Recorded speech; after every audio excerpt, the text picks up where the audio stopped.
Hey now! It's your boy PSA Sitch here with another Sunday show with everyone's favorite extortionist and blackmailer, Adam Friended. Hey, that was a secret. You weren't supposed to tell anyone.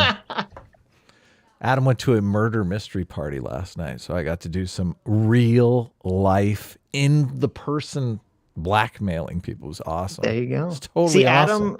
Adam saw Knives Out, Glass Yeah, Onion, and he loved I it did. so much. He's like, we got to Yes. do this for realsies. Yes. And we didn't have some spoil sport that spoiled the whole party in the very beginning. We actually got all the way through the party. So True. But at the end of the party, you did burn down a priceless Banksy painting. So oh man, no, that didn't happen.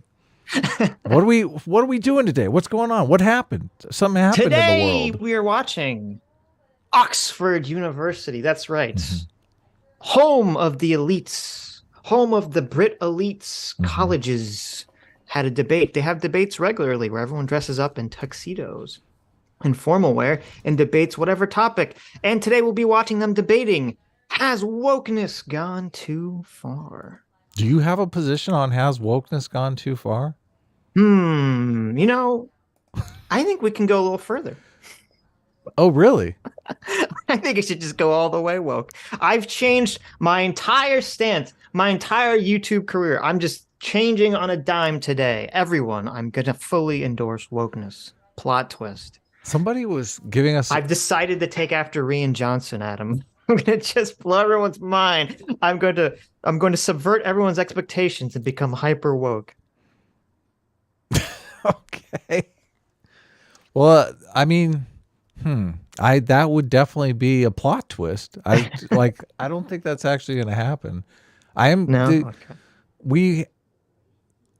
been thinking about this mostly because I've been arguing with people on Twitter. There's been a couple really vicious attacks on Sitch and Adam on the Twitter about how we're just, fear merchants and using wokeness to just terrify people. And I kind of feel like, I do admit there are people in our audience that are rather terrified of woke. I guess if you're talking about the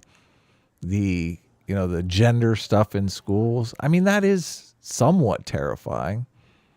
But I feel like we're more in the, we're here to laugh about this stuff. Do you have an opinion on this? Are we dirty fear merchants? Well, everything's relative, right? Oh, sure, So of course. I know. I definitely. First of all, you look like ET with that. What do you mean? Look, guys, my hair looks. I have not had time to have a haircut, and my hair just. It's a mess. What do you do? You look like Nick Fuentes as ET. Be nice to me. Be nice to me, okay? I could wear a beanie, but I think the beanie looks even worse. Maybe pull it back a little bit so just like the front of your hair is sticking out. I don't know. I'm trying to help you out here. I got the Tim Pool here. Look, I could just go Tim Pool. All right. Enough. Come on, I asked you. This is a serious comedy show question. To answer your serious question. Okay. Listen, I think wokeness is bad. I think if it was unchecked, it would definitely create lots of problems in our society. But we're here checking it. This is what an we attack do for fun. Exactly. It is an attack on the concept of liberalism, which we all live under. But everybody loves liberalism, though. Exactly. Except for a couple people. Except for everyone else. But I feel like in the grand scheme of things, when you compare us to everyone else, I feel like, at least from my position, I'm generally I'm generally optimistic. I think things are going to calm down. I think things are going to be better. I feel like a lot of people play up the sort of the end is nigh, doom is here, it's the end of society, blah blah blah blah blah. And I don't know. I feel like we push back against that quite often. So I don't buy any of the fear mongering rhetoric, but I don't know why you take these people on Twitter seriously. These people are just insane people, or they're just trolls. Really, just ignore them. Oh, why do you even listen to these people? So mean. They're just trolls? Yeah. I guess maybe. Okay, what do you call a person who are you saying they're lying? What do you call a person, Adam, who hate watches our stream, but to the extent that they never miss a stream and they watch like the entire thing from start to finish? An anti-fan. That's an insane person. That is a person who is literally insane. No, that's come on. That person's fun. That's a Look, I know, but that's how Lord of the Nerds started out. no, or the nerds loves us. But that's like that's a person that I'm afraid is gonna like show up one day at your house and he's gonna be like want to like take your skin off and wear an Atom suit. Okay, I like don't think it's look. Now you are being a fear merchant. I'm just saying that's weird. That's weird. So I wouldn't take It's anything they not say that bad. seriously, unless of course they want to know, where you live. Don't tell anyone my real name. I mean, it's on There the you go. comic, but don't tell anyone. People in the chat are saying that those people that I described are the loyal the loyal viewers, the real fans. Yeah, why are you pissing There all you over go. our real fans? There you Why you go. got to be so mean? I'm There trying to you go. get Sitch to be more nice to you guys. Mhm. Sooner or later, he's going to figure it out. All right, let's get into this video. Enough chit chat, all right? Yes, I got let's stuff get to do today. So let's jump in the video. This video is broken into 8 segments. You have to watch each clip individually, and away we go. Thank you, Oxford. Thank you, Mr. President, for hosting such a critical debate in your term and giving me the opportunity to speak in this historic chamber tonight. Can I just say thank you to everyone who's also stayed behind just for the debate. Like any good humanities student, I understand the importance of definitions. Tonight, we need to have a working definition of the concept. Wait a second here. Yeah. Did she say humanities student? Yeah. Okay, so I haven't watched all these. I don't know if this is the woke side or the anti-woke side. Well, you'll figure it out soon. But I'm leaning towards the woke side because she said humanities student. Wow, you're so sexist. You see a woman, you see she says humanities. Look, that's not fair. I didn't say it was because God. she was a woman. Look, I said it was see because she's she was a woman of humanities color. student. God, you're so racist. Is she? I mean, I don't know. She does have a funny accent. She's got a tan. She's got some kind of complexion. Yeah. The Well, rest that of just those might be white cultural Brits, appropriation, though. maybe. She probably has a Maybe. spray tan. But listen, she said we need time with the importance of definitions. So that's a good sign, right? I heard big butts are racist. Have you heard that? I have not heard that. No, that Yeah. sounds like blasphemy. I don't know I who heard makes these. I heard big butts on white women is racism now. Oh my God! Look, how they're is trying. it- They're look, trying how to take can our you- butts away from us now. How can you fearmonger this? Like, it's so hilarious. You can't fearmonger this. That's not something you should be terrified of. That's something you should laugh your ass off at. Thick women is cultural appropriation. Thick women, Oh my look. God. Yeah, as if women are like, oh, what size butt do I want today? Wait, they don't do that? They don't go down to the butt depot and they Well, just switch them out depending on how they feel? I guess if you're going into surgery and you're like, give me the Kim Kardashian, I guess maybe, maybe you've got a point there. But it seems like, most women, I would gather, 99% of women do not select their butt size like No, off a when you menu. when you go to the plastic surgeon for the butt improvement surgery, they don't give you pictures. They put out a color wheel of skin tones, and you just choose from white to black, and then they figure it out from there. It's hilarious. It's totally hilarious. And listen, I'll admit that's a little racist that they do that. I'm not racist for saying it. I'm racist that they do it. Okay, I think they should stop doing that. Have you not seen this? This is like the latest thing to break. The butt size No, controversy. I did see it. Of yeah. course, you can't miss it. Of course, it's about butts on Twitter. Of course, I saw it, Adam. I know. Who are we? Who are we kidding? Right? Yeah, of course. Trying to play it up like you didn't I know. know. All right. We should put a poll up. Central That's to racist. this No, whether or not this is the woke side or not. I'm Oh, leaning towards You're the gonna woke find side. out real quickly. So it's Oh, is it? Okay, it's coming up here. motion. What is being woke today and how has it changed? We see this term used a lot. So much so, it can sometimes seem as redundant as union slate names. You'll find it being used synonymously with social justice, disparaging curriculum reforms, and plastered all over social media and news outlets. The Daily Mail will tell you about the plague of wokedom, and The Guardian will tell you how you go about finding Mr. Woke. It's still a mystery. Is this the woke side? we're still. That's good though. You want to, No, be it's not. in It's limbo. obviously not a mystery. This is not a mystery. This is the woke side. Isn't the setup this whole thing is so bizarre, Mm-hmm. isn't it? Like you have these three guys. I don't know why there's like three guys on a Mm-hmm. stage who look like they're like, The the kings. living tribunal. They're judging like the rest of Right. the room. Of course. Yeah. Everyone wearing black tie or black tuxedo, black formal wear. The whole thing just seems so goofy. They're elevated in a hierarchy. Yes. We obviously know who's the most important there, right? That one guy in the middle, Right, because he's the higher up, king. Yeah, obviously. this is so Yeah. bizarre. And then obviously these two are more important than anyone of these plebes sitting in the audience. Well, I think James Lindsay even brings this up in his part of the debate, where he's like like the way that this is entirely structured, it's incredibly hypocritical for anyone to be woke in this setting. They're all wearing, the quote unquote white colonialist formal wear. Of And you course. have these people on stage, as you said, as a hierarchy, like looking above everyone. Then the guy in the middle is above even them, like he's some kind of king. Right. Like, this is the entire setup of this whole thing is anti woke. I want my spot to be a hammock up in the ceiling. Yeah. Look, I'm above all of you. I'm God. Whilst I'm sure my inner Carrie Bradshaw would find the search for Mr. Woke thrilling, it is worth noting the duality of the term. Initially, being woke was about championing awareness for the social injustice going on in the world. And in some sense, It used to be about liberalism right there. That's what it used to be about. Right. Yeah. Why would we want the marginalized people are the people who are not being treated as individuals, being marginalized based on their skin color. Evil. Mm-hmm. a rebellion against the values and impression of the state. However, as time has gone on, it has become harder to pin down the exact definition of the word. Few activists would call for more woke stances.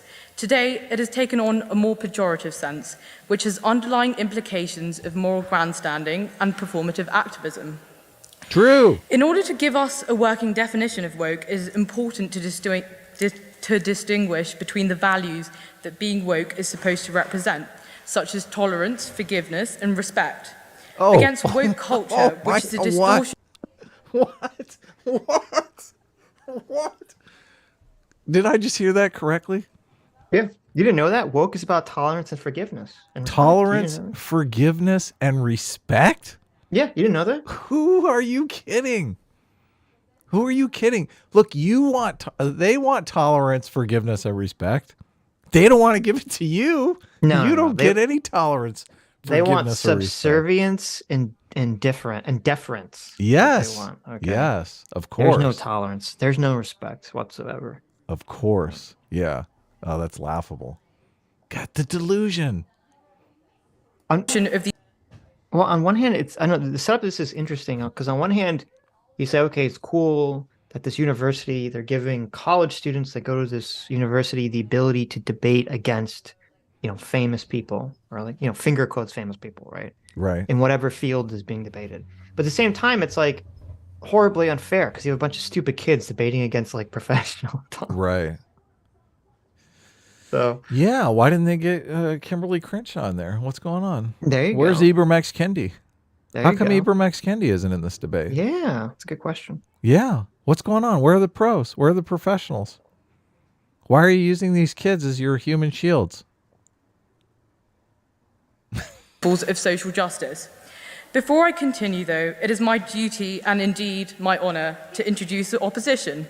Opening the case for opposition tonight, you'll hear from Alex Jackson, a press and sponsorship officer here at the Union, a fellow committee member who I've been lucky enough to get to know better this term. But if you're not sure who Alex Jackson is, he's just the least well-known committee member from New College, so irrelevant that he's on the term card as Alex Jackman. There's some elite Oxford humor that none of us understand what the hell they're talking about, but okay. Right. Yeah. Next up will be Yasmin Benoit, a multi-award winning asexual activist, model and researcher who launched the UK's first asexual rights initiative with Stonewall. I'm sure she will be a formidable speaker tonight, but I just hope she's put as much effort into her speech as she does into continually posting on her Instagram story. Oh, got him! Yeah, that's a little right there. Look at that. You spend too much time on social media. Continuing the case for opposition, you'll hear from James let's Lindsay. be fair. You could say that of James Lindsay too. Okay, like that guy's like just. Of course. You know what's a problem when you see someone and you go, oh, I saw a tweet of theirs. Let me go find it. And you click on their timeline. Yeah, it's And it's like, impossible. oh, you'll never find it because this person tweets like 100 times in one day. And you're like, oh my God. Yep. This person do anything but tweet? Jeez. Don't look at my timeline, Sitch. Oh no. Oh no. What did you do yesterday? Don't look. An American mathematician, author, and cultural critic. Initially, I tried to prepare for this roast by looking at James' social media. However, this provided no results since he's banned on Twitter, unfortunately. Oh, well, that's not really an O. That's kind of a proves him right, doesn't it? Not anymore, right? Well, so this was in the past when he was still banned. Right. This was pre-Elon Musk owning Twitter, so. I guess but Elon Musk is a woke activist because he practiced forgiveness. There you go. Tolerance. There you go. But it's just weird that she brought that up because doesn't that prove his point? It does. So. Well, woke has gone too far in banning James Lindsay, at least. Therefore, it might not come as a surprise he's referred to in an article in The Atlantic announcing his intention to vote for Trump in the 2020 election, arguing that the danger of wokeness is much greater than that of a Trump presidency. I'm sure we'll hear more about this from him, though. Closing the case for opposition, you'll hear from Benjamin Butterworth, a senior reporter at The Eye. So basically it was James Lindsay wants to vote for Donald Trump. Yeah, they had to make sure they poisoned the well by throwing that out there. Yeah. He's evil. And, I mean, look, we'd be looking at an entirely different... Well, they won't recognize this. But we would be looking at an entirely different timeline if Trump had actually won the election. So the second election. Yeah, I mean, I admit Trump, obviously, the January 6th stuff is just abhorrent, but none of that stuff would have happened if you won the election. So I think this conversation was even before I don't know why it came out just recently. It was before the election. No way. Last year. Yes, that's why she said that. Huh, yeah. Wow. So okay. This was pre-January 6th. So.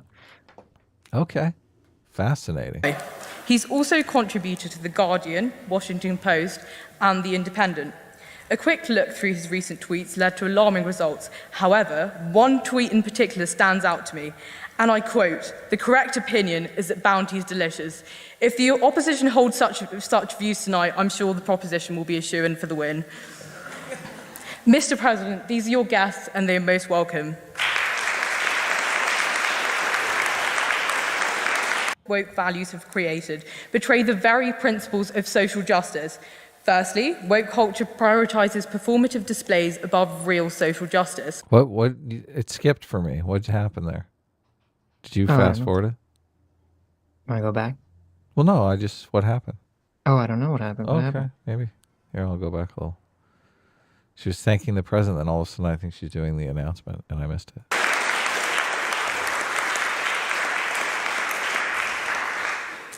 Firstly, in proposition today, I want to argue that the culture woke values have created betray the very principles of social justice.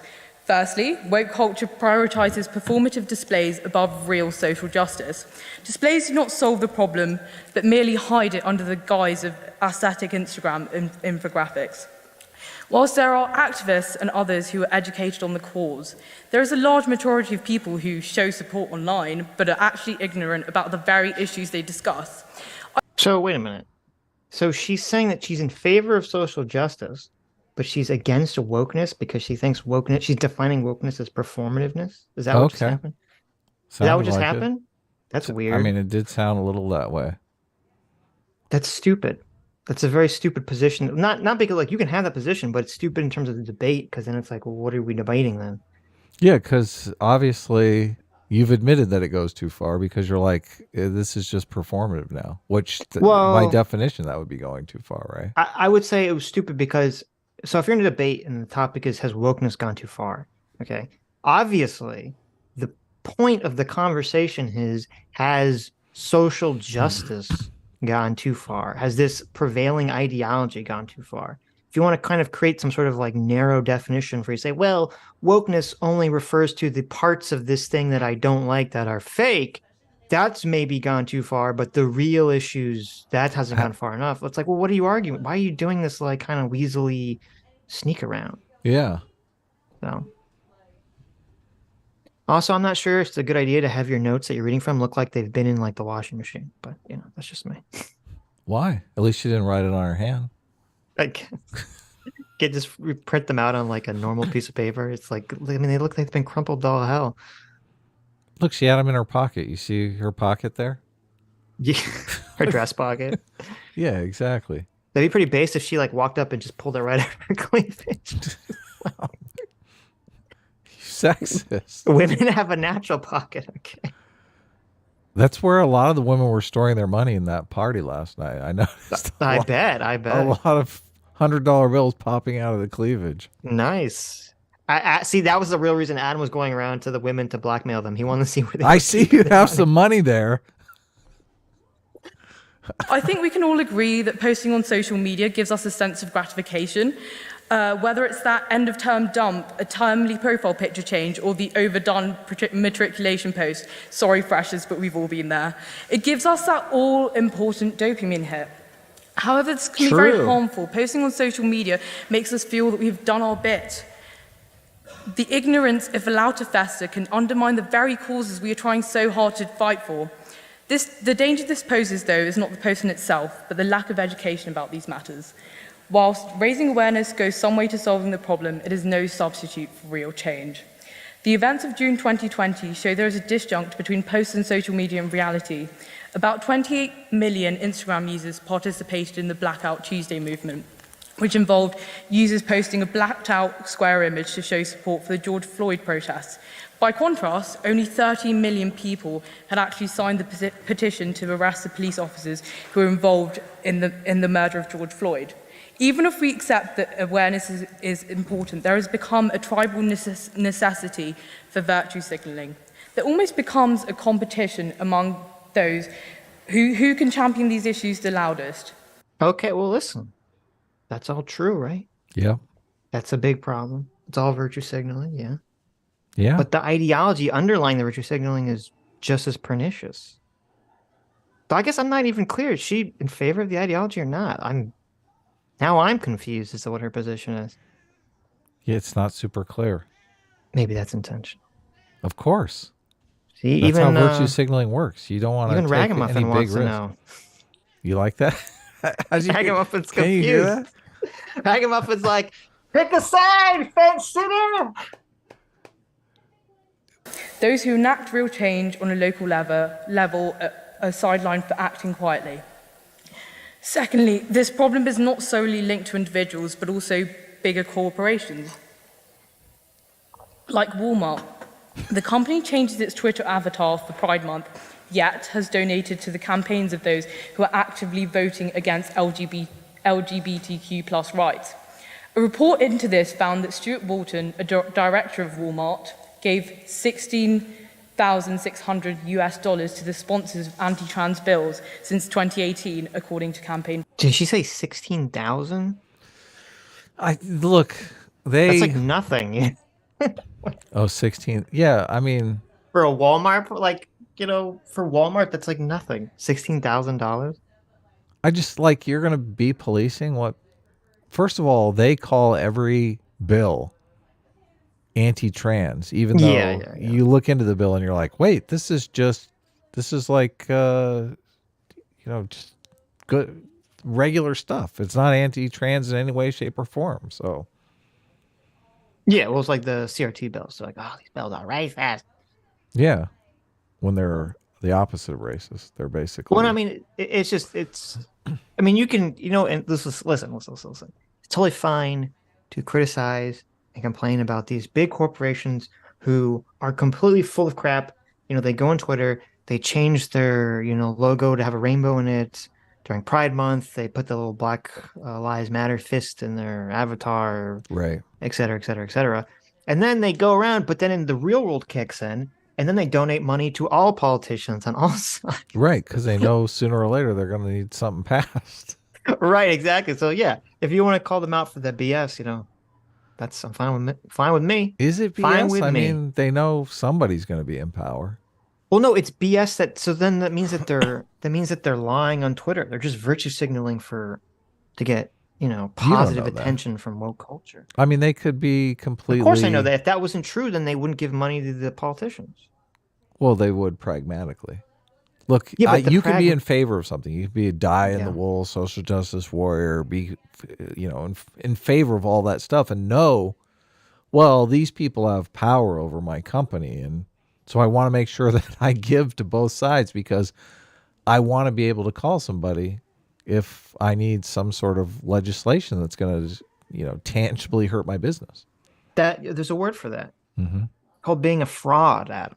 That's called being a fraud? I thought that was called being a Yes. pragmatist. I mean, No, well, you can be listen, you can be a pragmatist. If you want to be a pragmatist, that's fine. Go mhm. be a pragmatist. But then don't butt your fat nose into like a political conversation. Just be a pragmatist. Just be shut up and be quiet.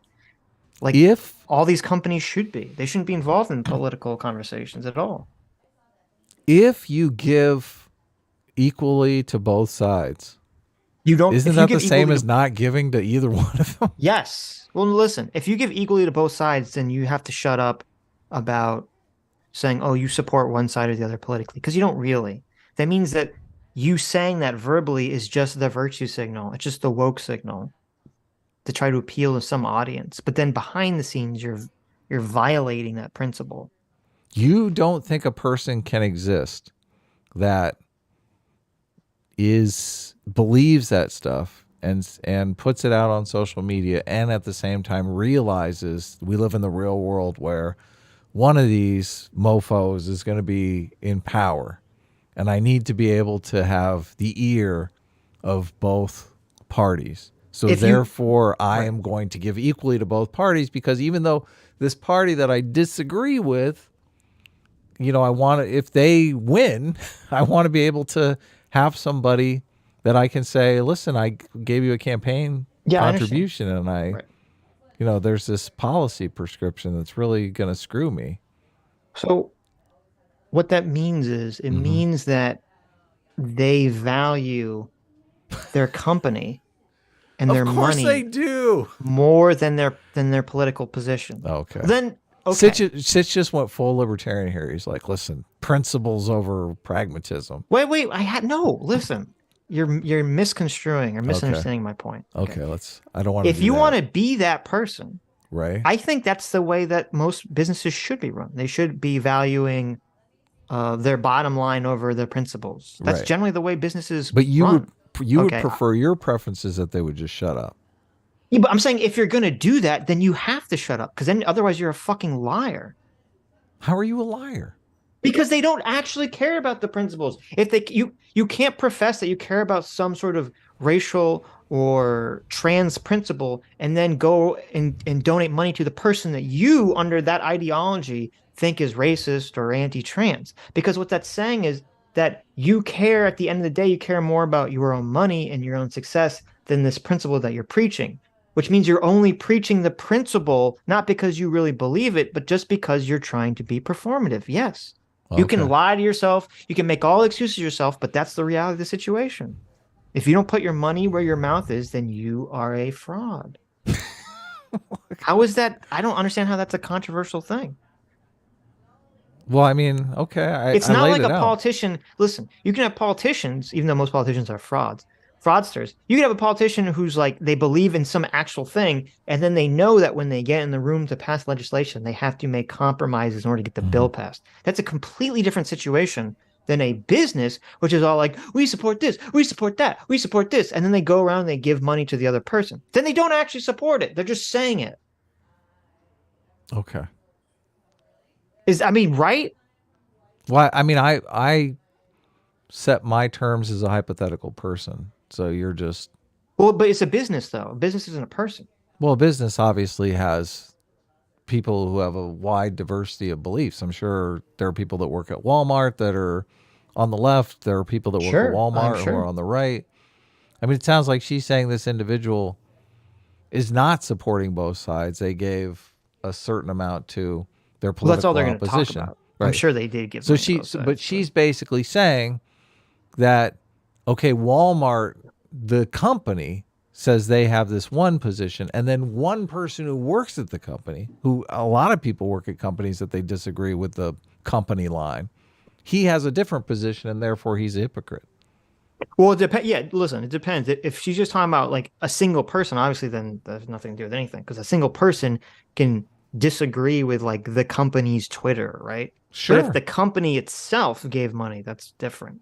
Yeah, I don't think the company itself. Well, maybe they do. I don't know if companies can even make campaign contributions. Usually, it's like individuals. So according to this article, because she named some specific person, so I don't know what she's talking about. But according to this article, it says Walmart, the largest company in Arkansas, boasts numerous sponsorships of Pride events. However, their PAC, Walmart Inc. PAC, for responsible government, gave $58,000 to legislatures behind the Arkansas bill targeting transgender children.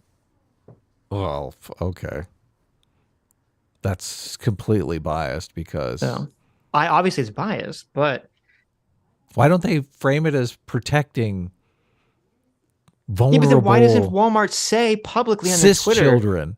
Yeah, but here's the problem. Okay, why doesn't Walmart then just say publicly on their Twitter that, hey, you know, first of all, I don't think they should be in politics at all, but they have decided to enter politics. All these brands have decided to enter politics. And so why don't they actually say, if they only gave money to that side, which I don't know if that's true, but say hypothetically they only gave money to the quote unquote anti-trans side, right? Mm-hmm. Why don't they go on Twitter and say, hey, you know, we just made a giant donation. We believe that, you know, children under the age of 18 shouldn't transition or whatever the law said, right? Right. So well, they know they'd get beat up for that. They can't say that. Well, yeah, but then to say the opposite means you're a liar. Yeah, I mean we're dipping into strange waters here when you're talking about organizations because obviously it's their PAC though. Yeah, it's their PAC. So yeah, okay. Or I mean, listen, if Walmart wants to say, "Hey, we support Pride, but we don't think Pride stands for, you know, children under 18 transitioning," like whatever, just make whatever the argument is that the company supposedly holds, right? Or just say nothing. If all these companies just paid all the politicians on both sides because they knew they needed for them for legislation, I wouldn't have a problem with that as long as they shut it up. As long as they didn't do all this virtue signaling garbage on Twitter. Because the problem is that all these brands virtue signaling gives the woke cancel mob power because it creates this feeling, this sensation, this norm that, oh, everyone's woke. Look at all these big brands that are woke. Everyone's woke. Yeah. Well, I tend to think that it comes after the fact. Like it is, I have a very cynical view of it. I don't think they are woke. They're like, this woke thing is the latest fad, and we really need to get on this fad so we can get our quarterly numbers up. Right. No, you're obviously correct. Right. Yeah. It's all after the fact. Yeah. So finance records. The image of these companies as progressive is quickly brought down by their financial backing of initiatives against trans rights. There is a discrepancy between figurative support and concrete action. It is too easy for companies like this to shield prejudice behind the performative activism social media enables. Thirdly, woke culture allows little room for new... What? Why? Wait a minute. Look at this. Oh, you got the paper? Okay, no. This is so, again, this has nothing to do with the substance here. This is so weird and so British. Why would you structure a debate where you have a guy who's sitting right next to the person who's speaking, who all they're doing is not listening to the speaker and they're just writing crap down in a big book? They look like they're bored out of their mind. What is the point? Who structured like the visuals of this conversation? This is the most weirdly British thing ever. It's like, oh, where's this weirdly super British looking young person just sitting here writing down whatever? Who knows what they're writing down? Some of it pays off because they're in the James Lindsay one. There's like two girls sitting in the background. Mm-hmm. And one of the girls is just like rolling her eyes and just. I mean, yeah, but that's different. That's someone in the audience, right? Well, I don't. Who knows? I don't know. Why is there just a guy sitting next to on the podium? Is that guy in the audience? I don't know. No, I don't know what he's like. Some sort of official. Like, is he taking notes on what they're saying? He's the timekeeper. So why does he look why does he have to be in the shot? He's the I fact don't know. checker. Like, let's just have here's an idea for a debate. Let's have a really bored person just sit right like in the middle of the frame at all times. They should have a furry in a giant wolf suit. There you go. Just sitting You there. mean like ready to attack. Like, it's like the count how many times the basketball team passes the basketball and then the guy in the chicken suit like that's walks what it by. is. Is that what's happening? Okay. Thirdly, woke culture allows little room for nuance. There's a tendency to paint everyone with the same brush and condemn everyone with the same punishment. Social exclusion, or a term we are intimately familiar with at the Union, cancel culture. See, she's completely contradicted herself already. Has she? I don't. Well, Again, she I don't know said where her forgiveness, position and is. now she's like cancel culture. Cancel but maybe culture is the opposite of forgiveness. Maybe okay. Maybe we gotta give her some benefit of the doubt here. Okay. Maybe let's not be so racist and sexist. I know it's difficult, but For you, not for me. I'm not. Look, I don't go there, Sitch. I told you already. maybe what she's saying I is don't like- hypothetically wokeness should be like this positive thing, but it's a negative thing. Maybe that's what she's saying. I can't Right. tell. No, I think that is where she's going. Okay. She's like, listen, social justice is good, wokeness is bad. And the reason wokeness is bad is because it's just performative. And social justice should actually go further, is what she's saying. Well, I don't know if that's what she's saying. It's not clear what she's actually saying. Yeah. How is canceling your political adversaries performative? Like, they literally are getting these people taken off of social media. I mean, things have changed now that Elon Musk has bought Twitter, but I'm amazed how many like milquetoast conservatives lost their account, and I didn't even know about it because like they're all coming back to Twitter. Everyone's saying, "Oh, welcome back to Twitter," and I thought, well, how did that guy lose his account? Like, he doesn't say anything remotely obnoxious. Right. Yeah. It's a weird situation here because I would say cancel culture is wokeness going too far. And I don't know how you could describe that as performative if her argument is we're separating this performative aspect of social justice into wokeness. It's like, well, that's not performative. With some of us being just one student article away from being cancelled ourselves, there are groups which are disproportionately affected by cancel culture and the culture of shame it creates. Lindsay Lohan and Amanda Bynes were cancelled for their struggles with drug addiction and mental health. This left them stagnated in their careers as the public's perception changed.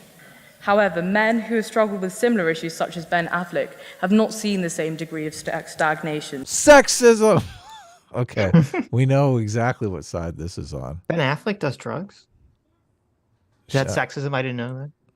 I guess, but he's not canceled for it. Why not? Well, I mean, I don't think people canceled Lindsay Lohan and Amanda Bynes because they did drugs. Because like they were like acting crazy.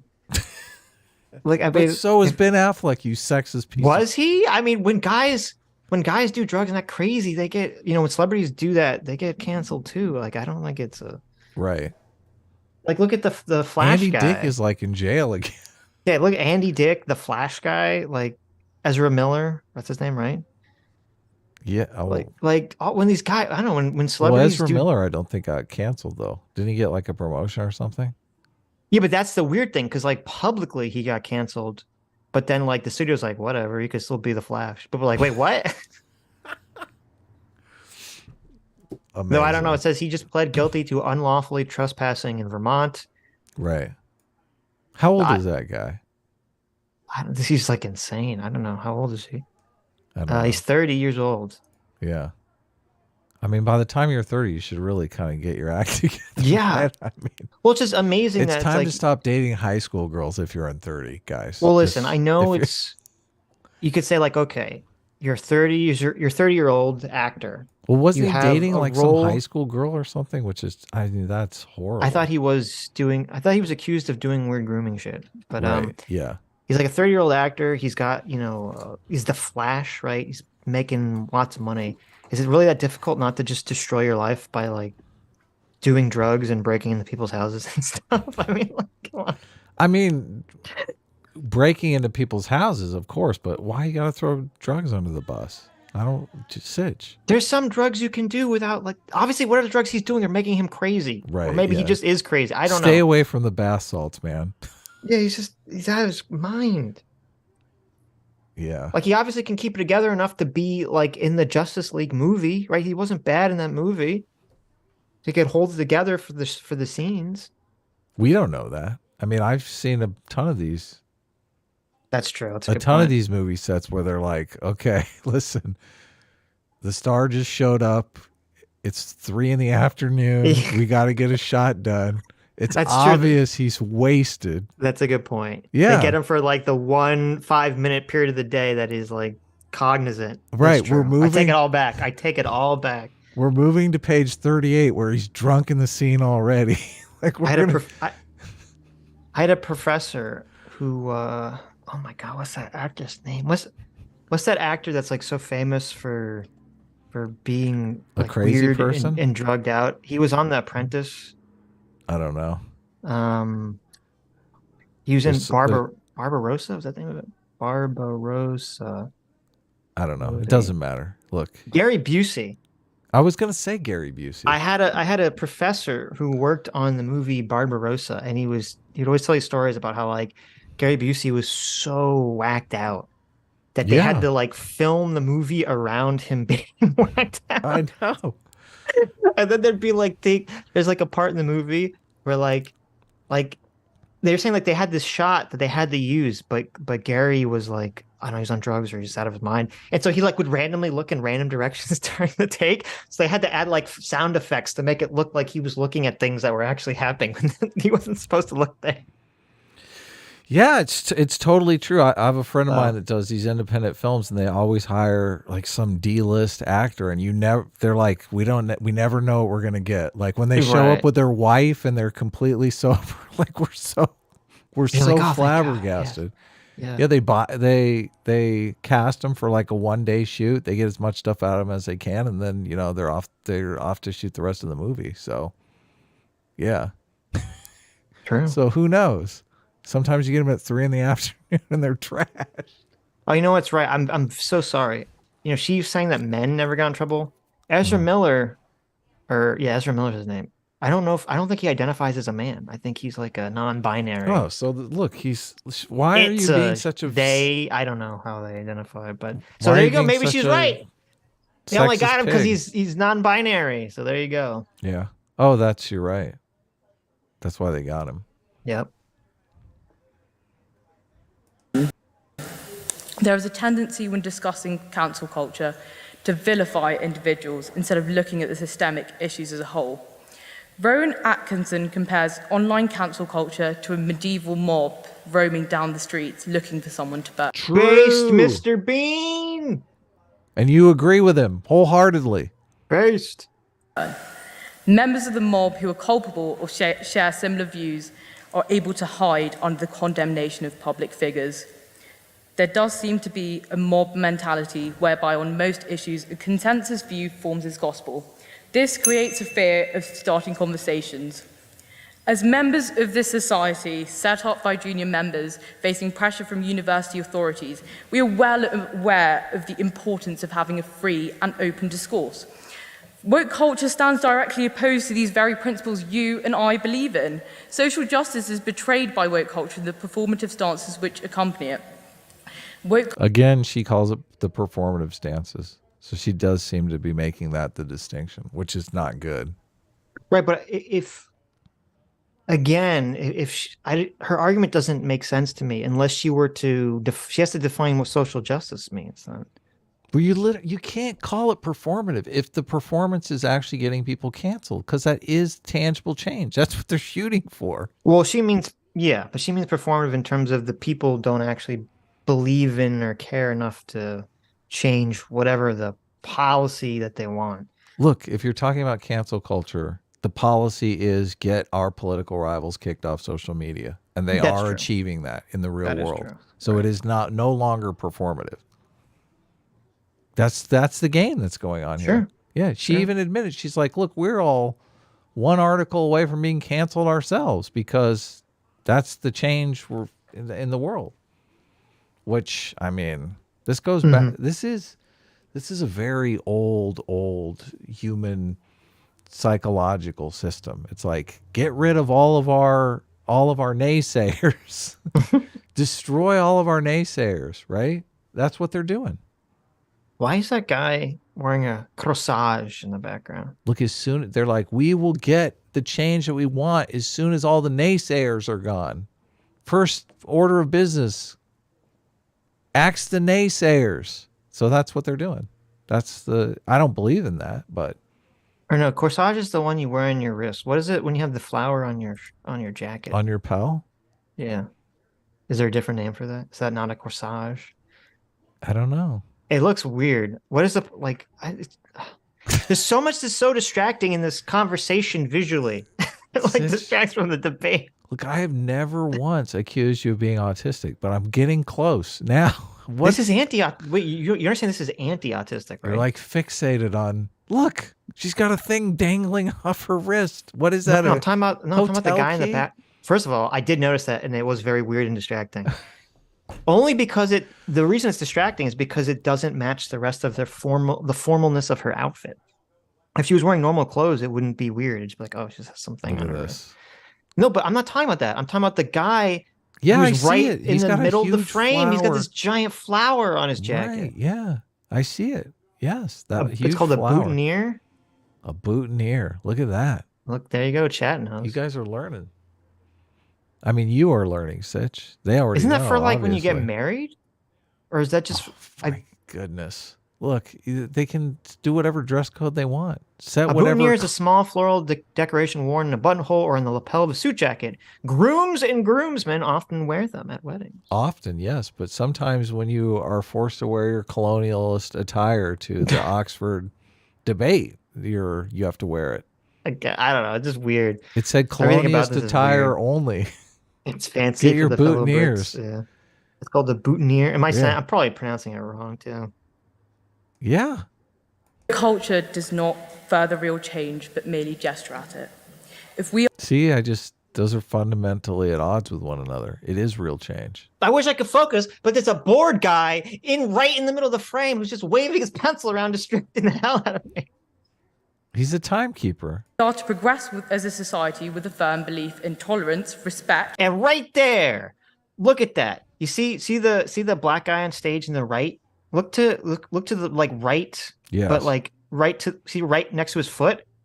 Yes. That's the fucking sorting hat, motherfucker. The sorting hat is just crumpled up right next to that guy on stage. You're right. They're gonna whip that shit out to sort of people when they're done. That is the sorting hat. Ouch. It's gonna tell people whether they're woke or not when they put it on their head. You go to woke house. That's hilarious. You know they play with that sorting hat all the time. They're like, they love this Harry Potter vibe they have going. Like Harry Potter stole it from us. Don't they film Harry Potter at Oxford too? They left the sorting hat there. They do, right? I'm not just making that up. I have no idea, but it wouldn't Yes, surprise they do. me. They totally do. Look at that. There you go. They just left the sorting hat right there. Sweet. And forgiveness, we must recognize the danger. That's how they sort people into oppressor and oppressed, right? The sorting hat. You want to know how this is? We know this is bias. The box. Oh, what happened? I backed it up because we were talking so much. Okay, why I was talking about something visuals. Okay, here, go forward. But merely gesture at it. So the box on her side is like twice the size of the box on the other side. Right. Yeah, because she's a shorty. She's not standing on the box. They say go to the shorty box. She's not standing on. She has short arms. She needs to prop up her arms to be taller. I bet they do. People look at how warm those boxes are. People are standing on those boxes. No, those boxes are an all-purpose box. What are those boxes for? Just a box. You know, some people put their feet on them. Some people put them on the desk to make the desk higher. Are to progress as a society with a firm belief in tolerance, respect, and forgiveness, we must recognize the danger these stances pose to the very values you and I care about. I urge you to vote proposition tonight so that we can, in turn, give the next generation the chance to shape the conversation. Thank you. What Oh, So wait. she's for the proposition. Yes. So that's why I don't understand her position, because it sounds like she's saying she believes in some kind of Right. social justice, which you can believe in, but if you don't define it, what does that mean? Well, she was basically definitely trying to walk the fence. She's like, listen, I think woke culture has gone too far, but I don't want to be against progressive culture. Like, I'm a progressive and. Well, I don't know if that's what she meant. She just No, wasn't very clear. No, that's totally what she meant. What are you talking about? Okay. Look, We this have is to kind so of many. inference that, though. This is so many of the, yeah, I guess. She said vote the proposition, though, right? And the She did. proposition is woke culture has gone too far. She did. Okay.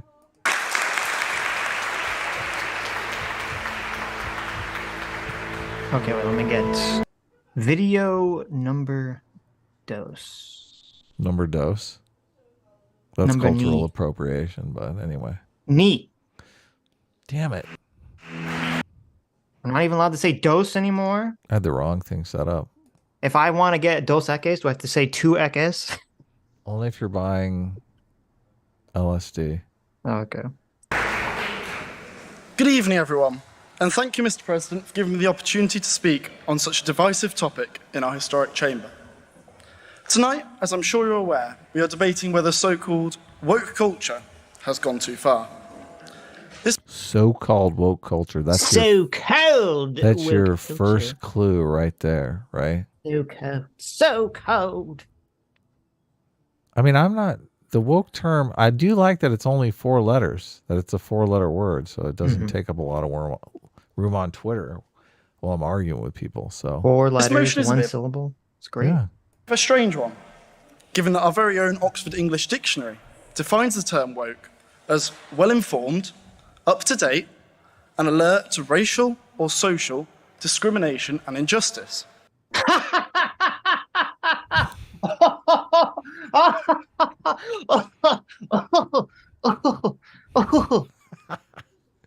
If that definition is true, then technically we're woke and they're not. There you Because go. a lot of the anti-white racism there is just invisible to them. They don't see it at all. I mean, I guess it makes sense to invoke Oxford English Dictionary in Oxford, right? Sure, of course. But you understand what I'm saying. We see, like, Of course. we had FD Signifier on the Tuesday stream, and so many of the comments are like, "This guy's racist as can be." He doesn't see it as racism. I see the anti-black racism and I see anti-white racism. I can see them both. They're like very, very obvious to me.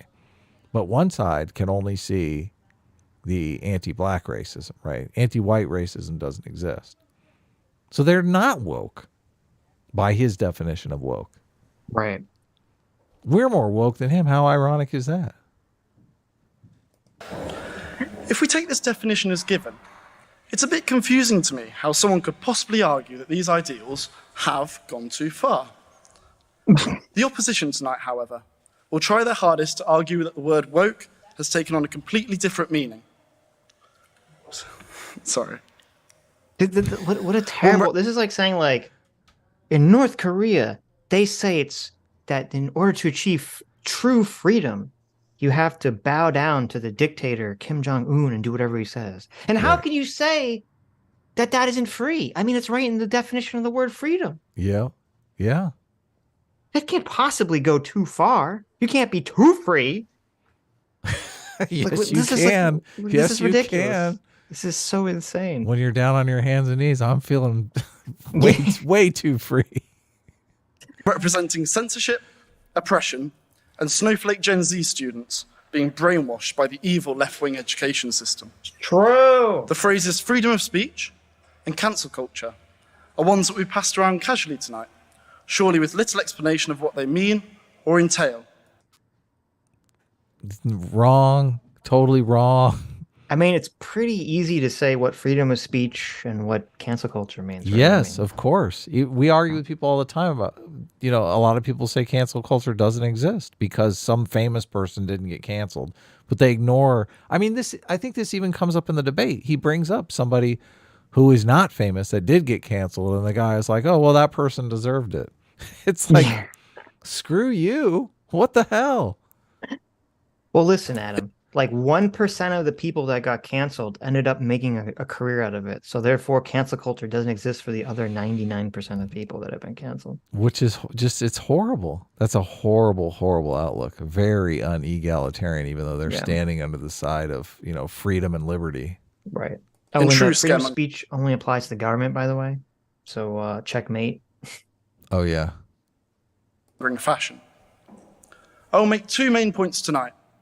Firstly, that the right to freedom of speech does not imply the right to freedom from consequence. Oh! So, I know. God. It's like they put a gag string in them and you just pull it and it says the same thing over and over again. I know. Freedom of speech, they got like 6 things that they say. And they say all of them in this debate. I know. The thing is, it kind of does. It sort of does. Not fully, but it sort of does. That's like, think about logically what he just said. Freedom of speech doesn't mean you have freedom from consequences. Well, wait a minute. That's like saying, well, listen, you're free to say that the government sucks, but you'll get arrested. That's the consequence. Yeah. Freedom of speech doesn't mean freedom from consequences. It's like, well, what are you talking about? It's kind of exactly what it means. Yeah, it does. Certain consequences. We pick certain consequences and we say, okay, well, this is inconsequential. That's literally what the word inconsequential means. Right. I mean, this is so dumb. Like, let's dumb everything down to these little, they're like bites, little sound bites. And you're right. It feels like they feel like the little dolls that you pull the string on the back and they just have like 7 phrases they just say. Right. Yeah. We should make a social justice warrior doll that says those.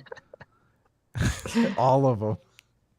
And secondly, that the majority of ideals that so often people correlate with woke culture are rational, compassionate, and not as scary as the Daily Mail. You're on the wrong side of history. What, Sitch? That's a good. We should do that. You're on the wrong side of history. That'd be one of them. Yeah, that'd be one of them. Check your white privilege would be another one. Oh yeah. Did you just misgender me? Did you just misgender me? Stop mansplaining to me. That'd be another one. Oh yeah. Yeah. White-splaining too. Yep. Secondly, that the majority of ideals that so often people correlate with woke culture are rational, compassionate, and not as scary as the Daily Mail may have had you believe. Before all that fun business, though, rational. It gives me great pleasure to introduce your proposition speakers. I like that. Okay. Rational. What's the funny thing that I'm noticing in the frame right here? Well, you've got one dude that's not dressed up. He's obviously the janitor. You got like all these people with black tie wear. This one guy's just wearing his Oxford sweater, like, whatever. He's like, what? I love that guy. That's me. That's literally me in this situation. I'm just like, why did you guys dress up? This is stupid. Like, he's not going. I want to be comfortable. He's not going up in front of everyone. Oh, that's amazing. I love that. So now you like the background. I love that guy. I love that one guy who's just like, screw this. See, that guy's the real rebel here. He's like, I'm not gonna conform to your strict dress code. For tonight. You've just heard from Vedika, a fellow committee member and classics student at Christchurch. Considering Vedika studies classics, it's not at all surprising to me that she's arguing against modern social attitudes tonight. Oh, did you hear that? Yeah. He's like, bitch, you just care about the classics. That's what you study. You're a dirty, dirty conservative. It's so weird. Only conservatives could have a love or even a like of the classic literatures. Right. Oh my gosh. You're against modern sensibilities. Yeah. You racist. Wow. After all, she has spent the last 2 years of her degree living thousands and thousands of years in the past.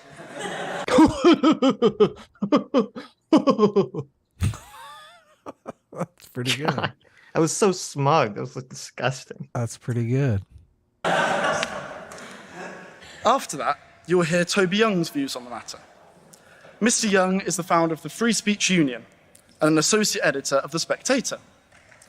In 2020, amidst the pandemic, Mr. Young was outraged when PayPal shut down his Free Speech Union accounts as a result of him retweeting misinformation about the COVID infection rates. Let's just hope for all of our sakes that he's learnt his lesson and has managed to find reliable sources for tonight.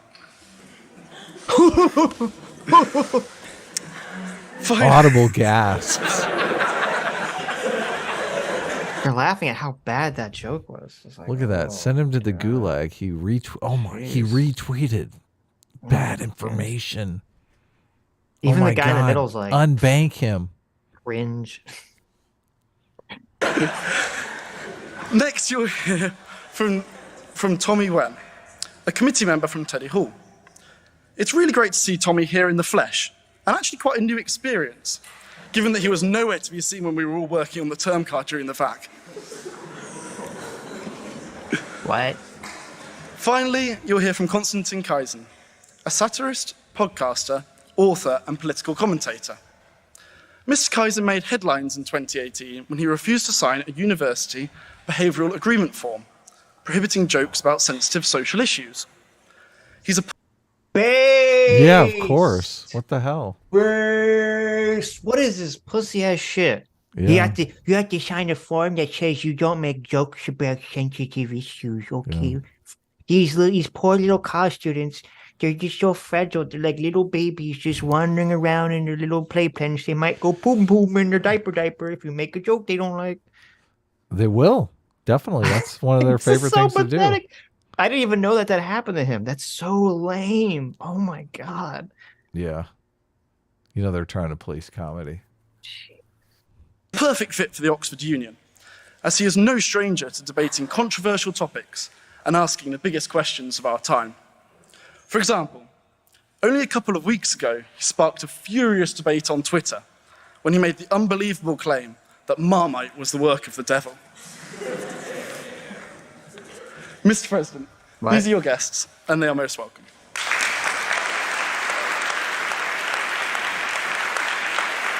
Now lick my boot.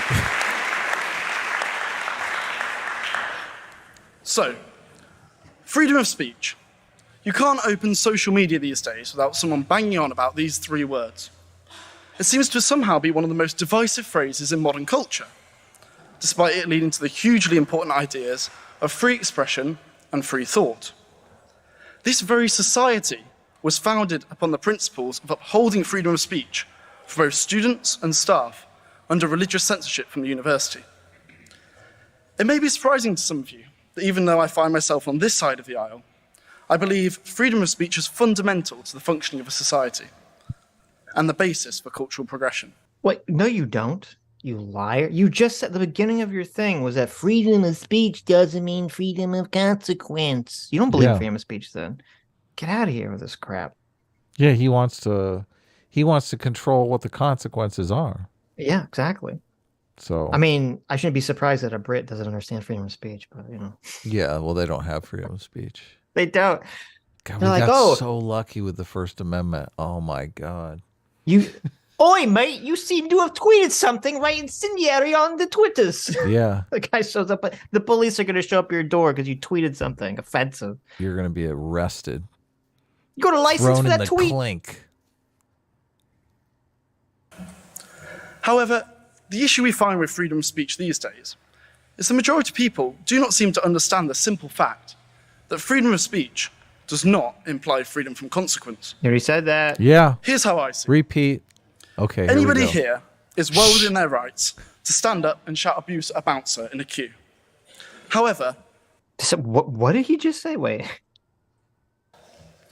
here's how I see it. Anybody here is well within their rights to stand up and shout abuse at a bouncer in a queue. Anyone is well within the right to shout abuse at a bouncer in a queue. Is that what Is he that what said? he just? What is he saying? I mean, it sounds like British thing. Is this Britbong speak? Can someone? There's no. Hey, Aiden, can you translate this? You live with the Britbongers, right?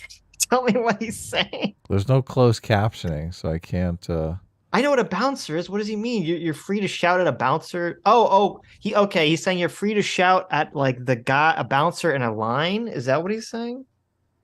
That's a weird thing to say. But that guy's gonna come kick your.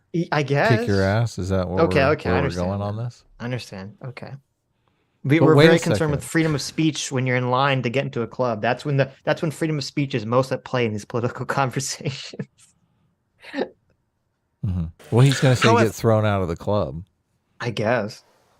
that does not mean that you should later expect to be allowed into the club. Ah. Kanye West was well within his rights.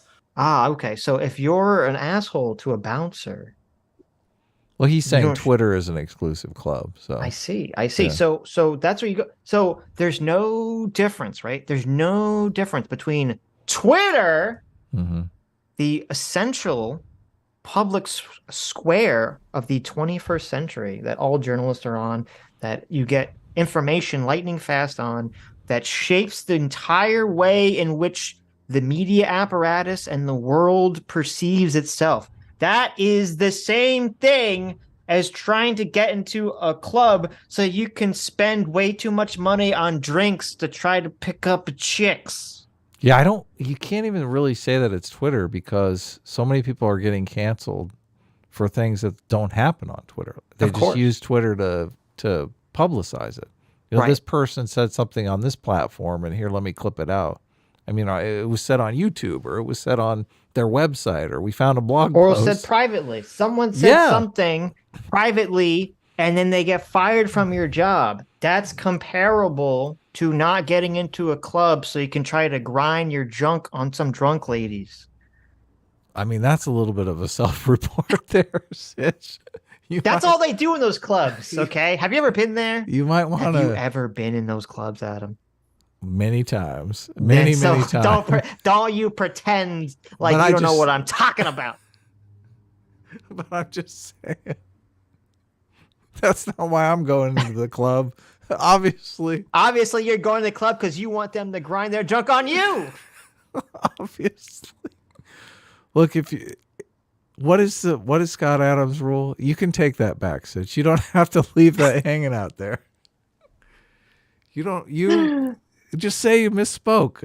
Does Adam know what a club is? Exactly. See, you guys, chat knows what's up. Look at this. Chat knows what's up. All you guys Clubs out there, are lame. That is true. Clubs are super lame. all you guys are out there. That's why clubs are lame. It's like you want to spend way too much money to try to either rub your junk on your girlfriend or a stranger. It's like, not really. I can do that. Did you at say home. and or? Listen. It depends what your girlfriend maybe or boyfriend is into. Okay, I think he just said and or. And or yeah, maybe you're trying to get a third partner. You know how kids are today. They're all degenerates, right? You're going out to pick up someone with your leg. Okay, interesting. You don't think that happens? That happens. Okay, sure. I've heard tell of this. Yes. Look, our audience has a wholesome lifestyle. Okay? Oh, of course. Our audience would know nothing about that. They don't buy into this kind of stuff. Right. To make anti-Semitic comments on Twitter. As for Adidas, Wait a minute, when they wait. abandoned me and that you should later expect to be allowed into the club.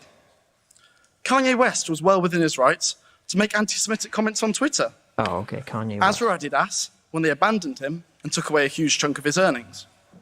In the case of social media, everybody here is well within their rights to tweet exactly what they think. So, okay, this is why I hate these idiots in this conversation.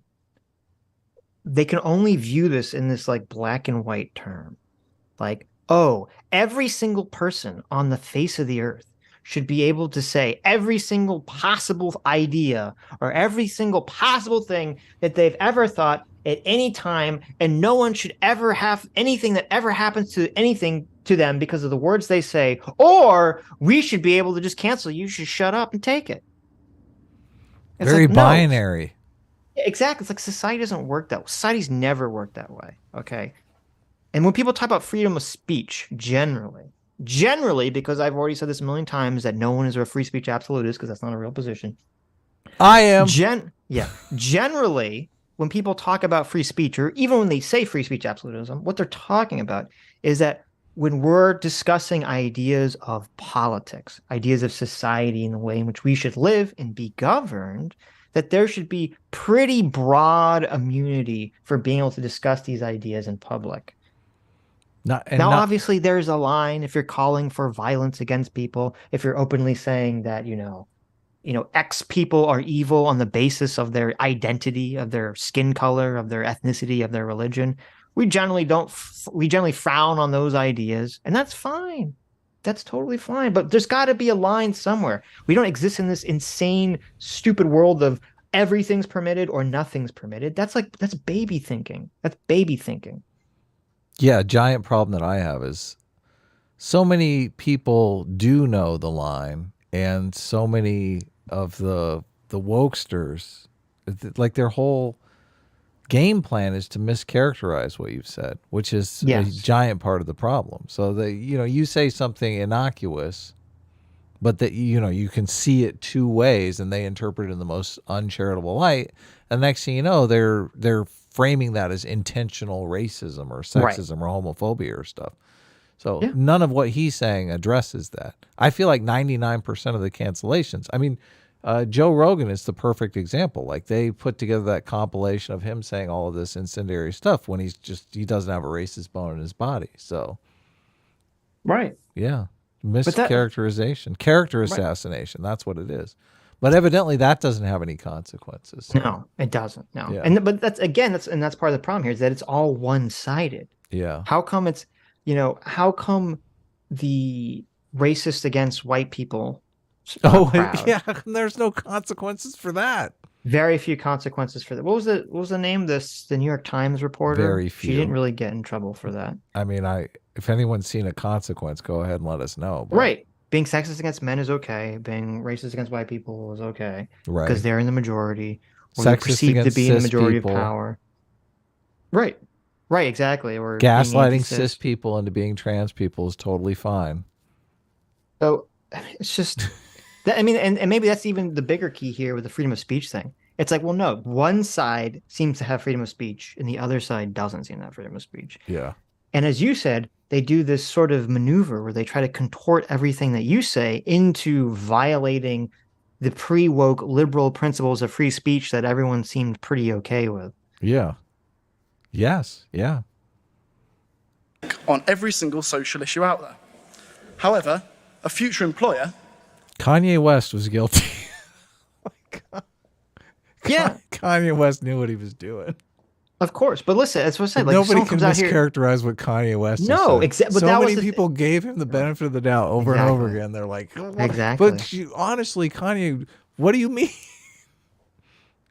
Yeah. Well, that's what was so funny is because there are a lot of people who were like, at first anyway, they left him. At first, were like trying to be like, well, Kanye didn't really mean that. He probably meant this other thing. Right. And it's like, nope. Kanye's like, nah. He wanted to make it crystal clear for you guys. Yes. But it's funny. Part of the thing about Kanye, I've said a million times, it's funny, is it showed how so many people that were accused of being racist or anti-Semitic were actually not because they were arguing with Kanye. I mean, you had Alex Jones and Gavin McInnes were both like trying to get Kanye not to be anti-Semitic. Yeah. They were not successful, but what is But they tried. Kanye up to? We haven't heard from him in a while. He's running What's he for been doing president. recently? He's got a new campaign manager, Nick Fuentes. He just got married to Oh, yeah, he a did. woman that looks suspiciously like a young Kim Kardashian. I wonder why. Do you think he's got a type or something? Is that what you're saying? It's a little strange. I'm just saying it's a little strange, but Why? to marry someone that looks almost exactly like a younger version of your ex. That is that's a little- completely the opposite of strange. What are you talking Okay. about? That's like people have a type. I mean, that the type is that. Do you want to make your ex jealous? Maybe. Is that the type? Is that the type? Right. Okay. I don't know. Hopefully she's not Jewish. I don't know. it's also well within their rights to judge you for it and act accordingly. Yeah, but they can't call my job and try to get me fired, you moron. Sorry, I just Yes. This is like a little insane here. Of course. Which they do. They literally will try. They will call your job and try to get you fired. And they'll say all kinds of lies on the phone about how you're a white supremacist. Right. Oh, well, he's not a real white supremacist. You don't understand modern sensibilities as anyone who lives in the culture is Well- technically a white supremacist. I know exactly. But and also they don't address the difference. Like there's a massive difference between a public figure whose name is literally the brand, right? Right. Kanye's West name is the brand of the, Right. product Yeezy, right? Adidas That's very is different. like, wait a second. Right.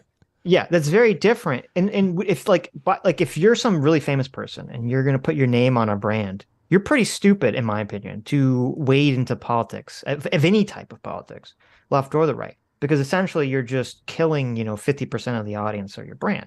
Right.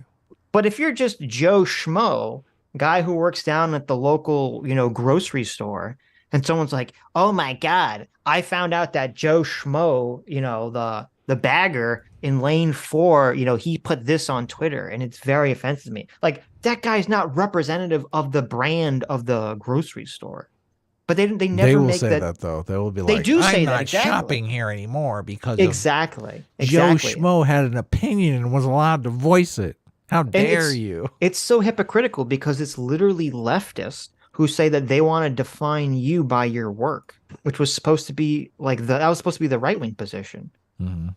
Oh yeah, you're right. The left-wing position is like, you're not your job. And now they're like, no, you are your job. And everything you say on social media is reflective of your job. So you should be fired.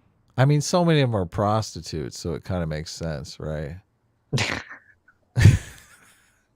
I mean, if you're predominantly doctors, you're like, yeah, sure, I'll be my work, Mm-hmm. If you're primarily like, OnlyFans models, you're like, no, of course you're not your work.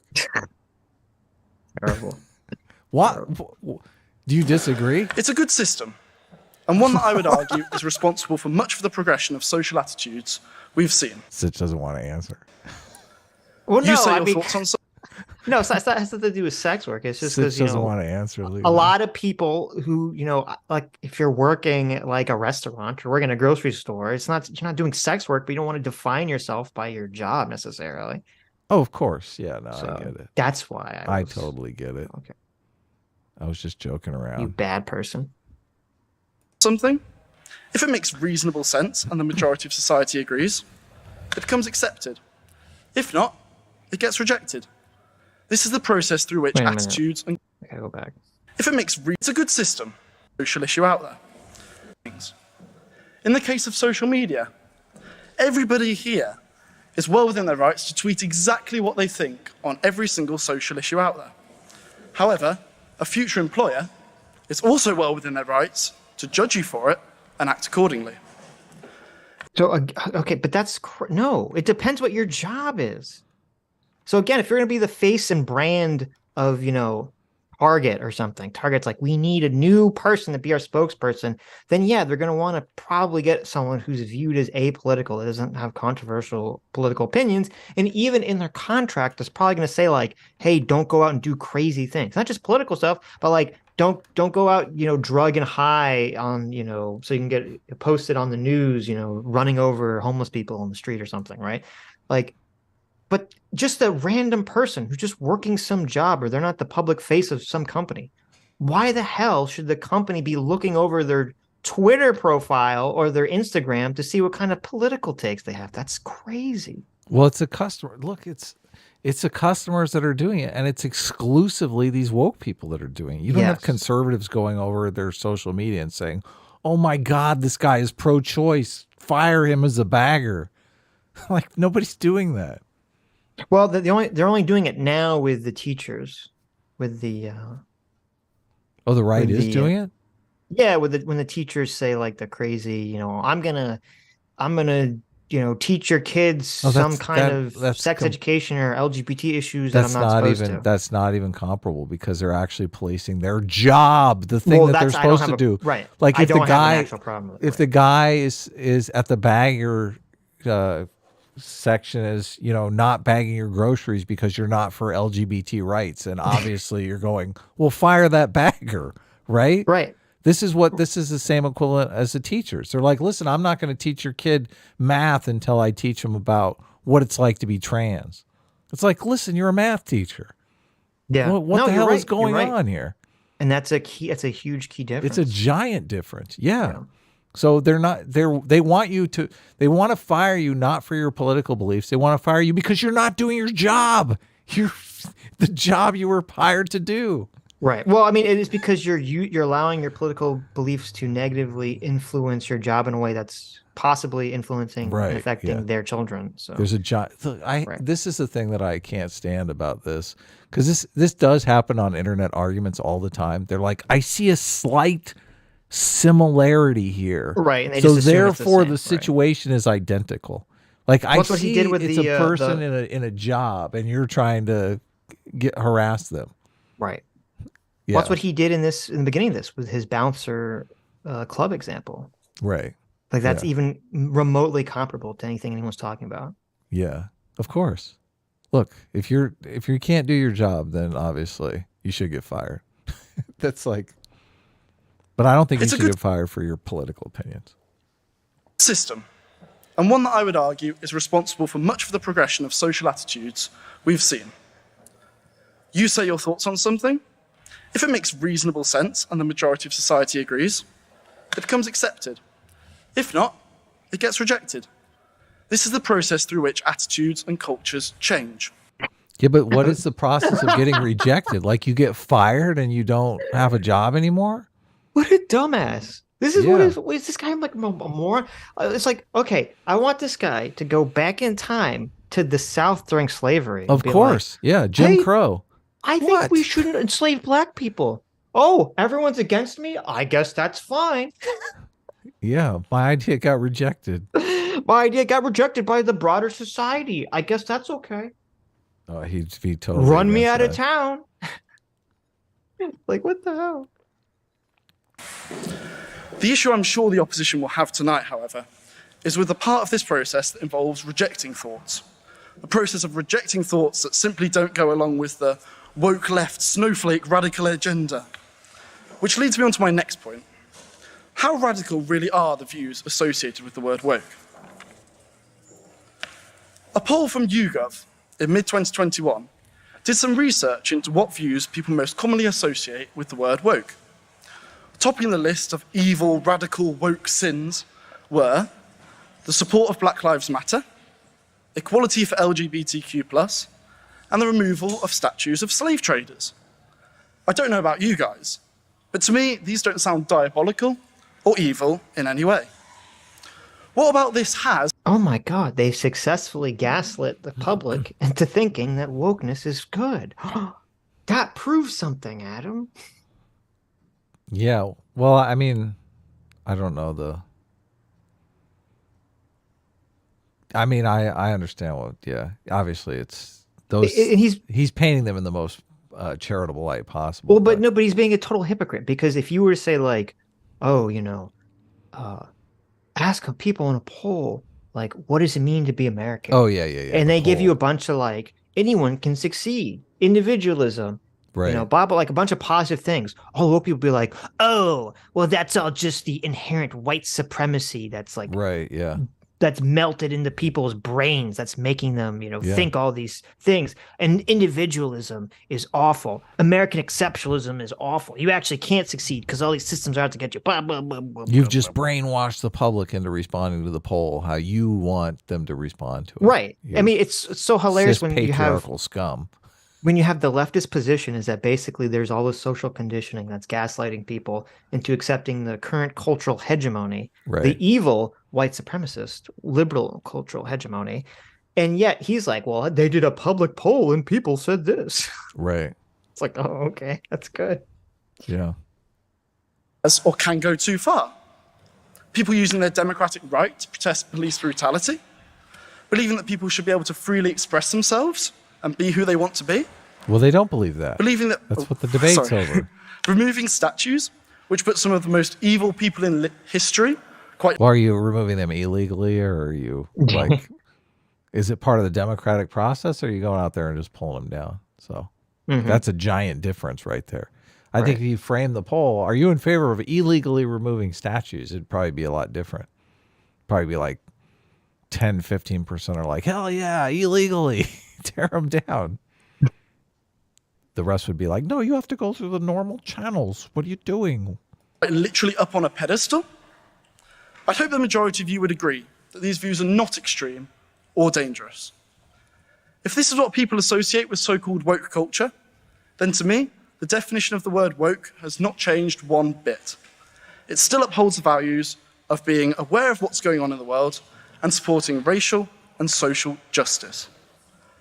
Which they do not do. They do not support racial or social First justice. of all, I don't know where he's getting this. So I just looked up YouGov poll woke, okay?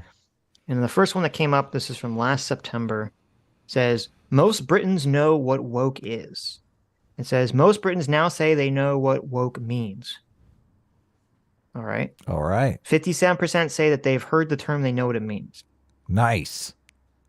But then it says 73% of the people that use the term woke use it as a pejorative. Nice. So I don't know what poll he's drawing from, because YouGov poll says literally the opposite. It says 73% of the people say they use it in a bad way. Right. Hell yeah. Look at that.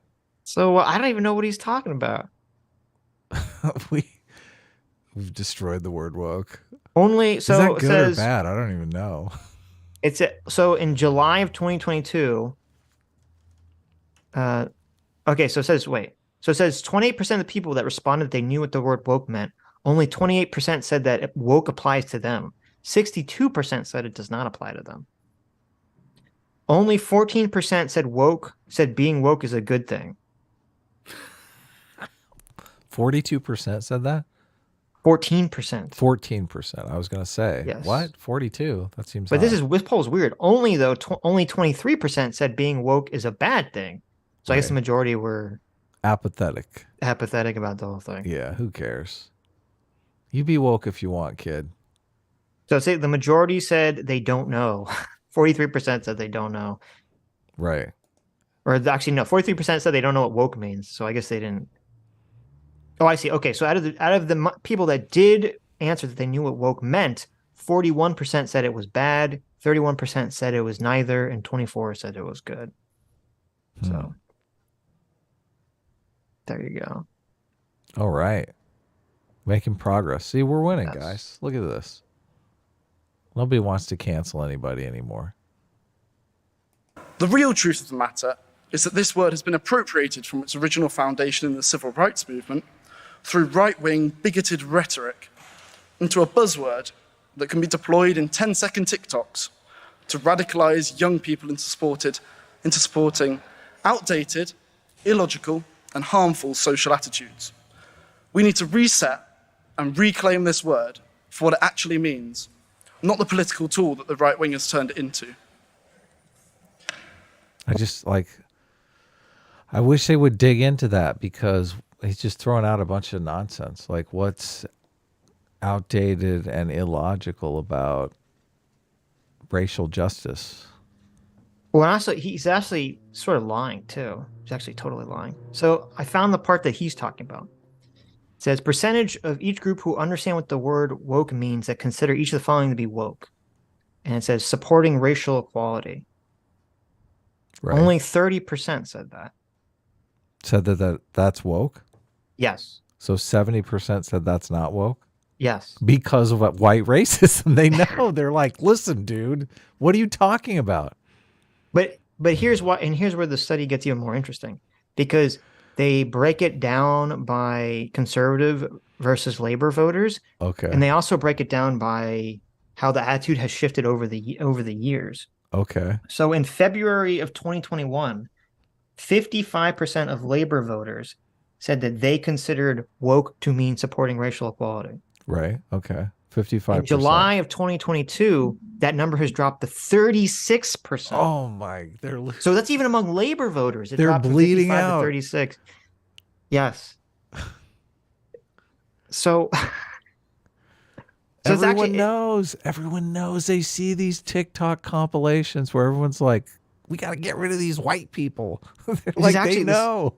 This poll is super interesting, because it shows that among labor voters, the attitudes have shifted negatively on woke in every direction. It says supporting equality for gay and lesbian people. It used to be 56%, and now it's only 38%. I think that's what woke means. Among labor voters. Really? Want to take stronger action against climate change. 43% labor voters. Then that shifted down to 28%. Support for equality of transgender people. It started at 62% for Labor voters, and now it's dropped to 46%. Mm-hmm. So, I mean, this poll shows that even among the left in England, the perception of the term woke has gone down. Right. So, is the Labor Party a left-wing party? yes. And there is the Tory Party a left-wing party? No. Okay, Tories Well, maybe someone would say that, but it's not. It's not supposed to be. Tory's supposed to be like the center. The Conservative Party, yeah. Oh, it is? Yes.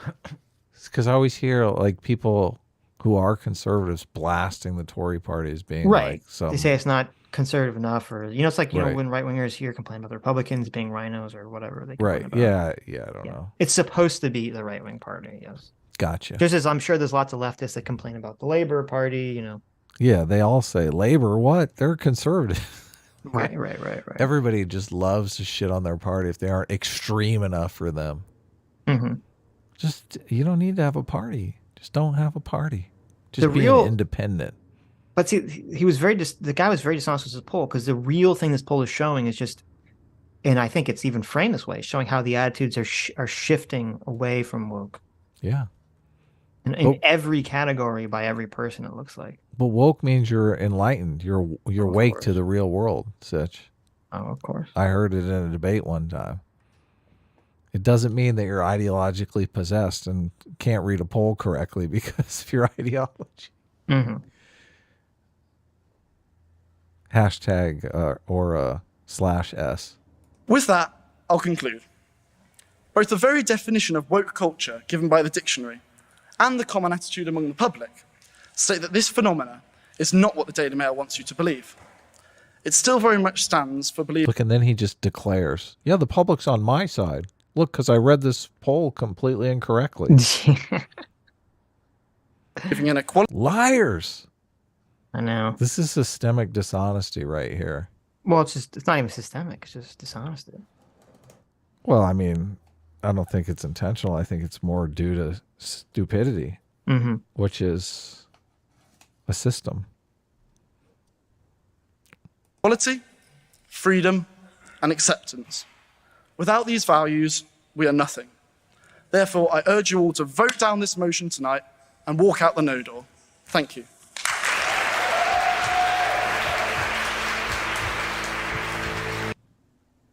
Dang. Oh, look at this. Already. Alex, if you're going to accuse someone of spreading misinformation, I think it's important you should get your facts right. Oh, Well deserved. snap. That's called consequences. I was, it wasn't just the Free Speech Union account, it was my personal account and the account of the Daily Skeptic that were closed by PayPal, and they were closed by PayPal in September of this year, not 2020. And whilst PayPal did cite spreading misinformation about the COVID-19 vaccines as one of several reasons they ran up the flagpole for doing it, that was on the Daily Skeptic, not Twitter. And they subsequently resiled because they restored my account about 2 weeks later after I kicked up an almighty fuss in the media. And Oh my God, destroyed. Yeah. in Parliament. But apart from that, spot on. Freedom of speech should not mean freedom from consequences. I wonder if you'd include what happened to Salman Rushdie earlier this year as a consequence of free speech. Great point. Great point. Yeah. Salman Rushdie was attacked by some Muslim extremists. I think he stabbed him and someone else, like an aide or something like that. Stabbed him a bunch of times while he was doing a speaking event. Yeah, he got pretty screwed up, didn't he? Yeah, which is, not great. Nope. But look, before we get into the substance of this, I just want to tell you how... It's sad that he didn't put in the context of the Salman Rushdie thing, because a lot of people probably don't even know. A man rushed on, when he was speaking in New York. A man rushed on stage and stabbed him repeatedly in the neck and abdomen. Right. He was airlifted to trauma center where he underwent surgery, was on a ventilator. How's he doing now? I don't know. He lost sight in one eye and the use of one Ouch. hand. Jesus. Oh man, that's so tragic. Oh, but the freedom of speech is a freedom for consequences. Yeah. Jesus, what a piece of shit.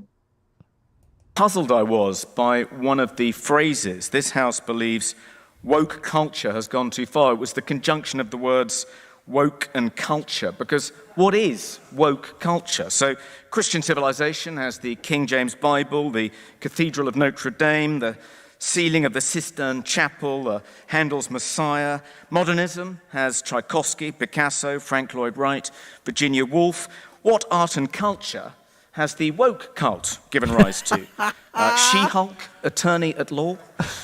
Oh, God. I love this guy. I love this. This is amazing. Look, this couldn't have been too long ago. He knows about She-Hulk.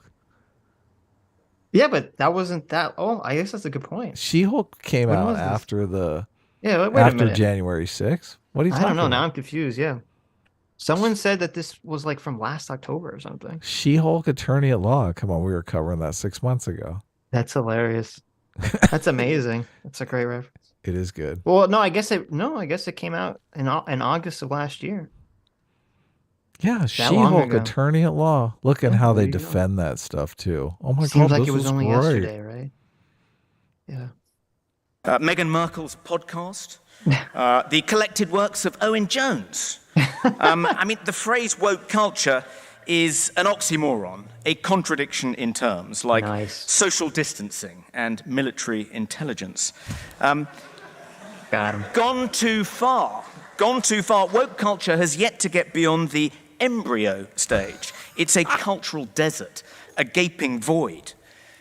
But perhaps I'm being too literal. I assume we're talking about the ideological movement, the intersectionality cult, the oppression Olympics, the critical theories, as James Lindsay would put it, the grievance industrial complex, the great awakening, wokest day, what Orwell would have referred to as a smelly little orthodoxy. So first let me acknowledge, Alex, that the moral impulse underpinning this movement is laudable.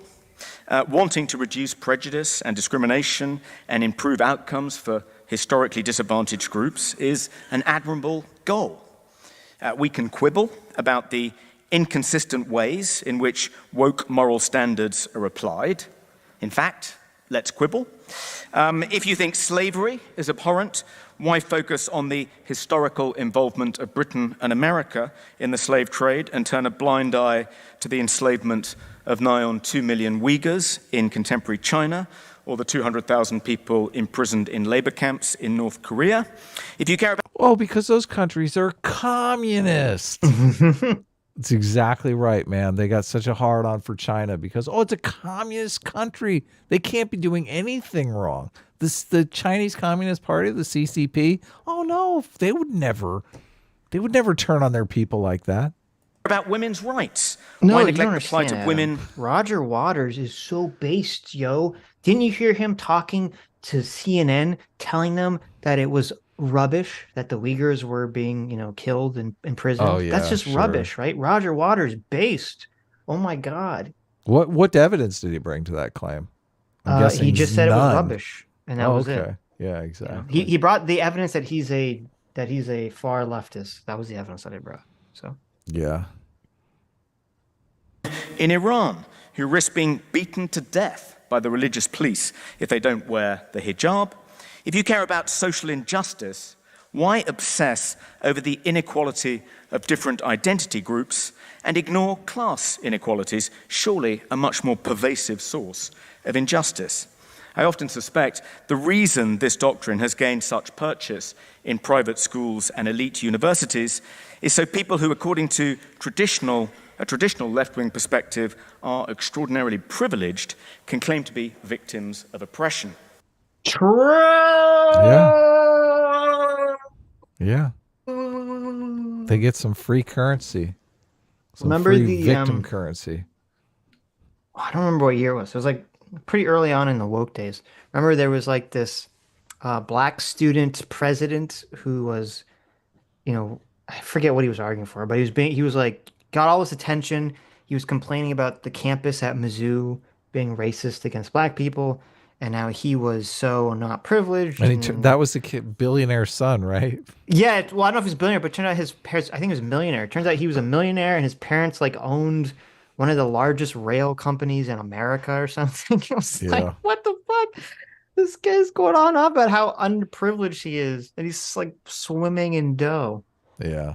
It's, but I think that's a great point. I think that's what's going on with a lot of this stuff is you have a bunch of rich, privileged, elite a-holes Yeah. who want to feel like they can get to whine about how, why it's justified that they're upset, why it's justified that, they're not accomplishing things in life that, they want to accomplish. They're the bourgeoisie and they want to be the proletariat. Daniel the Bruce for $20. Thank you, Daniel. Says, so with those poll numbers on a downward trend, what do you think would be the benchmark where woke isn't an issue that requires being focused on anymore? That's a good question. I mean, I don't think that'd be something that would be derived from a poll. I think it would be something that you would just be able to see in terms of how articles are written, how whether people are getting fired from that, whether it's, how things are talked about politically.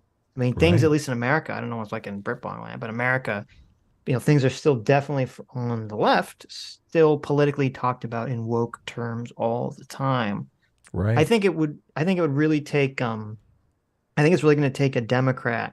I don't know if this is going to happen, but I think it would really take a Democrat to come out as very anti-woke to really spark that trend.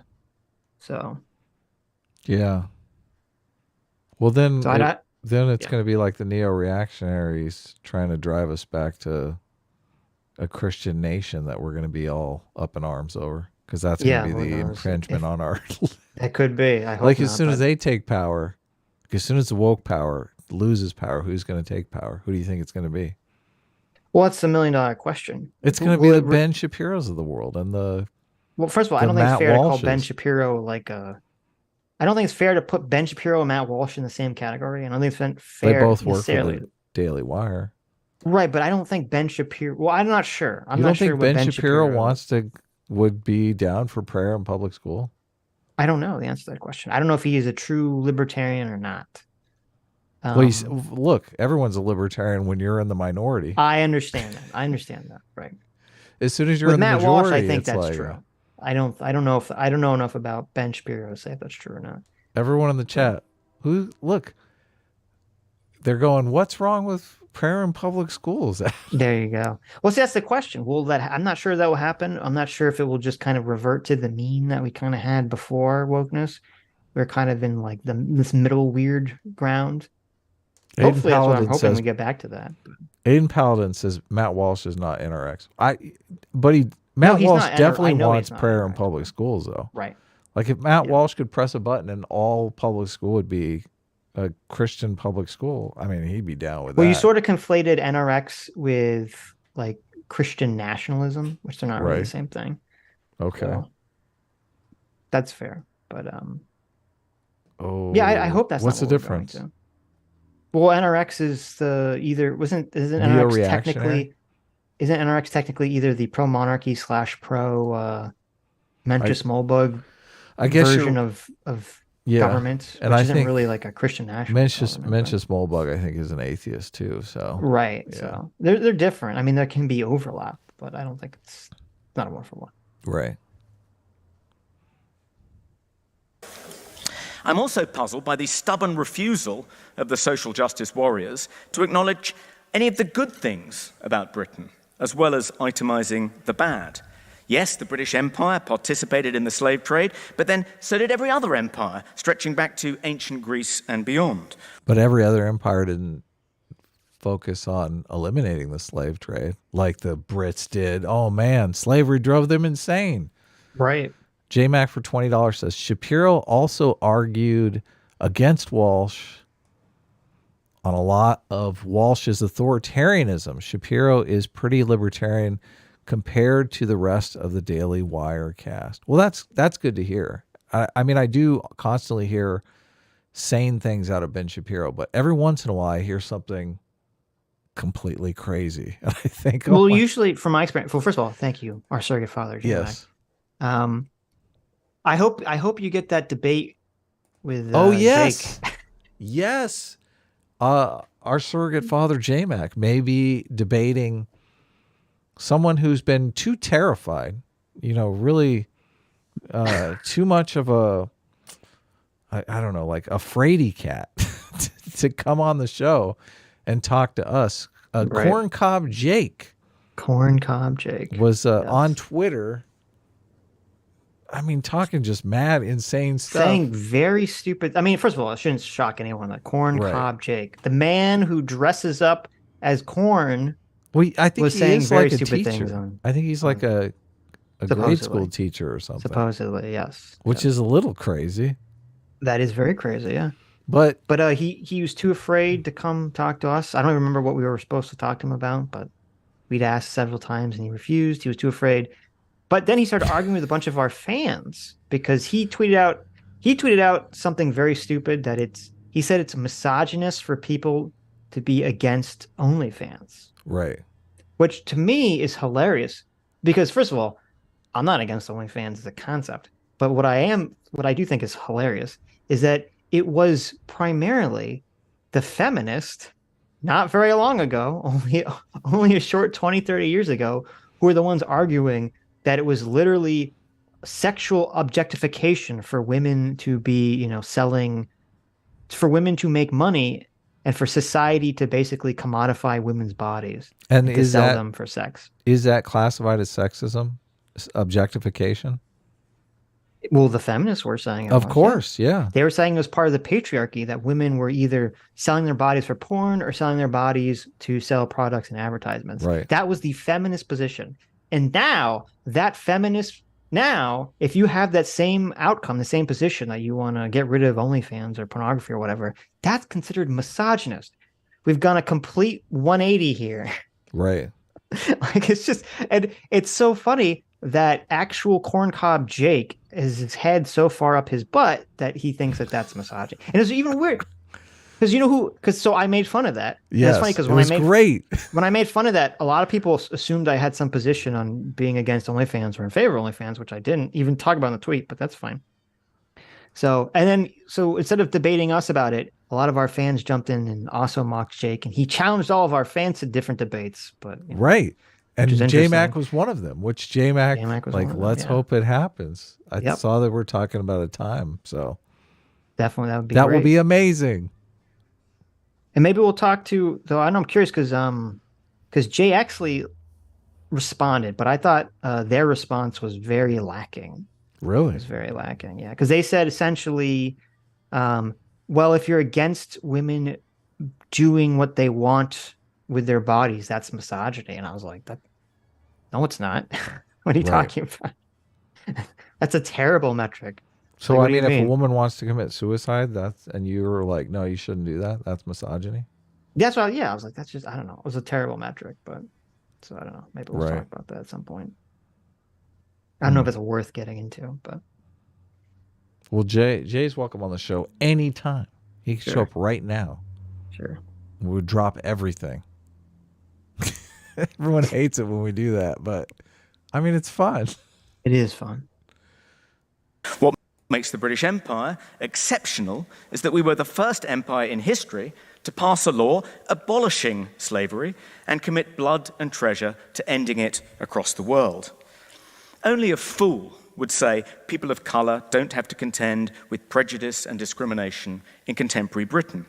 But according to most international surveys, Britain is amongst the least racist countries in the world. A Swedish survey carried out in 2013 asked people in 80 different... This is why I hope we can talk to... I hope FD will come on again. That's because never he seems... happen. Why? Well, I don't know. You said he was never going to come on, then he just randomly came on. Yeah, look, reverse psychology seems to work here. Come on, what are you doing? That's true. Help me out here. Come on again. There you go. I like that. Because he seemed to be operating from the position that America is basically just as racist now as it was, pre-segregation. Yes. Or I mean, during segregation. So, it's hard for me to wrap my mind around that position, but. Yeah. Different countries. Yes. But you talk about British... Wait, isn't this you can just like take questions in the middle of the... You talk about British colonialism as though it's in the past. Huh. So I thought this was like you can just interrupt the person speaking and just ask them Evidently. questions. Okay.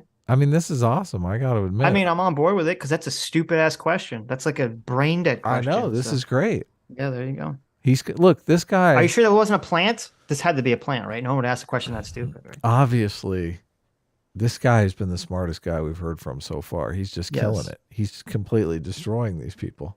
And not only that, he's got his little note cards. He's like flipping through his note cards. Yep, destroyed. Yep, destroyed. Destroyed. Colonialism still happening right this very second, Adam. Okay. Yeah. Look at Canada. They still got the queen or the king now on their money. What about Australia? Look, they're the woke ones. They're the ones that are awake to how the world works. You sure about that? Yeah. Oh, Northern Ireland. There you go. You can't understand what they're saying there. We gotta. Oh, okay. I'll read it. Back it up. The fact that Britain is currently colonizing the north of Ireland. Well, there was another one we missed in there. It doesn't matter. Okay.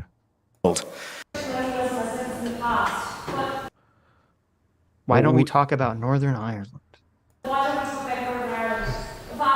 fact that Britain is currently colonizing Northern Ireland. It's a continuous instance. Mm-hmm. Well, if the British colonial system is not in the past. It's current. It's happening in my country. Okay. I don't think of Great Britain and Northern Ireland as one country colonizing another. As I understand it, a majority of the people in Northern Ireland want to be part of the United Kingdom. Should that change, should there be a referendum and a majority of the people in Northern Ireland vote to become part of the island of Ireland, then of course I'd accept that verdict. But as I understand it, at the moment, I mean, it's fairly close, but still a majority want to be part of the United Kingdom. So let me just go on.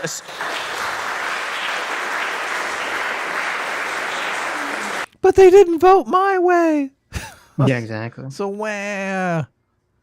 So the evidence that Britain is among the. See, my answer to that would be, what kind of privileged fucktwit does this person in the audience have to be to conflate the colonialism of the past, where England or some other country would literally just bust in your country with guns and just take it over, steal your resources, either enslave your people or make them second-class citizens. Yeah. And just basically ship wealth out of your country. You're comparing that to Northern Ireland right now has a referendum where they can't decide whether they want to be part of the UK or not going forward. Really? Yeah. Really? Come on, you privileged a-hole. What is going on here? That's how they do it. That is how they do it. That's why it's so disgusting. It's like when people talk about today, America's just as racist as it was during Jim Crow. What are you talking about? You're talking about when a random black guy, like a white woman could point at a black guy and be like, he touched me, and then that guy gets lynched on the street. You think that's the world we live in right now? Well, they don't. This is the problem because they have a completely warped view of history too. Like they view history as like a battle of, democratic referendums. It's like, no, that's not how history was. History was they pulled up in a ship and they're like, hey, you're going to start, paying us in gold doubloons or we're going to burn your hut down. Yeah, I know. It's completely different. Yeah, that doesn't. Well, they would argue that's still happening. I mean, they'd say, this is what's happening in Ukraine right now. What are you talking about? Now, listen, I don't know. My British history could be a little lacking here, right? But I don't know, if America just voted to say we want to be independent of Britain, would they just been like, well, you had a referendum and you voted for it, so let's have a conversation? No. Was that really the way it would have worked? Did we not have to actually fight them with a violent war? We fought a revolutionary war over that. Oh, okay. Yeah. I'm just a little confused here as to what the hell this person's talking about. The least racist countries in the world. So a group of Swedish researchers in 2013 asked people in 80 different countries whether they'd object to people of a different race moving in next door. This is a way of measuring how racist people are. And the percentage And Sitch answered, hell no. objecting in the UK was between 0 and 5%. No, I answered, I want them. I don't want no white people living near me. Whitey's got to go. That's what I said. Look at I'm so not racist. I don't want white people anywhere near me. Listen to this pandering. Pandering. I want some culture. We all know white people don't got culture. I want some culture living next to me. Sitch is trying to get a black friend. That's his goal for 2023. Trying. I'll have you know. All my friends are black, Adam. Sure.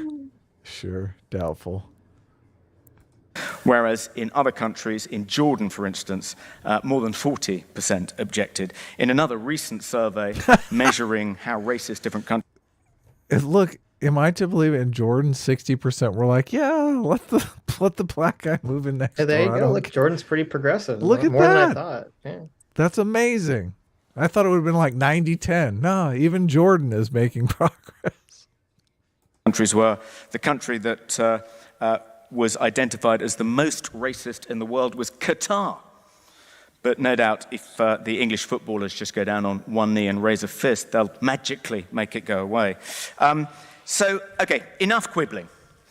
Setting aside the bias and the double standards, there's nothing wrong with wanting to improve outcomes for historically disadvantaged groups. There's nothing wrong with the ideals you identified as the ideals of the woke movement. The objection to woke culture is not the end the woke are pursuing, but... Okay, well, I want to say something about, comparing America or England to other countries. So you could make the argument. You could say, well, it's not, sure what's going on in other countries is bad, but we don't live in those countries. We don't control those countries. We're not going to just, kick the door down and make them do what we want them to do. Mm-hmm. We should be focused on issues within our own country. Yeah, lead by example. Our own country, right? And so that's fair. That's a fair point to say. However, my retort to that, if some woke person said that to me, would be to say, well, that's true, but that's not what we're talking about. The reason we bring up other countries is because people that are woke, they're not just saying we need to improve ourselves. They're saying our country is basically the same as it was back then. Right. And by doing that, you are equivocating. You are essentially saying we're the same as China, we're the same as Qatar, we're the same as Jordan, we're the same as any of these other countries. Right, and that's why these comparisons are not whataboutisms, but are actually arguments against that point. Oh, I see what happened. Someone in the chat accused you of whataboutism. Oh, I'm not actually looking at the chat. So okay. No. I was just thinking like someone could make that point. They could say, oh, this is all whataboutism, that, he's bringing up all these other countries. No, it came up with the last speaker too, the whataboutism stuff. Mm-hmm. Yeah. Right. But I get it, obviously. It would be a whataboutism if you say, well, we don't have to change ourselves because what about all these other countries that are bad? But it's not whataboutism if the point that the woke people always make, which they do, is that that we're essentially the same as those countries. And then you say, well, first of all, we're not. And you know that we're not, so you're lying. And then secondly, if you really believe in your principles, why are you so silent on some of these other issues or even make excuses for some of these other issues? It seems like there's some other factor here motivating you. And I would say the factor that's motivating them, maybe whether they know it or not, at least let's say the factor motivating the academic ideology, because that's a little bit more intentional, would be an anti-white, anti-liberal philosophy. Right. And so that's why they fixate on, white, quote unquote, white liberal countries as opposed to, non-white countries. Right. Because they're racist. Yes. The means they use to pursue it. At the Free Speech Union, we get an average of 50 cries for help a week. And the vast majority are from people who find themselves on the sharp end of a Twitchfork mob. And the favoured methods of the woke finder generals, as I'm sure all of you know, is not to argue, to persuade, to debate, but to smear, to ostracize, to publicly shame, to cancel. True. I'll give you an example. One of the first cases the Free Speech Union took up was here at Oxford. Professor of Modern History, Selina Todd, helped arrange a feminist conference at Exeter College, and it was to celebrate the 50th anniversary of a famous feminist conference organized at Exeter College 50 years ago. At the last minute, several of the speakers, and don't forget, she'd helped to organize this event, she'd helped raise money for it, she'd thrown herself into it. At the last minute, several of the speakers due to speak on the opening day said they couldn't appear on the same platform as her because of her gender-critical views. And so the organizers of the conference immediately, pretty much immediately, disinvited her. And that's cancel culture. It is. It's also Right pro-felicity. Right there. And this is the problem with the whole freedom from consequences stuff. It's people trying to, and maybe the better way we should phrase it is people leveraging, well, not, and I guess that wouldn't work. I don't know. Because the people want some people absolute leveraging definition. their platform to screw over other people. But it's even worse when it's supposed to be some kind of like, almost like a debate setting. It's a free speech platform. Right. It's like, or yeah, supposed to be people like having the conversation. Right. Yeah. It's such a meme these days. We need Like, to have a conversation about right. this. Let's have the conversation about having the conversation. Well, that's true. But like, I don't think Kanye should have been kicked from Twitter for the alien symbol that he posted. Mm-hmm. I don't think he was. I think he was because he leaked a DM that Elon Musk sent him. Right. That's my theory anyway. And I don't think Ye should be banished from talking. If businesses don't want to make him the face of their product, that's very different than saying that he can't be, he can't talk on podcasts or whatever. Like, if I would love to have like a Joe Rogan Kanye thing, but the problem would be if they did that, then all the people would try to like ban Joe Rogan or something to that effect, right? Like, not let these people speak. So we should talk more about platforming. I think that is the next, little, idea or thing to study, because is there a lot of information on the effects of platforming? Because I know we've talked about pro-felicity, which is, the idea that different people, they become a brand in and of themselves. So they don't necessarily want their brand associated with certain other brands. So they're using that to kind of destroy one another's brands, which is just a completely different situation that we've never really experienced before. It's a product of social media, obviously. But I don't know. I don't know what the real world effects are of platforming. I mean, people talk about it all the time. I mean, right. People lose their minds when Destiny platforms Nick Fuentes or I think they got mad. Some people were obviously getting mad because people were continuing to platform Kanye West. He was on a Piers Morgan show, and I think people were getting mad about Piers Morgan platforming him. So right. I don't know. I don't know if it's something. People obviously intuitively freak out about it because they have a belief that Kanye West is going to say something and people and everyone's are going to just agree with him. Yeah. Yeah, wholeheartedly. Which, I mean, I know that there is research on celebrity endorsements and stuff, because that's why there are celebrity endorsements, right? But right. I don't know the limits of that kind of stuff. And I feel like the Kanye West stuff kind of tests those limits, but a lot of people lose their minds over it. It also, I don't know if you know this, but Stardust, she's like a politics streamer. She's been on our show. We've had her on our Tuesday stream before. She did a talk with Richard Spencer, and like everyone like lost their minds. Mm-hmm. And I swear to God, this was like 6 months ago or something. And I listened in a little on her stream yesterday or the day before, I can't remember, and people are still giving her a hard time about this. I'm going, oh my God. And I mean, she's not even really that big a streamer. Like, what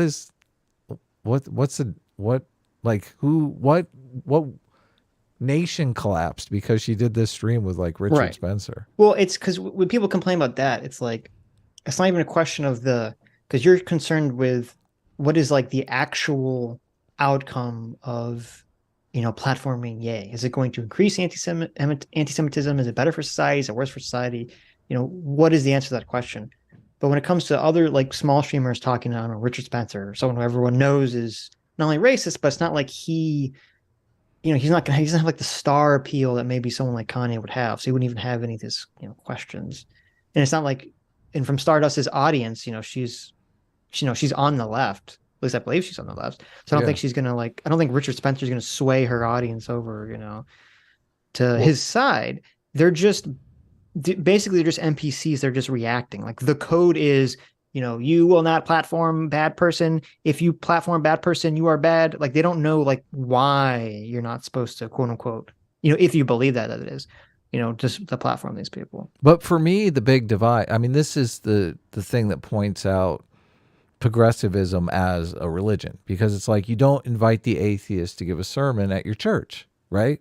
Because we're here to gaslight each other. Yeah, no, that's a good point. Believing our ideology, right? We're not here to debate the ideology. We know the ideology. We're here to affirm it for one another. Yeah. So, maybe. but there is a debate. There is like a debate sphere. There is an entertainment sphere. It's not all about just going to church and preaching your progressive ideology. Like, just as far as exploring and understanding your political opposition, I think it's useful to have those conversations. And I don't necessarily know. I would like to know more. I would like to have a better understanding of what the real danger is. Because I feel like a lot of people are saying, oh, this is just so dangerous. You're playing with fire here. What are you doing? This could be the end of Western civilization. And they're just talking smack. And I want to be able to say, here is why you're talking smack, and shut up. Well, I don't know like what you're saying would be good. I don't know if you could research it in a way that makes sense to have like a definitive answer to the question. Well, I know this, I mean, the Mr. Girl debate with Destiny over Nick Fuentes and chicken and waffles and stuff kind of touched on this. The argument is, you are a celebrity and you are they're making the argument that you're giving your celebrity endorsement to whoever it is that you're inviting on your platform. Now, I don't agree with that, because just because you invite someone on your platform doesn't mean you're endorsing them. Like, we invite people on all the time to debate, discuss, to, kind of maybe even expose some of their more radical ideas. And there's a big controversy that if you're not overtly, oh my God, I'm totally against this person, stylistically, they see that as an endorsement. But sometimes you can't expose some of their more radical ideas if you are going to be confrontational from the get-go. Right. Like, a lot of times you'll coax some of that really crazy stuff out of them if you're just kind of nonchalant. Yeah, but that shows how people don't really track most of these online conversations. They just kind of get a gist of things based on the emotions of the speakers. Because you could have a conversation where two people are talking and one person's saying like really crazy racist or sexist things, or whatever they're saying.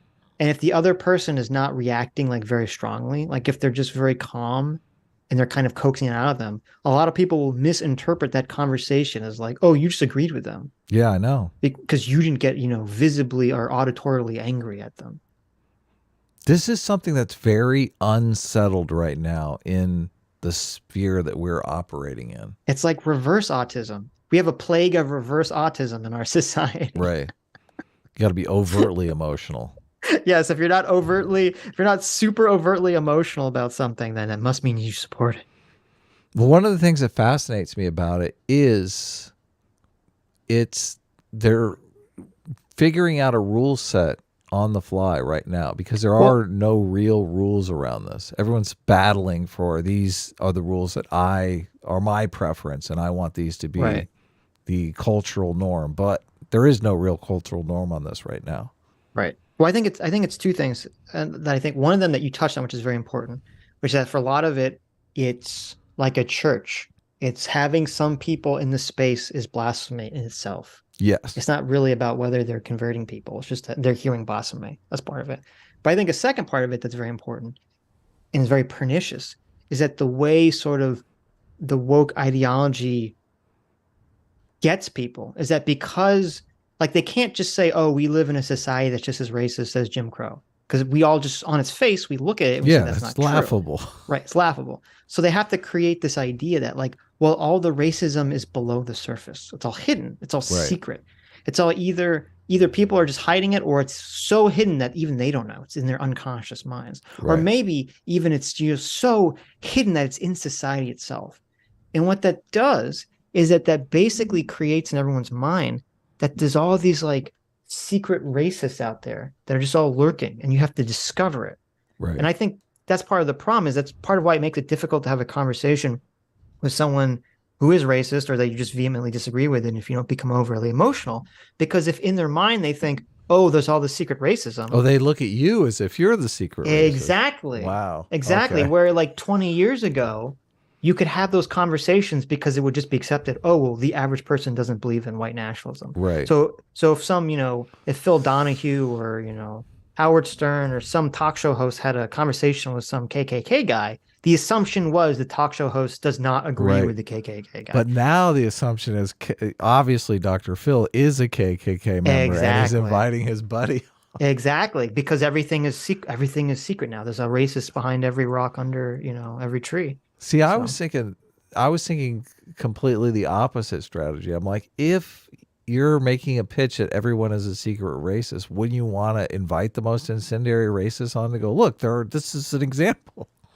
Well, if you're going to respond by just blowing up on them, then yeah. But if you're going to actually try to coax things out of them, right, then no.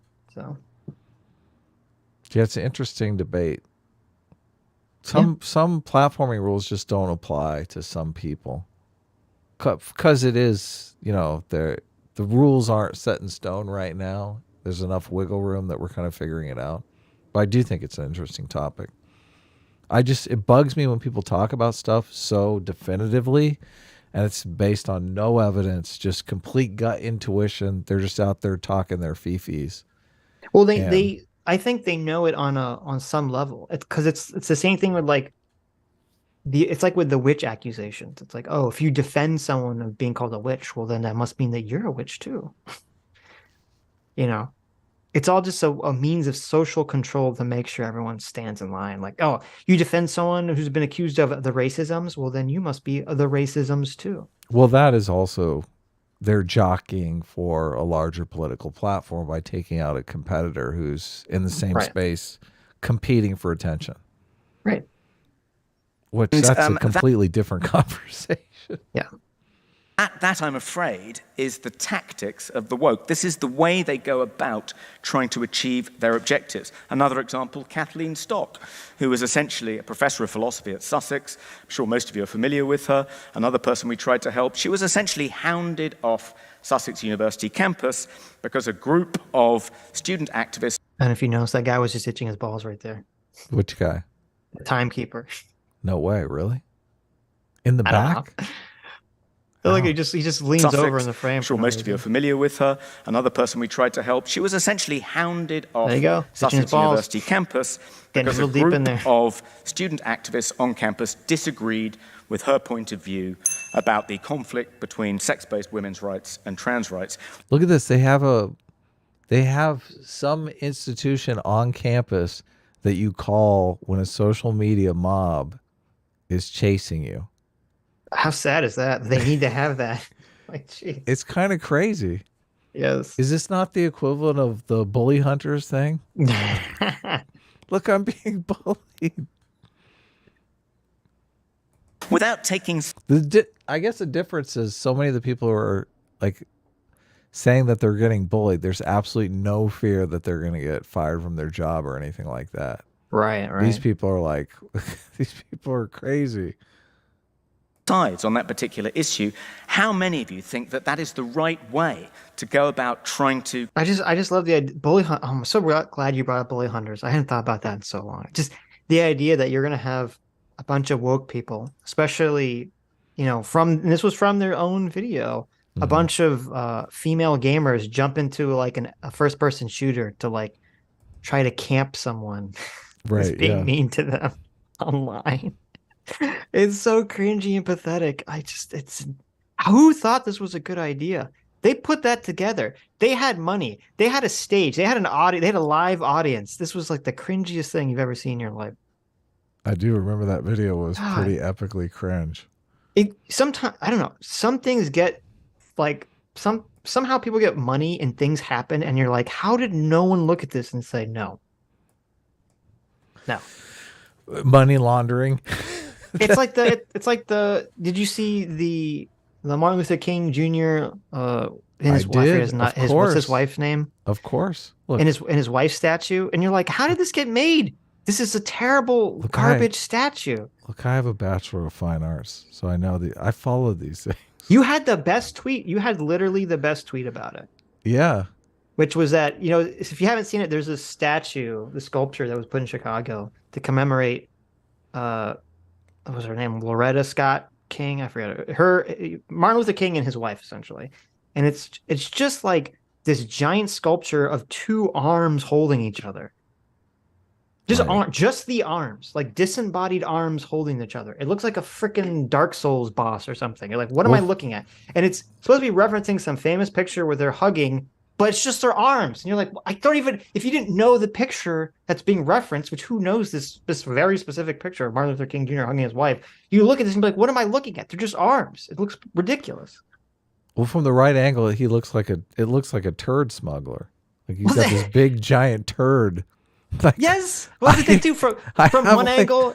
From like one angle, it looks like a guy turd. Yes, from one angle, it looks like a guy going down on a woman. From another angle, looks like From another angle, looks like a woman holding a guy's dick. Like it's just so bad. It's like one of the worst sculptures you've ever seen in your life. And you said like I forget what you exactly said. You said they removed all the emotion. The joy. Yeah, because the photo is, I mean, they're overjoyed. They have these giant smiles on their faces. It looks like they just won the lottery. Like you can't look at the photo without just experiencing human emotion. But you look at the sculpture and you're like, I feel nothing. I have no human emotion the one way whatsoever. in which humans express their emotion, their face. Yes, yeah. They removed the face from the sculpture. So you look at it, it's just like this dead, bizarre Dark Souls horrific Eldritch horror boss that's about to stomp you. It's just arms. So they paid $10 million for that sculpture. Did they really? Are you just saying that? No, for real. It cost $10 million? Sitch, you don't know the depths of despair. Oh, look, no. This is my big thing because, I mean, my wife and I, we go to galleries a lot and, we do the art thing. I have a Bachelor of Fine Arts. Like I've followed, art, the art. I've studied art history. I'm interested in it. Mm-hmm. It's just so much of the stuff that you see in galleries. It's like this wouldn't get 5 likes on Instagram. Like I know. This is so just up its own ass. And I feel that way about that sculpture. And I dug in a little bit, and the guy, like that's his shtick as an artist. He does a lot of sculptures in that same sort of. They're just like disembodied parts. Yeah, and obviously the first word in his bio is identity. Like that's his focus, right?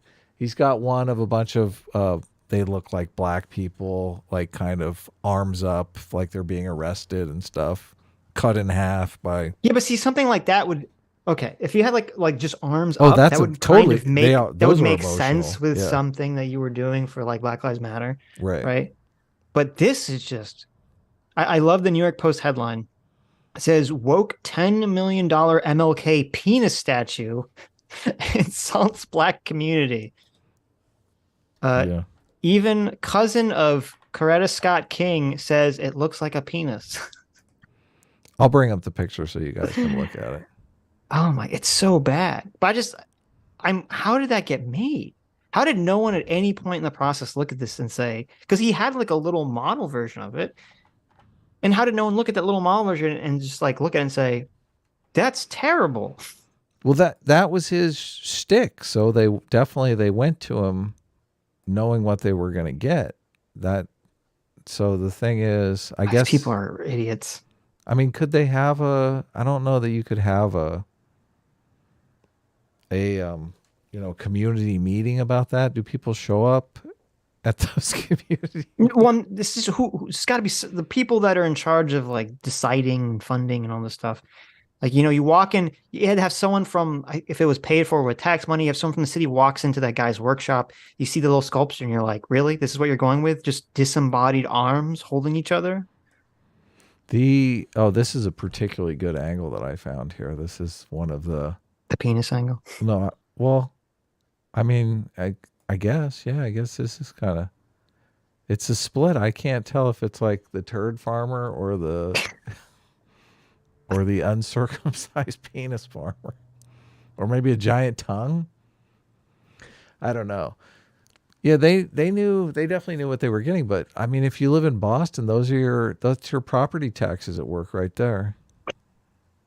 I love this. So, Coretta Scott King's cousins, Seneca Scott, said the mainstream media was reporting on it like it was all beautiful because they were told that they had to say that. But when it came out, a little boy pointed out, that's a penis. And everyone was like, yo, that's a big old dong, man. If you had showed that statue to anybody in the hood, they'd been like, no, absolutely not. $10 million were wasted to create a masturbatory metal homage to my legendary family members, one of the all-time greatest American families. Yeah, that's what I mean. You don't look There at you this go. and think, oh, this is Martin Luther King. You don't No. look at this and go, this is Martin Luther King. You look at this and go, oh, this is the artist. You look at it and go, what am I looking? You look like, oh, it's hands holding a dick, hands holding a turd. I don't know. What am I looking at here? Yeah. Well, this is what I always say about how wokeness is like the Borg. All forms of human endeavor will become about progressive activism instead of about beauty or aesthetics, right? I mean, you could do both. Obviously, I understand that if you're doing a sculpture of Martin Luther King, it's somewhat based in activism, right? It's even worse. Apparently, But the you don't have photos to from throw. the photos from right after he won the Nobel Peace Prize too. Yeah. I should bring up the photo. Which who would ever get that from the sculpture? Yeah.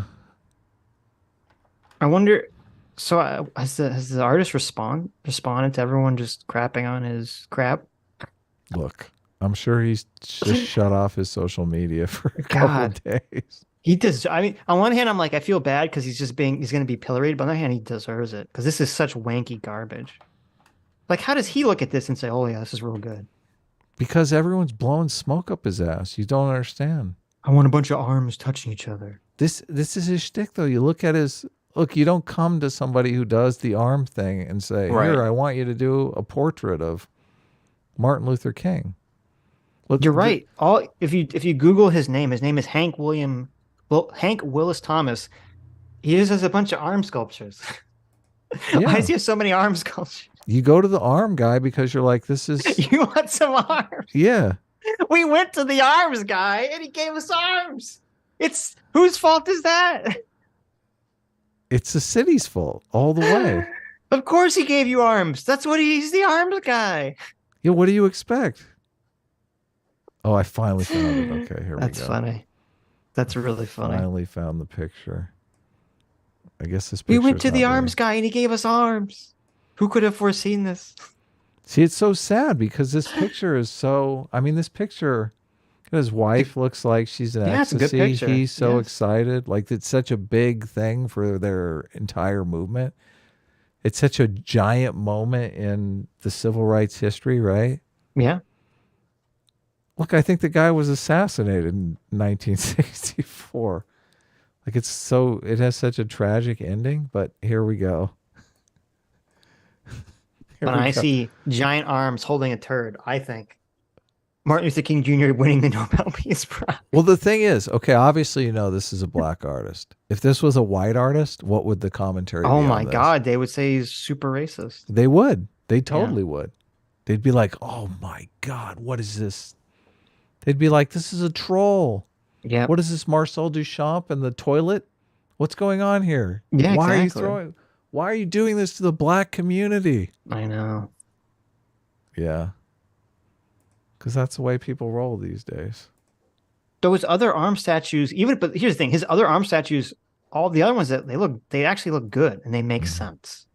Like they have one that's like a bunch of people putting their hands up, and you're like, okay, I understand what they're saying. It's about, police, complain Brutality. about police Yeah. brutality or But something, those right? people actually have expressions on their face. So Well, you don't even need to see the fit, like, because it's like you just see the back. Well, you can see the Right. both sides, but one of them you just see the backs of their heads, and they look black, and they have their arms up. What's the name of the artist again?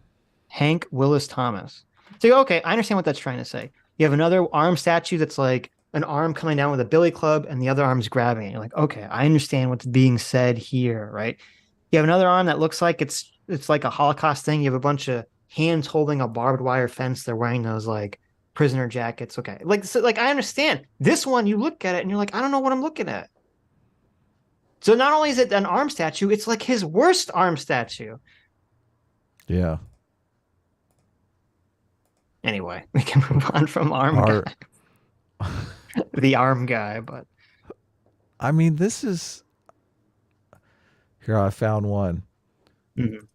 I mean, this is kind of unique. I would definitely put this in my living room. It's like a giant chrome arm just pointing up into the air. That's right. I mean, that's like the arm of God. Look at that. yeah, I don't. Okay, that one I don't know. What is that one supposed to tell you? What do you mean? Is he like Islamic? Is he doing like the Islamic thing? Is he pointing up into the air? Is he referencing? Remember the guy that? Remember the guy that like no. shot that politician in like the art gallery? Wait, I think they were supposed to hang this on the wall. This is the pull my finger. Ah, of course. This is the pull my finger sculpture. He's saying he was a very big fan of the Jackie Chan adventure cartoon, and he wanted to commemorate Uncle saying one more thing. Yeah. Okay. Adam never watched the Jackie Chan adventure show. Yeah. No, I did. What are you talking about? Jackie Chan Adventure Show? That was great. One more thing, Jackie. I wonder if that would be like. I'm assuming the guy that did the voice was Asian, man. but God, that would be hit. Looks so racist nowadays. He's like the biggest Chinese stereotype. Wow. Jackie. He'd say it so annoying too. Jackie, one more thing. Every time Yeah. You're still on. I don't want to interrupt the Jackie Chan No, thing. it's enough Jackie Chan. Every time I see stuff like this, I always think of the episode of Futurama where they give everyone their stimulus check, their $100, and Zoidberg is like, "I'll take one art, please." Yeah. He spends his stimulus check on the art. On one art, yes. I'll have one art, please. Because it's just like, oh yeah. I mean, that's what this stuff. It's like this. Do people hang this?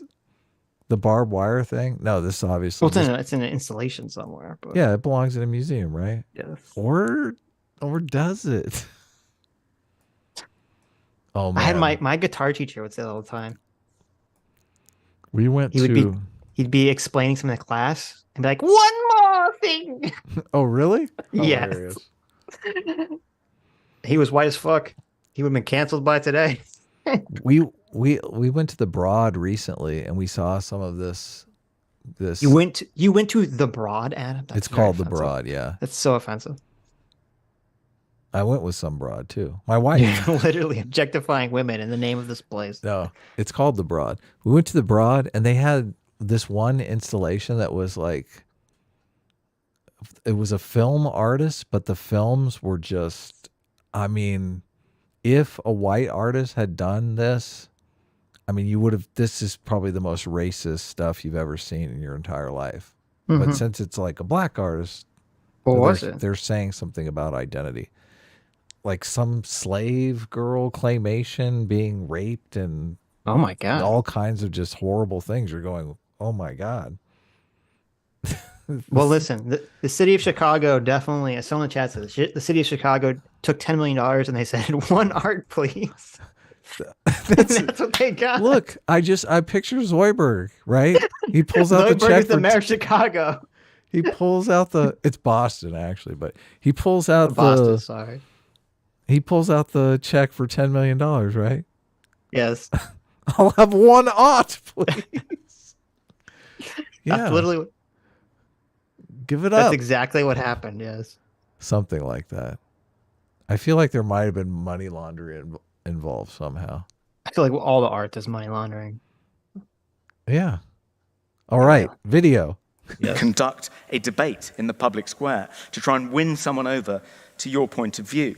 And these kinds of tactics, this all-pervasive cancel culture, has created a climate of fear at British universities. According to a recent report of the Legatum Institute, 35% of UK academics self-censor for fear of retribution, rising to 75% for the tiny minority of conservative academics. Meanwhile, a quarter of students in British universities, according to this survey, self-censor, rising to 59% of conservative supporting students.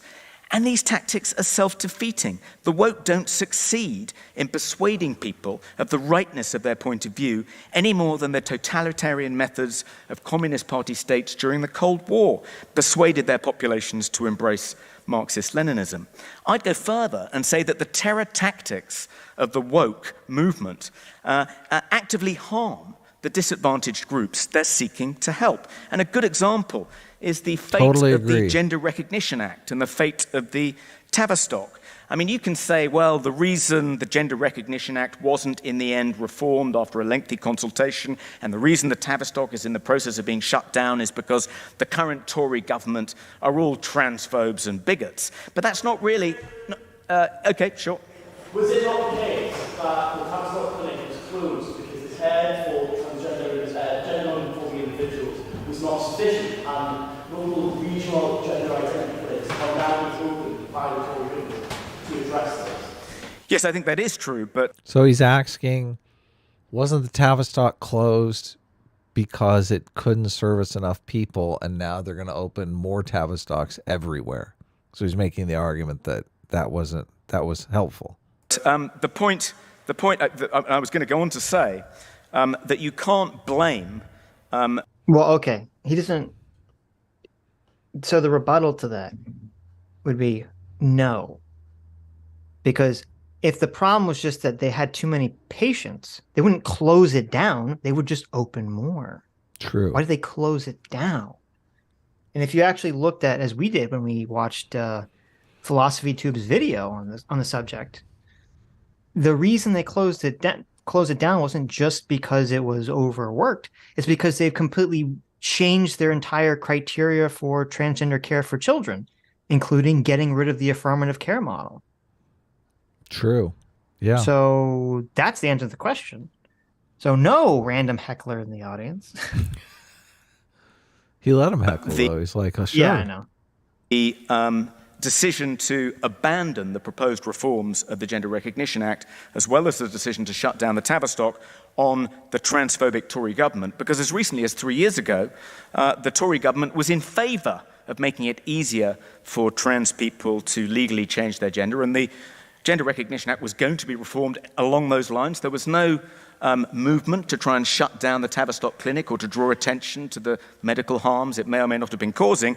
But the reason the Conservative government has changed tack on that issue, the reason it isn't doing more to defend trans rights, is because the trans rights activists have lost the public debate. Why have they lost the public debate? Because shaming people, calling them names, standing outside debates and screaming bigot, TERF, transphobe, does not, funnily enough, persuade the public to sympathise with their point of view. The refusal to debate, the insistence on no platforming, the idea that if they share a platform with someone like Selena Todd, they're going to become contaminated because they're standing next to her, almost as though it's like being a TERF is a virus you can catch.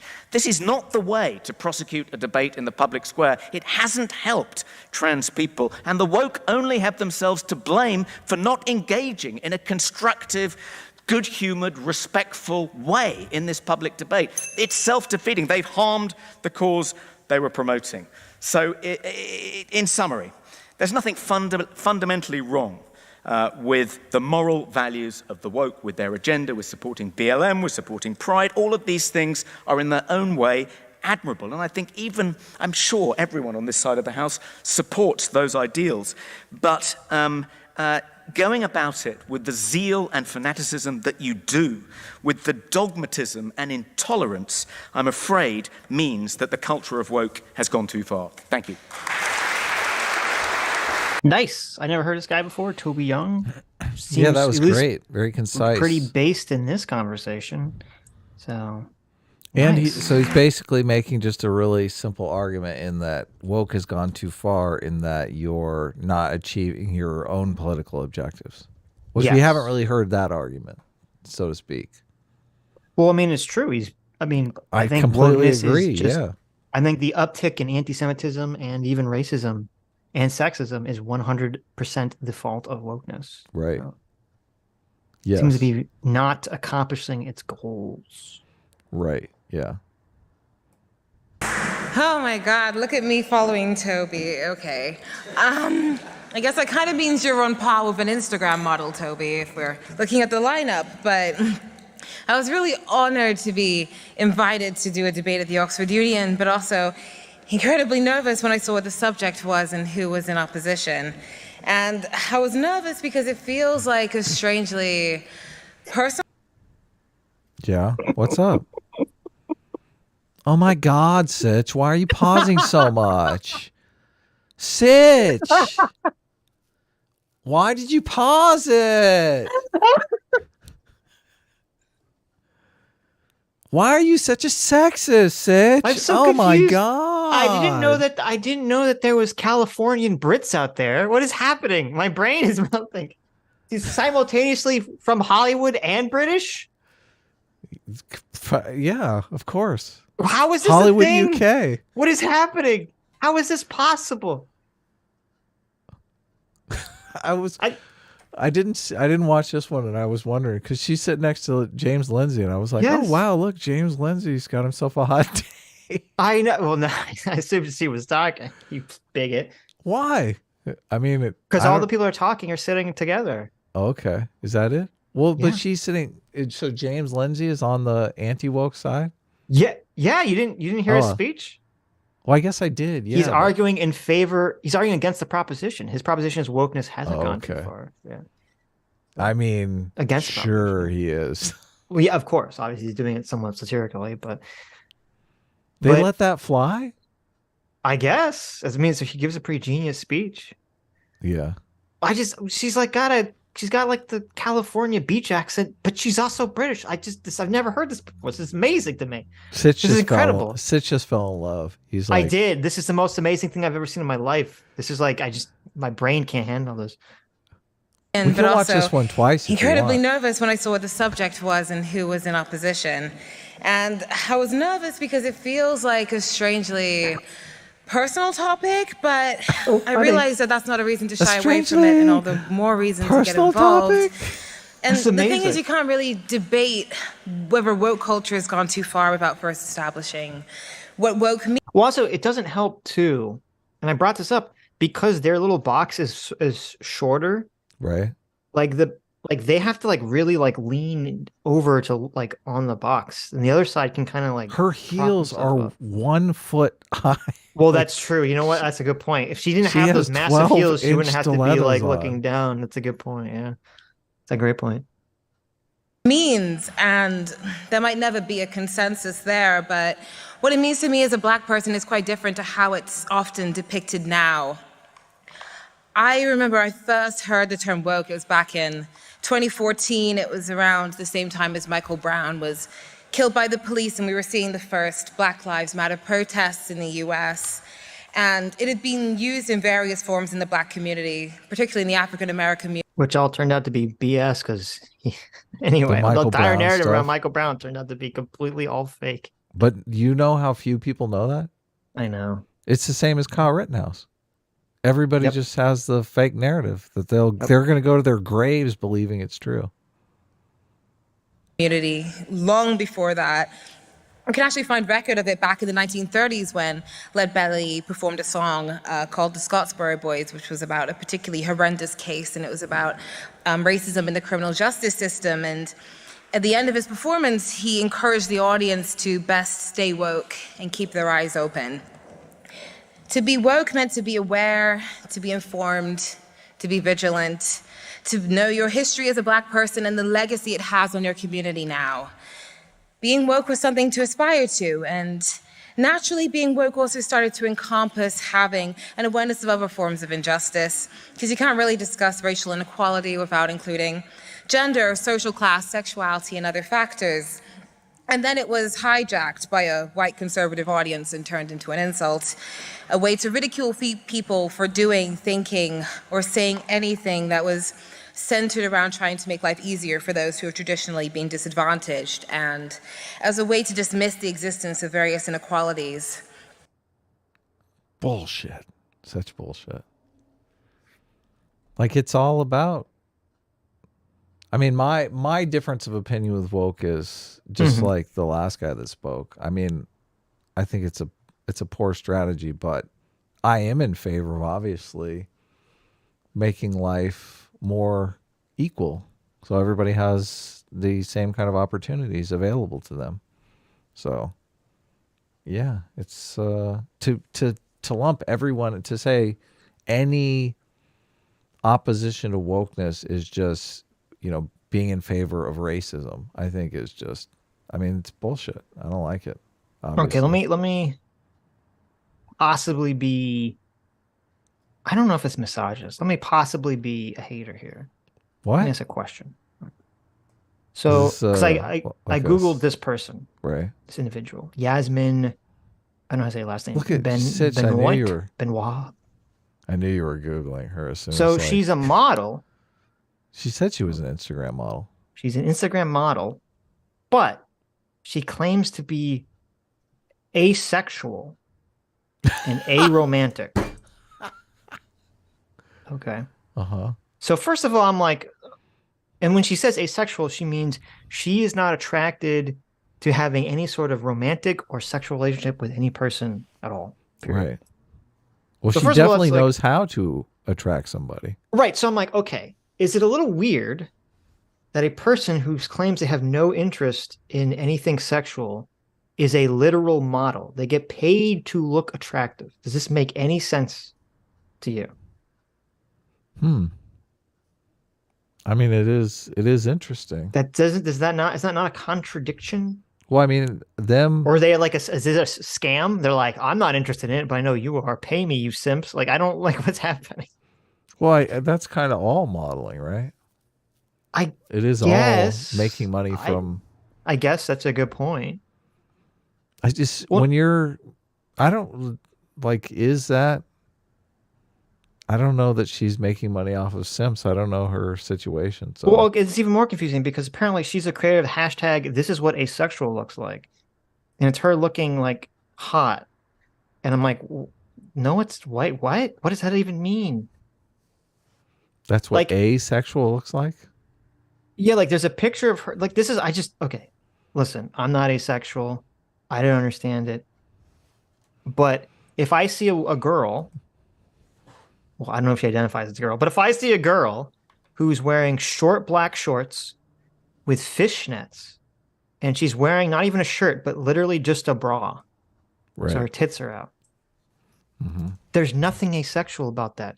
She's doing everything she can to emphasize her female form. Her female Sexually. sexuality, yeah. Yes. How is that asexual? That's completely not asexual. What the hell does asexual mean? At this point? Asexual, I just looked it up. It's not having or involving sex. So, yeah. I don't understand how you could say. Non-sexual. I don't understand how you could be dressed up in like lingerie and saying I'm asexual. It's like, well, then why are you dressed like that?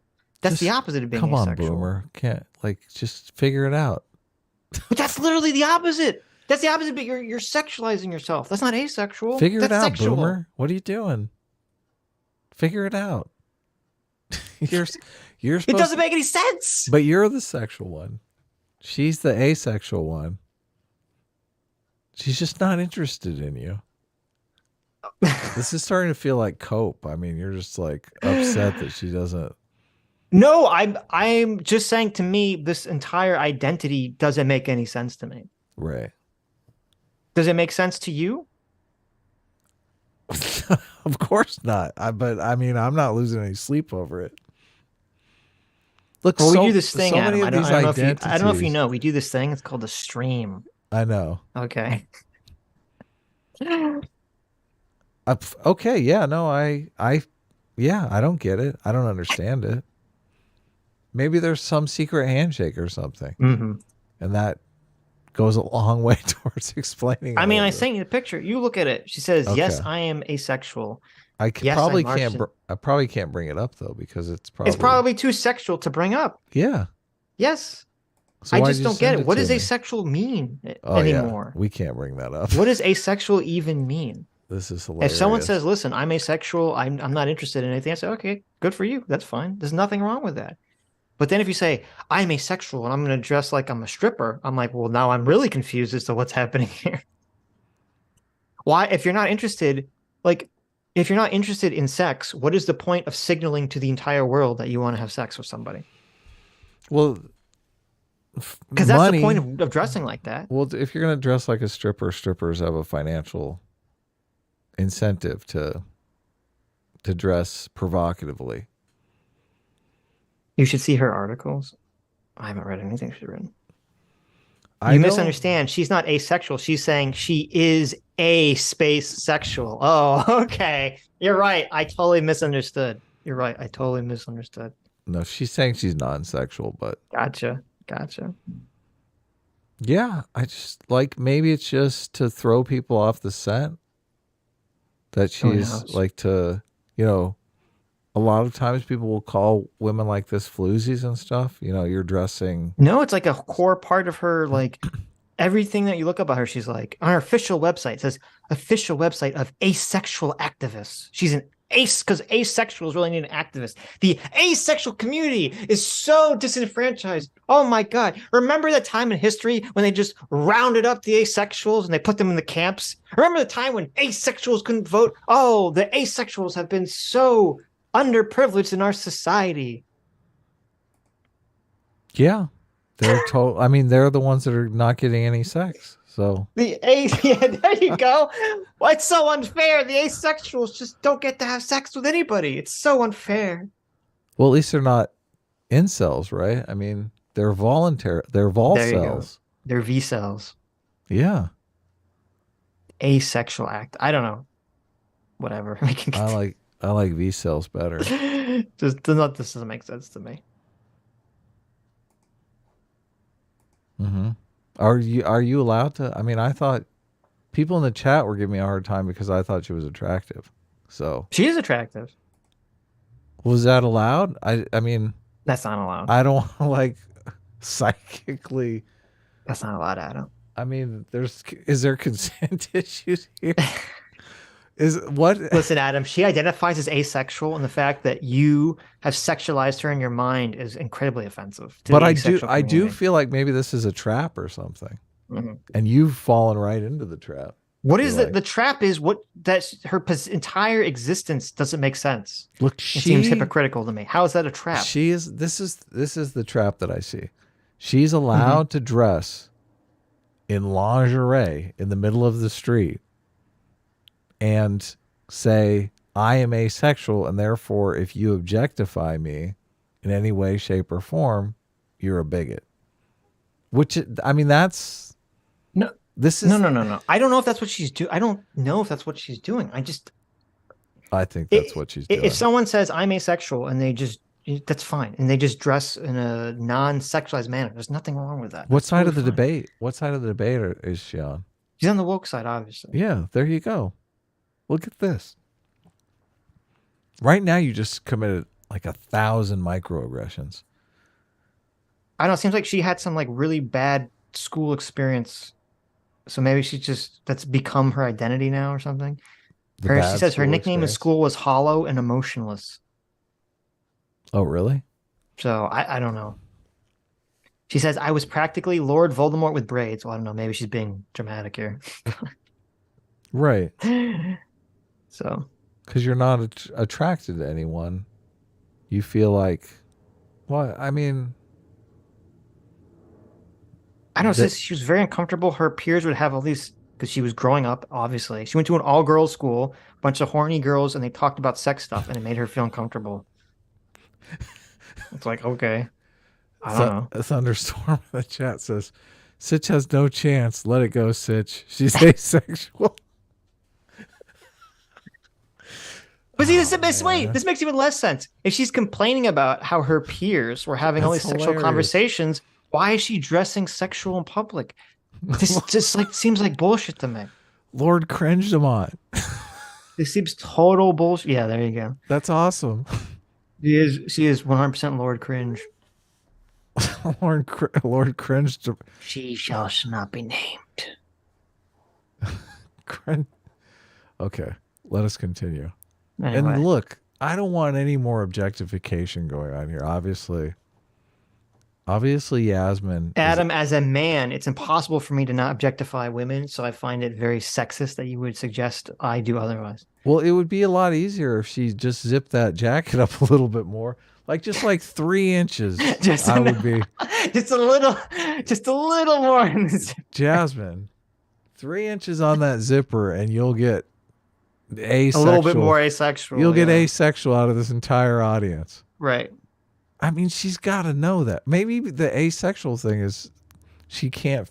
That's the problem. She doesn't understand how much she's being sexual. I don't know. Like this article I'm reading from her, it seems so sus, so bullshit. She says, "My activism would be the gateway to the community. Despite being the quote ugly friend at school, I ended up becoming a model." Oh, really? She was the ugly friend at school? Okay. I mean, this is not so sus to me. Like, really? This is a classic ugly duckling story. Sure. It is. Yeah. And it turned out I was a beautiful swan. She didn't go through puberty till she hit 18 at university. Oh, okay. Look, no more. You've had your fill. Okay. We're only focusing on ideas from here on There out. you go. Okay. Look at the guy behind her. He's trying to look something. What is he trying to look at? Beautiful skirt you're wearing there, yes. Yeah, exactly. Very asexual. It's crazy to witness how being woke has gone from being something aspirational for Black people to a pejorative that is used to beat communities down for trying to be informed and helpful. Gee, she just called you a racist. This is what the guy was doing on Twitter. He kept saying, oh, this is a Black word. You guys shouldn't be using it. Like, this is woke is from the Black community. Well, it was, but it's been appropriated by white people. Right. By white woke people. I don't know what to tell you. Yeah. Well, okay. Okay, I don't know. Maybe she in a just has short some space of weird... time, we've gone from having hashtags like. Maybe she just has some weird. Why did you pause it here, Sitch? Please, you're killing me. Oh, whoops. Sorry. Oh, really? Am I killing you? Why does that kill you, Adam? Okay, I don't know. How dare you objectify this asexual being? Okay. Maybe she just has some weird definition of asexual because she says asexuality doesn't make you undesirable or unable to desire others. What? I mean, literally, I thought it did. I thought it's a definition. Please make it stop. Words have lost all meaning. It is a unique experience of sexuality, not a deprivation from it. No, Please. It is definitely a deprivation of it by definition. Please stop. Stop. This doesn't make any sense. This I is don't so bad. Okay, I think I know what's going on. She says, the love of a romantic partner won't complete me because I was born complete. Well, first of all, no one's born complete or perfect. Right. But secondly, feeling sexual attraction to others won't liberate me because my liberation is not dependent on other people. Okay, I don't think she actually is asexual. I think she has her notions in this mind that she's so rebellious. This is like, she was like born like the most rebellious rebel of all time. She's like, all my friends are talking about boys, so I must rebel against the concept of relationships. I won't let it define me. All of this she's preaching, though, is an individualist ideology. It's funny that she came down on the side of collectivism in this debate. Yeah. Exactly. That's a good point. It's a very good point. Anyway. Okay, I'm done. I'm done with the asexuality now, I hope. Are you sure? Closing the articles. I'm closing your page. It all sounds like gobbledygook to me, but what do I know? I'm a boomer, right? Yeah. Like hashtag stay woke, which derived from Black American protesters pleading for people to be more conscious of inequalities, to phrases like go woke, go broke, encouraging multi-million-pound corporations to stop caring about inequality, which sounds kind of counterproductive to me. Because isn't that what woke really is when you break it down? Caring. Can caring go too far? Yes. What is that kind of question? Is that? Of course, caring can go too far. What are you talking about?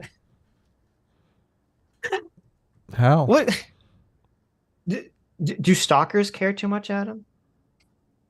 Yeah. Is that an example of caring going too far?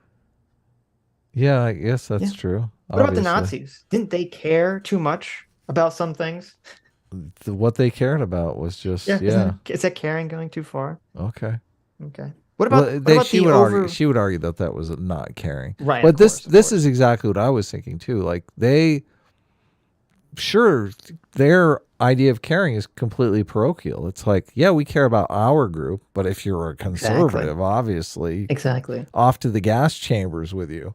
Isn't But it just even- about caring?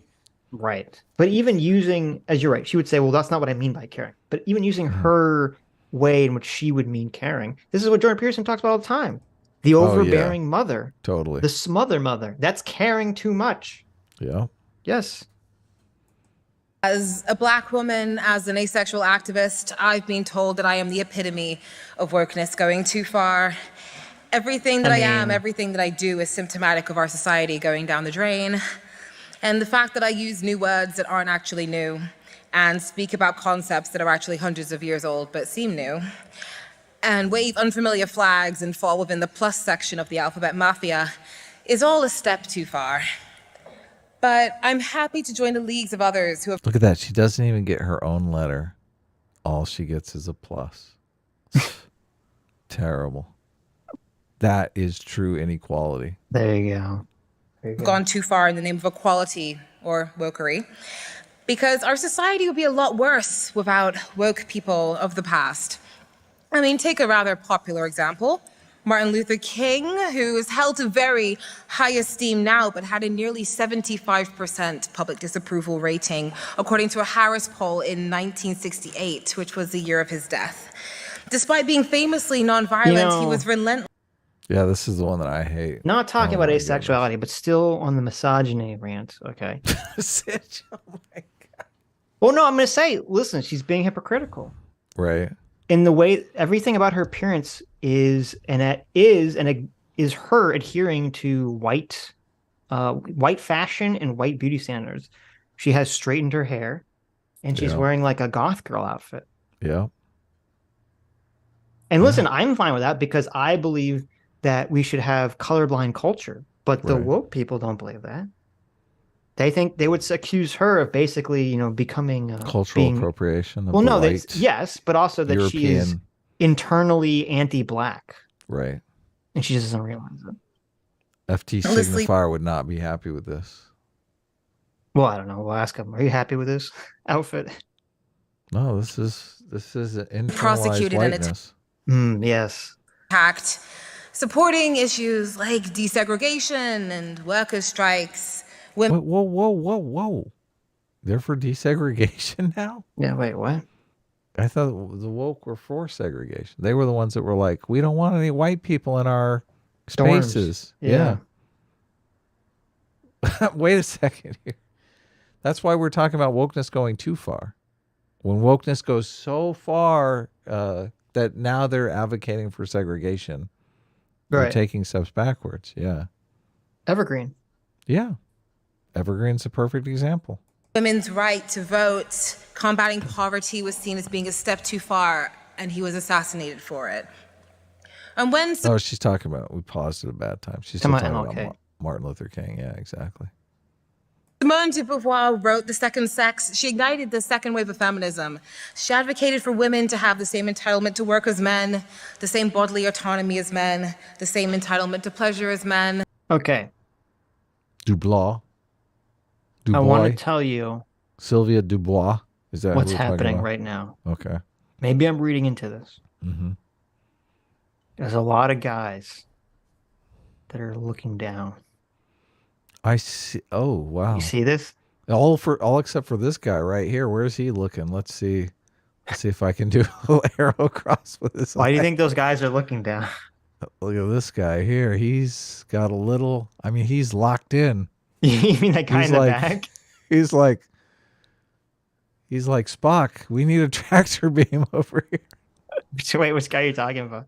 The guy sitting right, staring at her behind, sitting right behind her. Oh no, no, no. Yeah, but look at the I know guy. all the guys on this side are looking down. Yeah. Yes, but look at the guy on stage Right. on the left. He's look at where his eye are. Oh, he's soaking it in.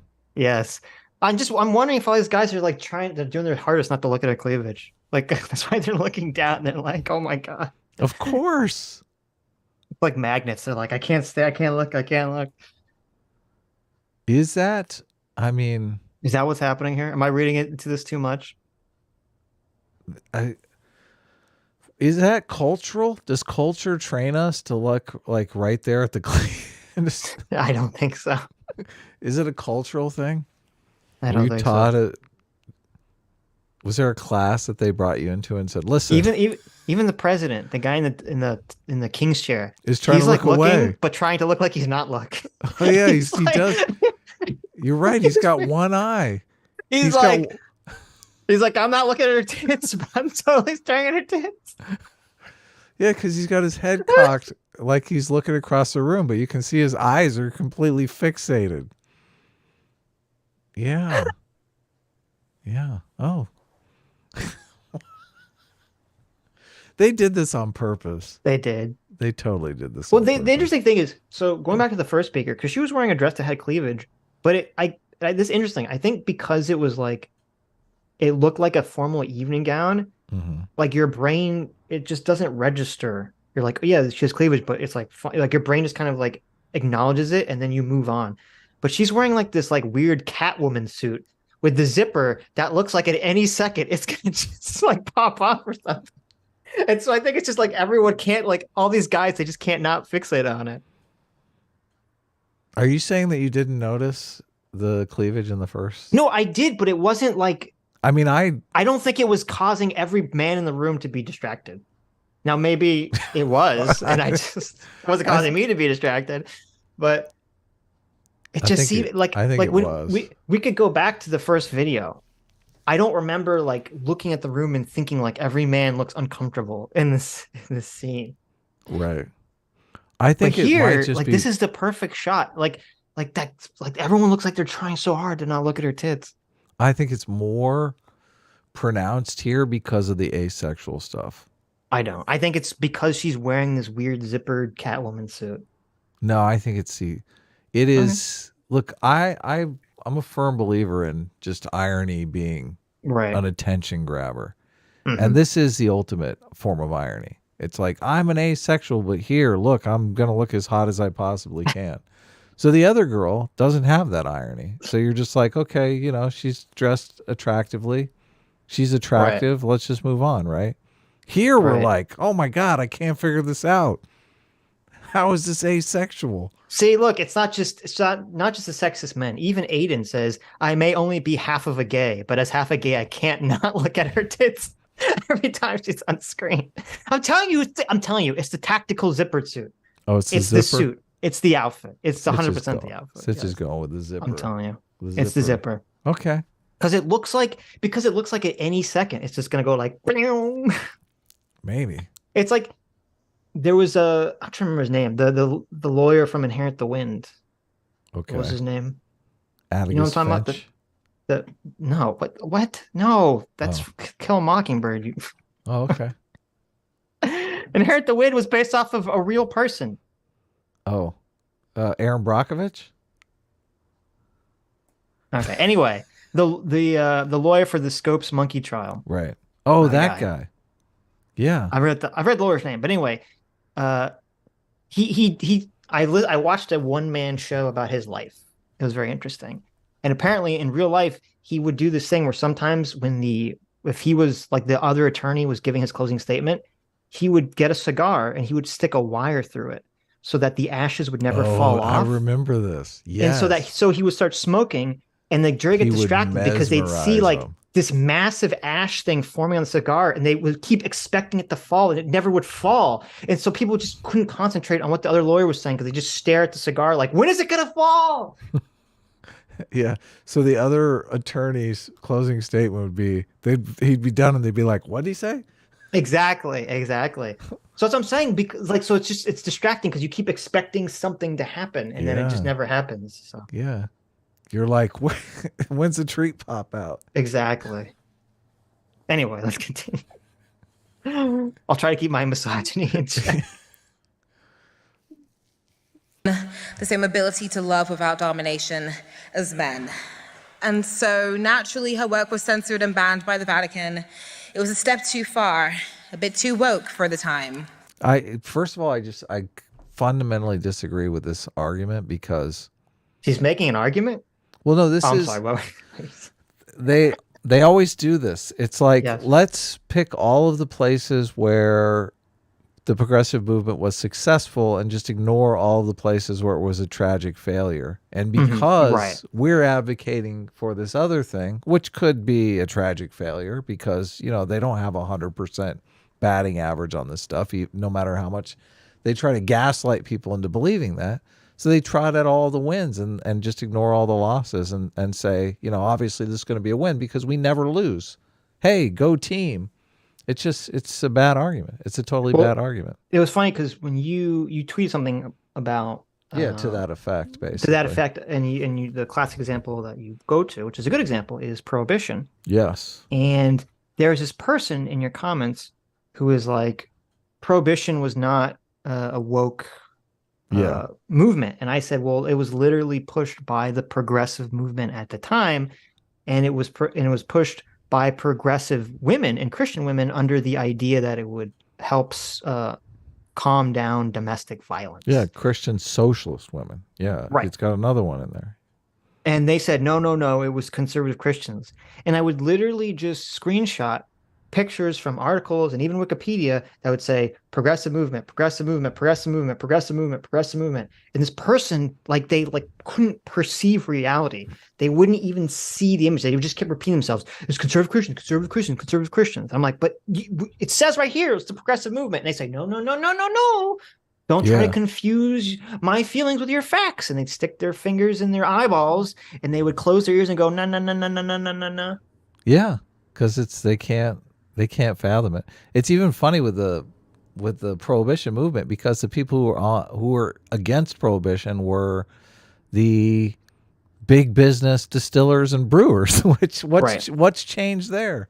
Isn't that the representation of the Republican Party? Right, but it's all survivors' bias. Of course, that's exactly what it is. We only fixate on the quote unquote progressive movements that succeeded.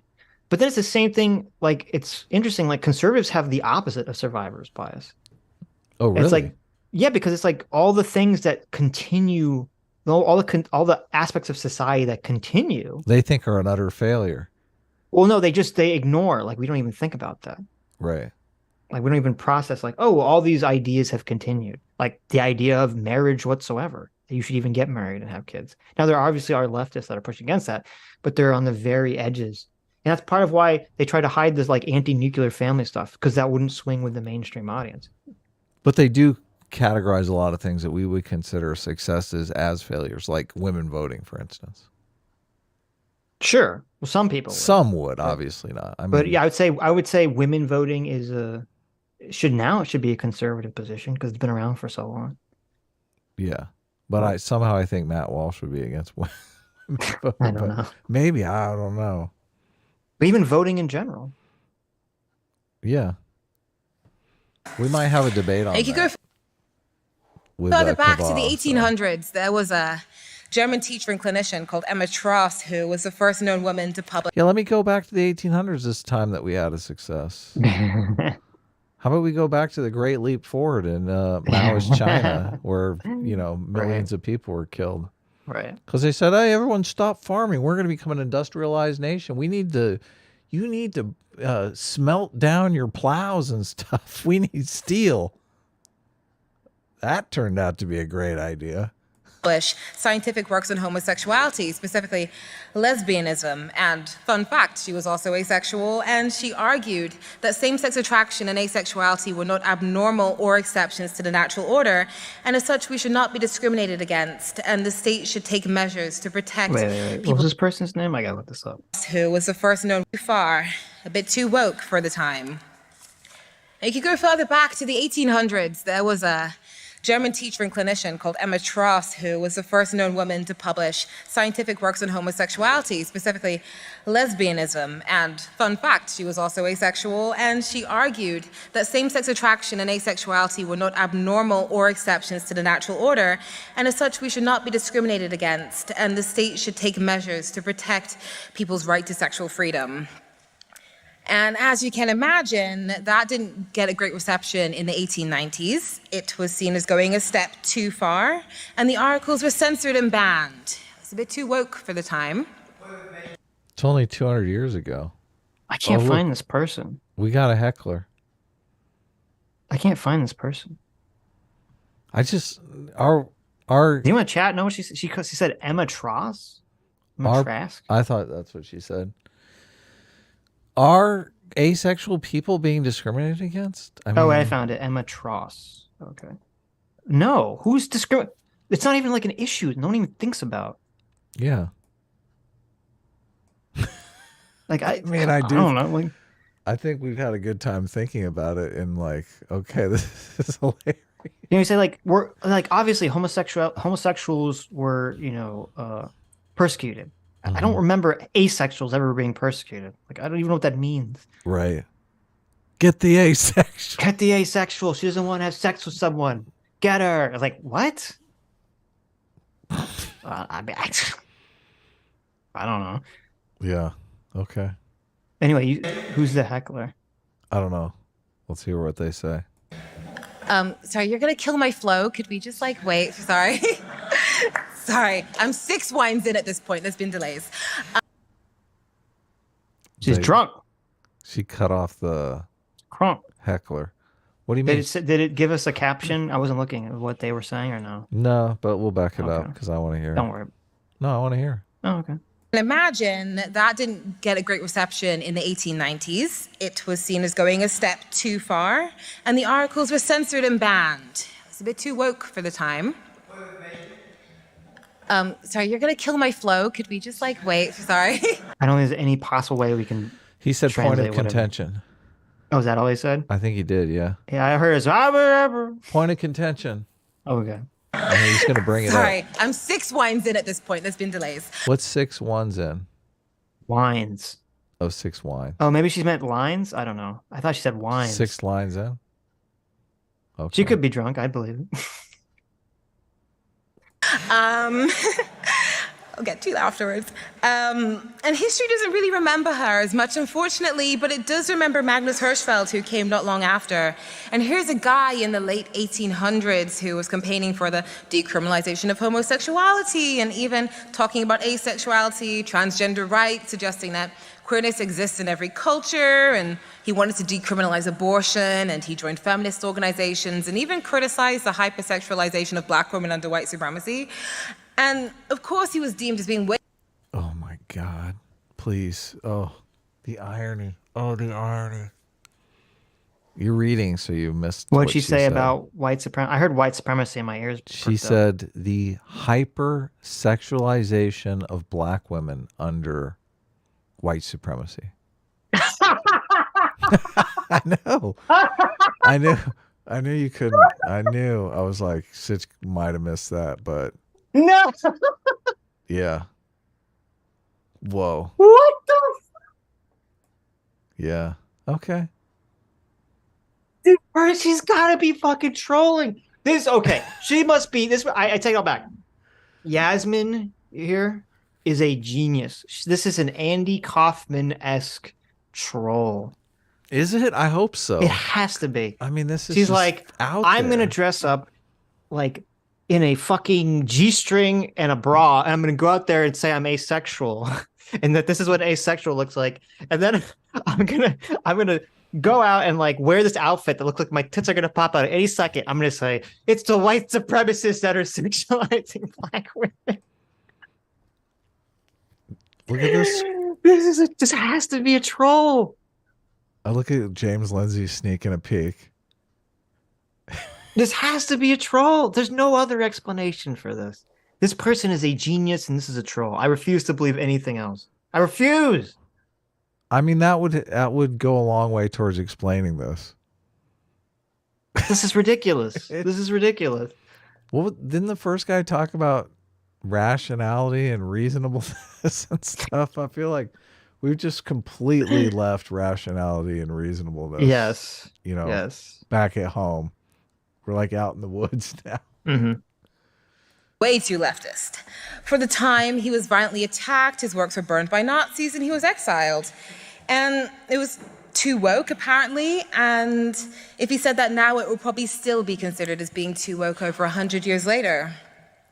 And I'm so glad that those people went too far back then, because in hindsight, it really wasn't that far. And they made undeniable contributions to how we understand the world now. But so many issues that they were... So did Chairman Mao. Undeniable Wow. contributions. Got him. I mean, millions of people had to die, but we definitely understand communism doesn't work now. tackling then are still hardly addressed issues in modern times. How can wokeness go too far when it's still just a conversation? A conversation that isn't as new as discourse makes it out to be. A conversation trying to change issues that still haven't been solved.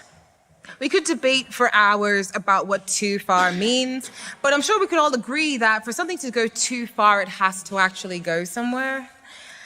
And I mean, we live in a society where the wealth divide is widening, even more so for ethnic minorities and women. Conversion therapy for LGBTQIA plus people is still legal.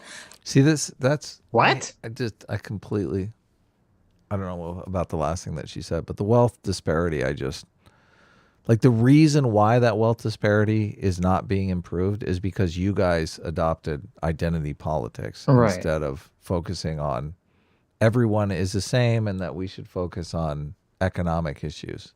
So this is your own creation. Like it's going to get nothing. It's going to get worse and worse and worse because you care more about transgender bathrooms than you do about affordable housing. So it is what it is. If you guys want to wake up and join the rest of the people who are concerned about issues that actually affect people, then that'd be great. Trans people in a society where the wealth divide is widening, even more so for ethnic minorities and women. Conversion therapy for LGBTQIA plus people is still legal. Trans people are waiting up to 3 years for a first appointment at a gender clinic. Black women are 4 times more likely to die in childbirth than white women. And rape prosecutions in England and Wales have fallen by 70% despite the Me Too movement, even though more sexual assaults are being recorded. Why? I wish I knew why that black woman dying in childbirth statistic was. Because I feel like there's a reason there that is probably not racism. Doctors hate black women and want them to die in childbirth. Yeah, I don't think that's it. Like maybe they don't seek prenatal care or something. We did look it up because this came up in one of the streams. Oh, they use it again and again? We need to commit it to memory. I did look it up. I don't remember what the answer. I think you're right. I thought the theory was it has something to do with prenatal care. Right. Which, I mean, you can't force people to seek prenatal care. If they can't afford prenatal care, I mean, that's understandable. I get it. Well, also, I'm sure it has something to do with income inequality. If there's a disproportionate number of black women that are poor, there's going to be a disproportionate number of black women that don't seek, that don't seek prenatal care and thus die or have complications. They probably could, though. They probably could. They just, there's probably welfare programs that will definitely give free prenatal care. It's not the evil conservatives that are saying, no. No. Things have improved, but not that much. Not enough for us to start demonizing progress and new ideas. And I'm not saying that... Sitch, why are you always demonizing progress and new ideas? You're just demonizing things. I know. Such a demon. Yeah. Look at me. I look like... Demonizing asexual rights. The right not to have sex. I'm demonizing the woman wearing the Catwoman suit with her tits about to pop up, saying that it's only the white supremacists that are sexualizing her. Every new idea and outcome is going to be a keeper. There's going to be some outliers, some extremes, and I'm sure that the opposition is going to... Did she? Oh my God, I feel like she actually made a concession. Idea and outcome is going to be a keeper. Not all ideas and outcomes are going to be a keeper. So she's recognizing this is progress. Look, I I feel like we made some progress here. There we go. Some real progress. There's going to be some outliers, some extremes, and I'm sure that the opposition is going to zoom in on those examples because outliers is all they really have, because nothing that substantial has happened.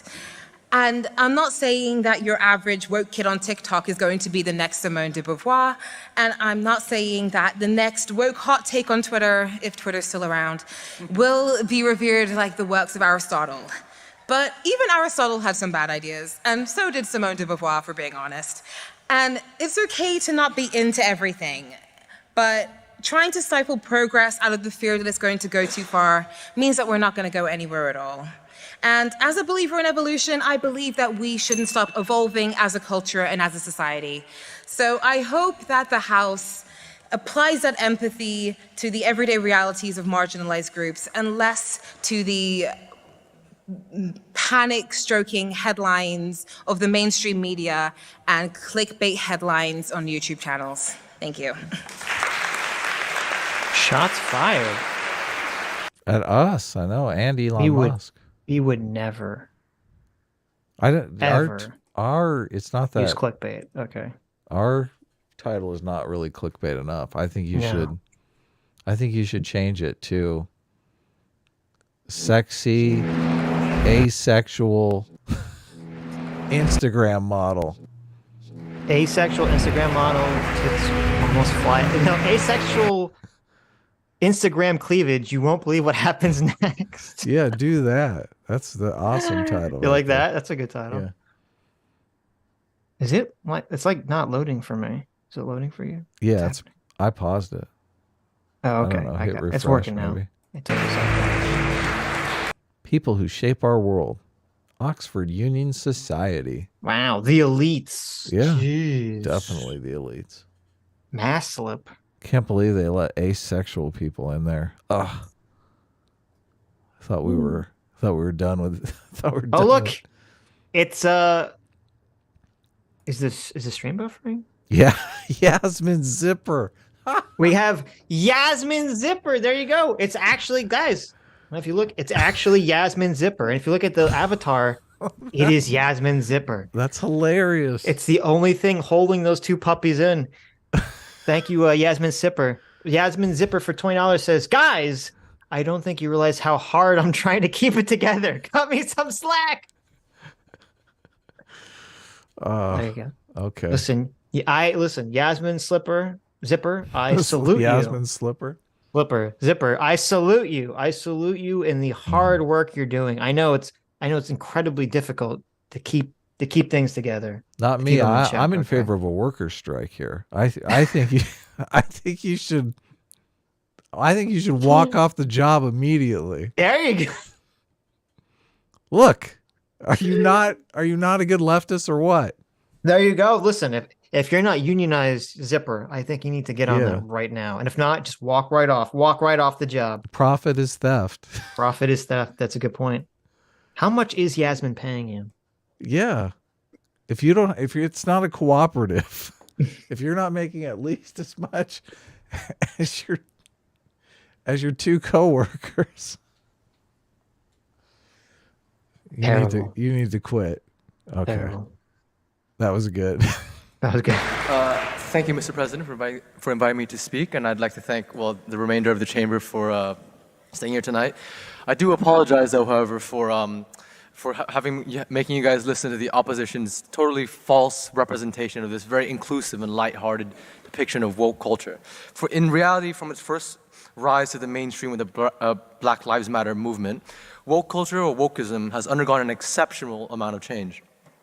What once started as a venerable movement that shed light upon ingrained sources of oppression in modern day has become an inherently divisive and toxic catch-all label for various seeming progressive social problems.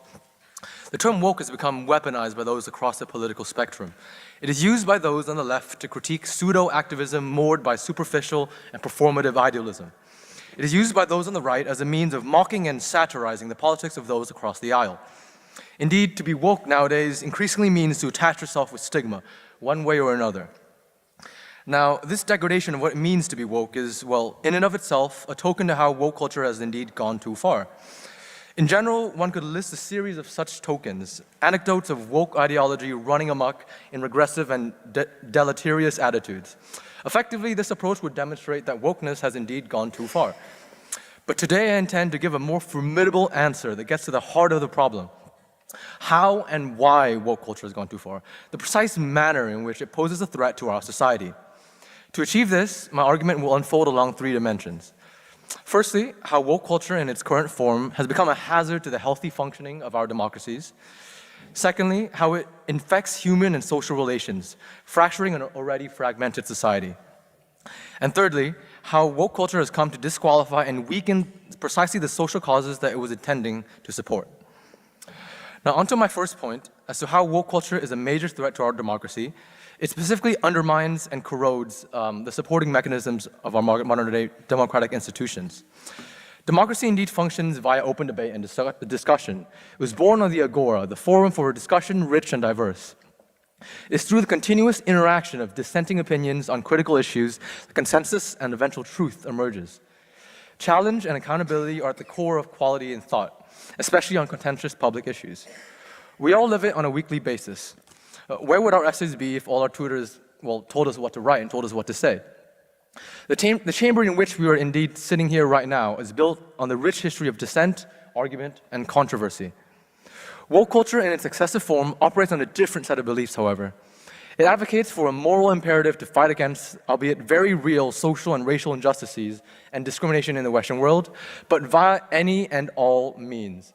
The call for an abuse of power to silence debate and paralyze the spreading of ideas, of all ideas that goes against their own ideology. Their tactics rely on coordinated, coercive attempts to win a debate by ending the debate.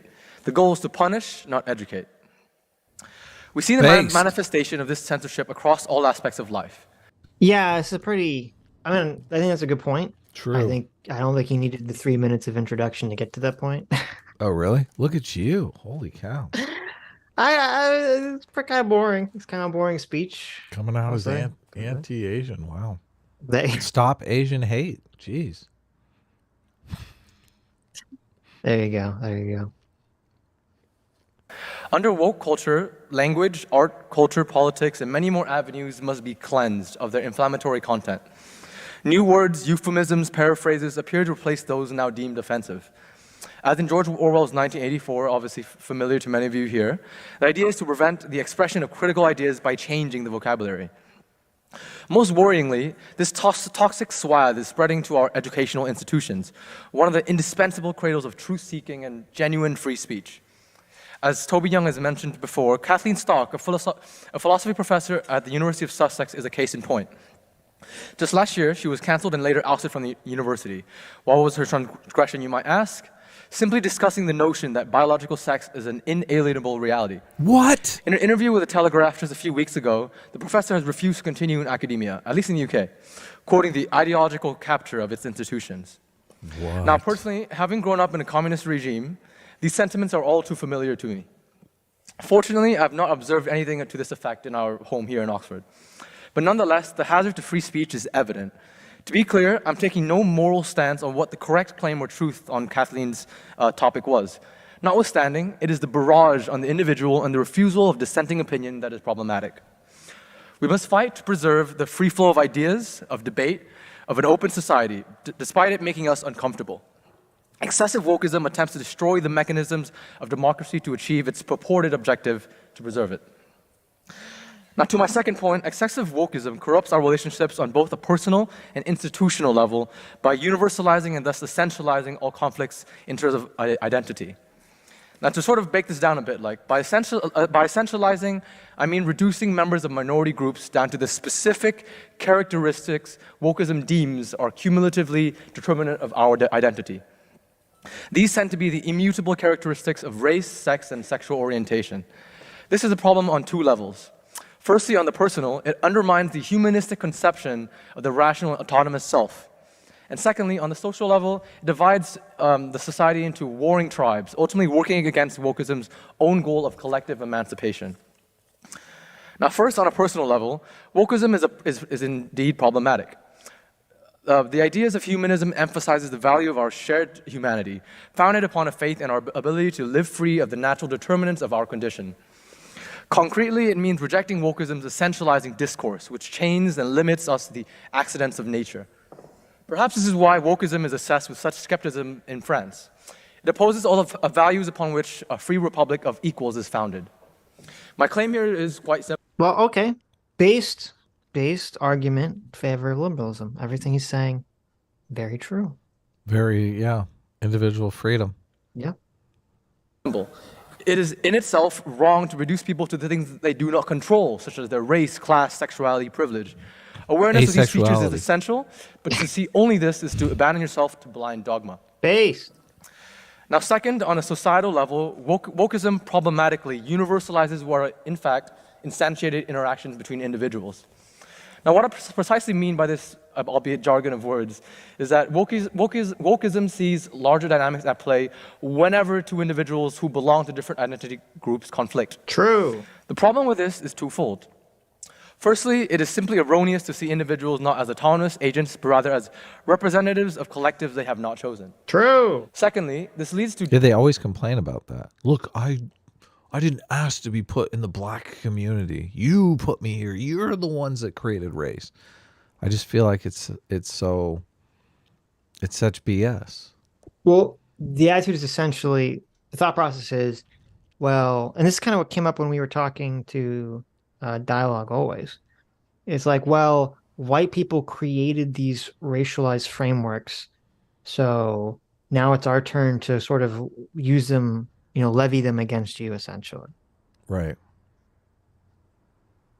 At least that's how I interpret what he was saying. I'm sure he will say that's not what he was saying, and I'm lying, but True.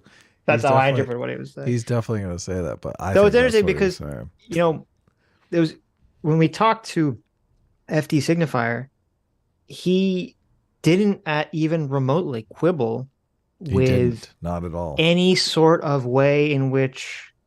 Well, he did a little, well, sort of, but he didn't quibble with the idea that CRT was anti-liberal. And it's so interesting because we had so many conversations with other leftists who, CRT's not anti-liberal, it's not anti-liberal, it's not anti-liberal. And Signifier is like, well, I mean, it kind of is. So yeah, that's the Kendi, Ibram X Kendi attitude. Like the only way to deal with past injustices for present injustice.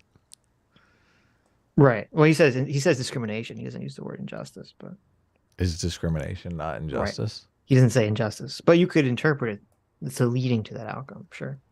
Yeah. Dangerous social. It is beyond doubt that we live in an age of unparalleled polarization. That is exactly the strength of woke culture. Nothing motivates people more than the defense of their personal and inevitably group interests. Such tribes will mobilize and vote, but they will also tear each other apart. Woke culture weaponizes identity, and history has taught us the consequences of doing so. From Saddam Hussein's Halabja massacre of the Kurds to Srebrenica, the ultimate destination of tribal conflict is not unknown to us. Wokeism has gone too far because its necessary lessons have often turned us against one another rather than united us in a collective vision of the future. True. Now, on to my final point. Wokeism is, in its current form, hinders both the social causes that it seeks to advance. Now, wokeism, insofar as it fails to unite us through its lessons, it's fundamentally counterproductive.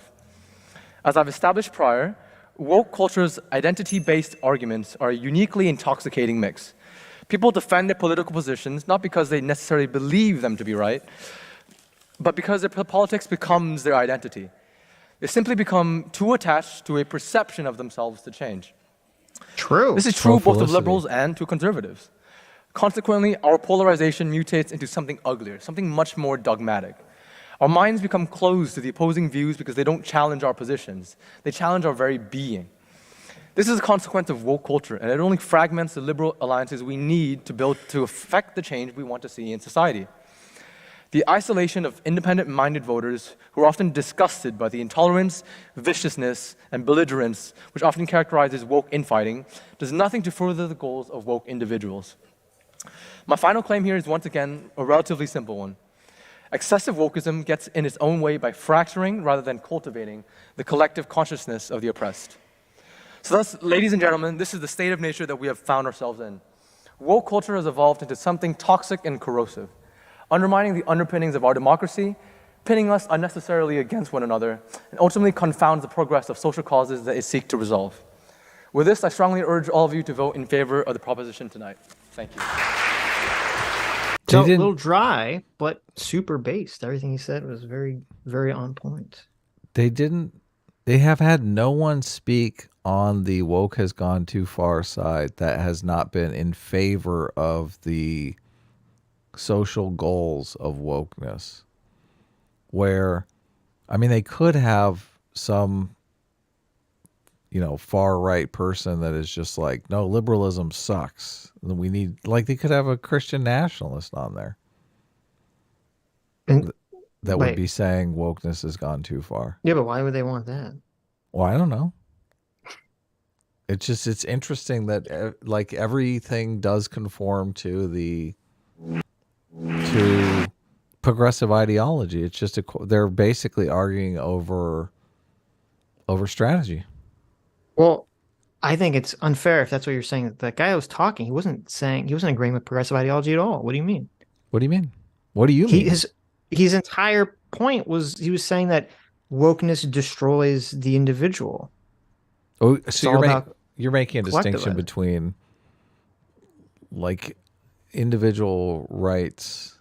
So you're saying progressivism is basically no longer about individual rights. I mean, progressivism used to be about individual rights. Right, but I would say that modern progressivism has been hijacked to mean essentially woke. Right. Like, because what happened was, I think...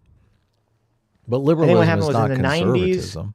In the 90s, the progressive label made a comeback, but it was really kind of bullshit. It was only used because the word liberal had been so demonized that the left wanted a word they could use that wasn't liberal. And then that's really what took off. But now I think progressive literally just means woke essentially at this point. So it does. So they don't believe in... Well, I mean, obviously they believe in... Isn't equality kind of individual rights? I feel like it is. Yeah, but they believe in equality of outcome, which is not individual rights. Right. So equity.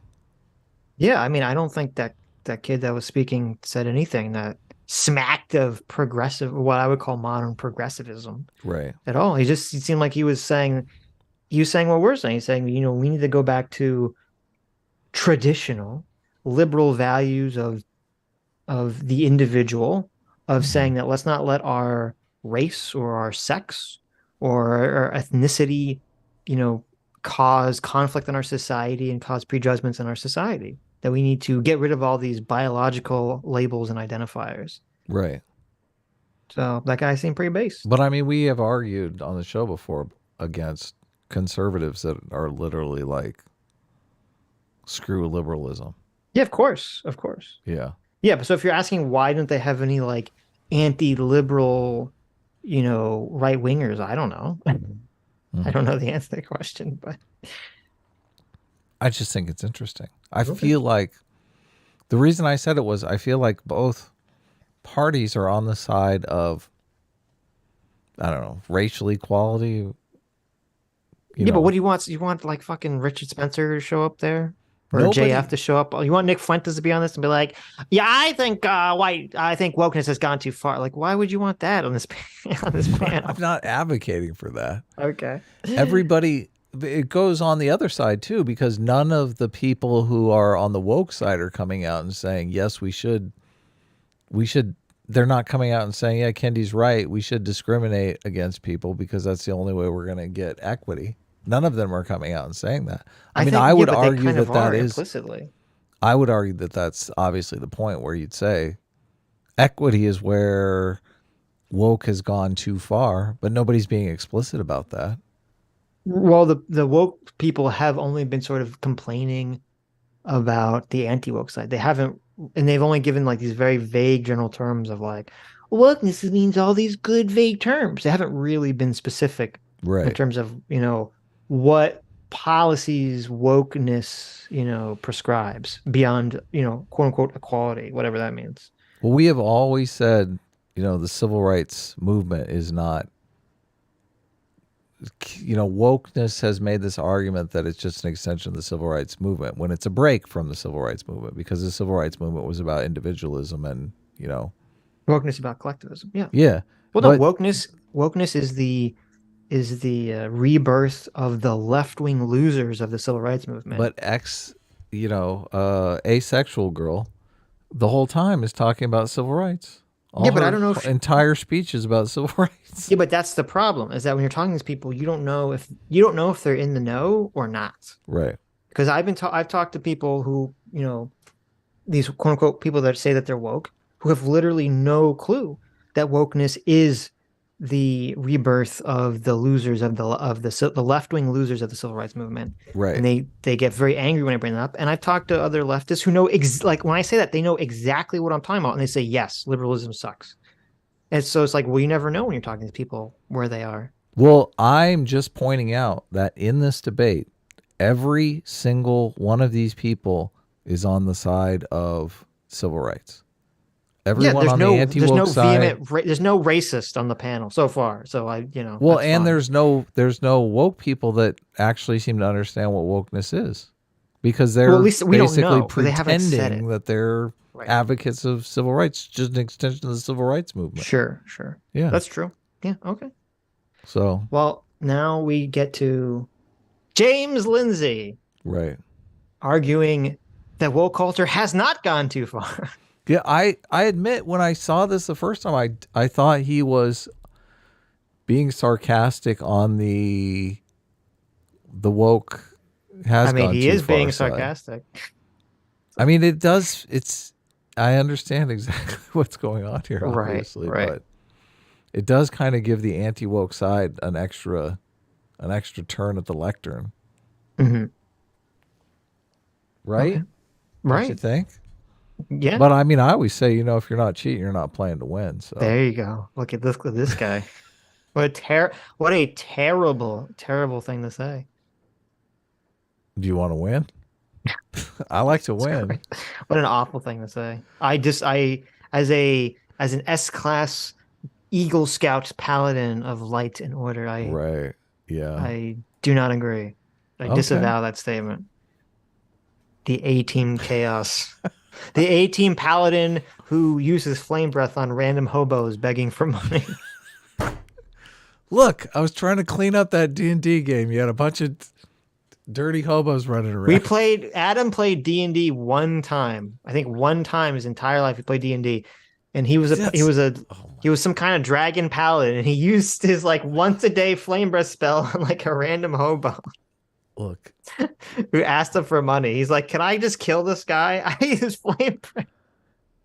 Look, in 7th grade, I played Dungeons and Dragons in the library every day with my friends. So I don't want to. I don't believe you nonsense. For a second. What are you talking? This is such. You seem very confused about what to do. So it didn't seem like you had a rich history. What do you mean? Of nerddom to draw from. Look. Killing the hobos was a good move. What are you talking? There you go. You were just Trogdor. You're burninating the peasants. That's true. Mm-hmm. Mm-hmm. CT condoned what I did. Of course she did. Of course she did. Winning. I was like, you can kill the hobos, just waste your spell on it. Just stab them or something. Look, I was having fun. I was pragmatic about it. I wanted to pull that fire laser thing CT set up the whole time. Yeah, there you go. I waited 30 minutes to do that. It was literally the second Adam could use his flame breath. He's like, I use my flame breath on the hobo. Oh my God, that was fun. Yeah, that was great. There you go. You brought a new definition to the term murder hobos. That's true. Everybody was like, okay, all the hobos are dead. I'm like, I'm going to use it again. And they're like, no, you can't use it for 20 rolls. I'm like, what?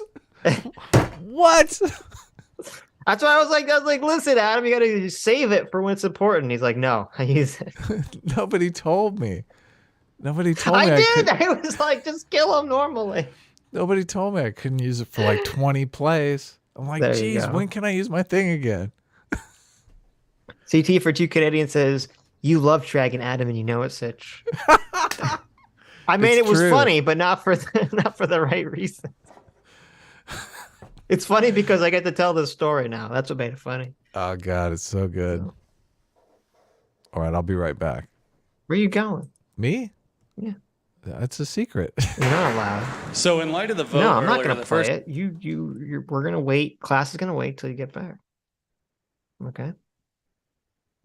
I'll read some super chats while Adam's gone. Instead of just making fun of the fact that, look, did you hear Adam? He was too, look at this. Look at the society we live in. It used to be like, if you were caught playing D&D, you'd be like, oh, I've never played D&D. That's a game for nerds. I would never play that. And now it's the opposite. Now Adam's like, I used to play D&D all the time in 7th grade. Oh yeah, sure. Look at this. Look at this nerd hipster. We all know that Adam was too cool to play D&D in 7th grade. Okay, I don't buy that for a second. We had to explain everything to him. He's like, do I roll these dice? What do the dice mean? What do numbers mean? How do I start a character? He didn't know anything. Okay. It's all lies. But listen, I'll let him be hipster. It's fine. Speaking of that, go he mag. Thanks so much for being a free sticker for 5 months. Says, oh, I can no longer be S class or A team since I heard you slander Mad Dog 2020, the superior bum wine. Speaking of bums, bling bling and golden pineapple are delicious. No, listen. I'm so sorry that you have to renounce your S class membership, but that is a hill I will die on. Mad Dog 2020 is just the worst. It's just the worst. And in fact, that's probably why Adam killed that hobo, because that hobo was trying to give us some Mad Dog 2020. Christian Baller, thanks so much for being discipline equals freedom for 9 months. Says, this is for Adam. I'll save it because I saw that you and Adam were arguing about taxation and stuff. So don't argue with the chat, man. Just listen to the video. Christian Baller for $20 says, I was reading super chats. Oh. And I was also talking about how you were a fake hipster nerd. Christian Baller for $20 says, what do you think about something like, oh no. Oh, well, I'll save these for after. These are taxation questions that are going to cause a whole side quest. So anyway, I mean, let's get back to the video. When we're done, we could, if someone wants to argue about economics, we could clear this whole place Oh out. yeah, just so everyone leaves. When we're done with the video and everyone wants to leave, we'll talk about economics. God, I just love doing it. I can't help myself. I appreciate there was like a handful of people that like DM'd me and were like, I actually like when you guys talk about economics. Yes, I got the same thing. Yeah. I was like, thank you. We do have a dedicated group. I told Sitch we're going to start the Sitch and Adam Economics channel. Yeah, all 2 people that did that. Look, Sitch and Adam Economics. It'll be awesome. Well, how about Adam and Sitch Economics? There you go. You know what? If we do an economics channel, you can put your name first. Nice. Look at that. There you go. Adam and Sitch Economics coming up. There you go. I'll have that channel up by next year. So in light of the vote earlier, the first thing I'd like to say is that, not going to lie, I seriously thought my first trip to Hogwarts was going to be a lot more fun. Now that aside, let's get to this. With all due respect, thank you for the invitation, but this debate is absurd. It is absolutely absurd. It is what Habermas would refer to as a performative contradiction to hold this proposition that woke culture can go too far. Because to say that woke culture can go too far is to side with the status quo.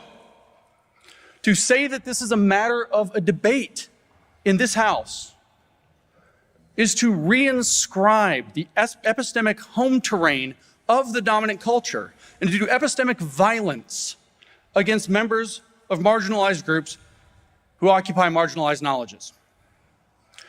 Did you get that? Epistemic violence. Epistemology is how we know that we know things, right? Mm-hmm. Yeah, what is epistemic violence? What is epistemic violence?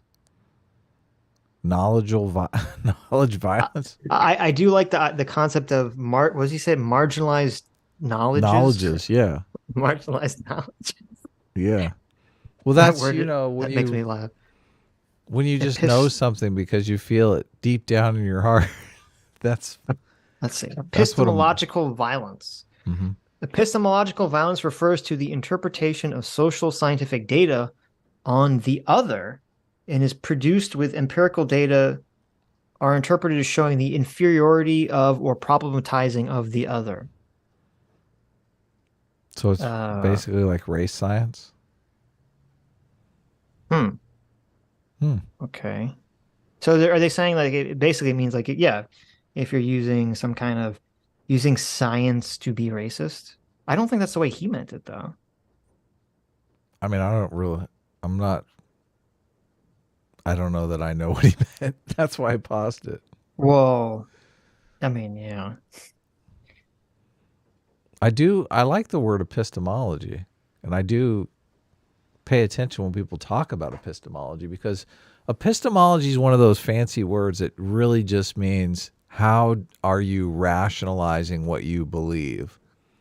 So if you believe whatever you believe, right? You got to have some sort of framework. And most people obviously default to science, evidence, some sort of materialist framework. They're like, if you want to say, I believe the 2020 election was stolen, it's like, okay, what evidence do you have? Okay, well, I prayed and I talked to God. People are like, okay, well, your epistemology is a religious epistemology, right? That's how you come to knowledge. Mm-hmm. So I think, I found some quotes that make more sense to probably what he meant. Okay. The first definition I gave. So there's a quote that says, this is relating to Foucault. They're saying that epistemological violence is sort of the idea that you say that certain ways of knowledge learning are like the true ways and certain ways are bad. So basically they're complaining that like, white Western empiricism, accepting that that's like real and true, but like denying, the lived experiences, the epistemological value of the lived experiences of minorities. That would be like epistemological violence, because you're saying what is a way in which we can learn about the world and what is a way we can't. I feel like FD Signifier tried to pull this on us a little bit.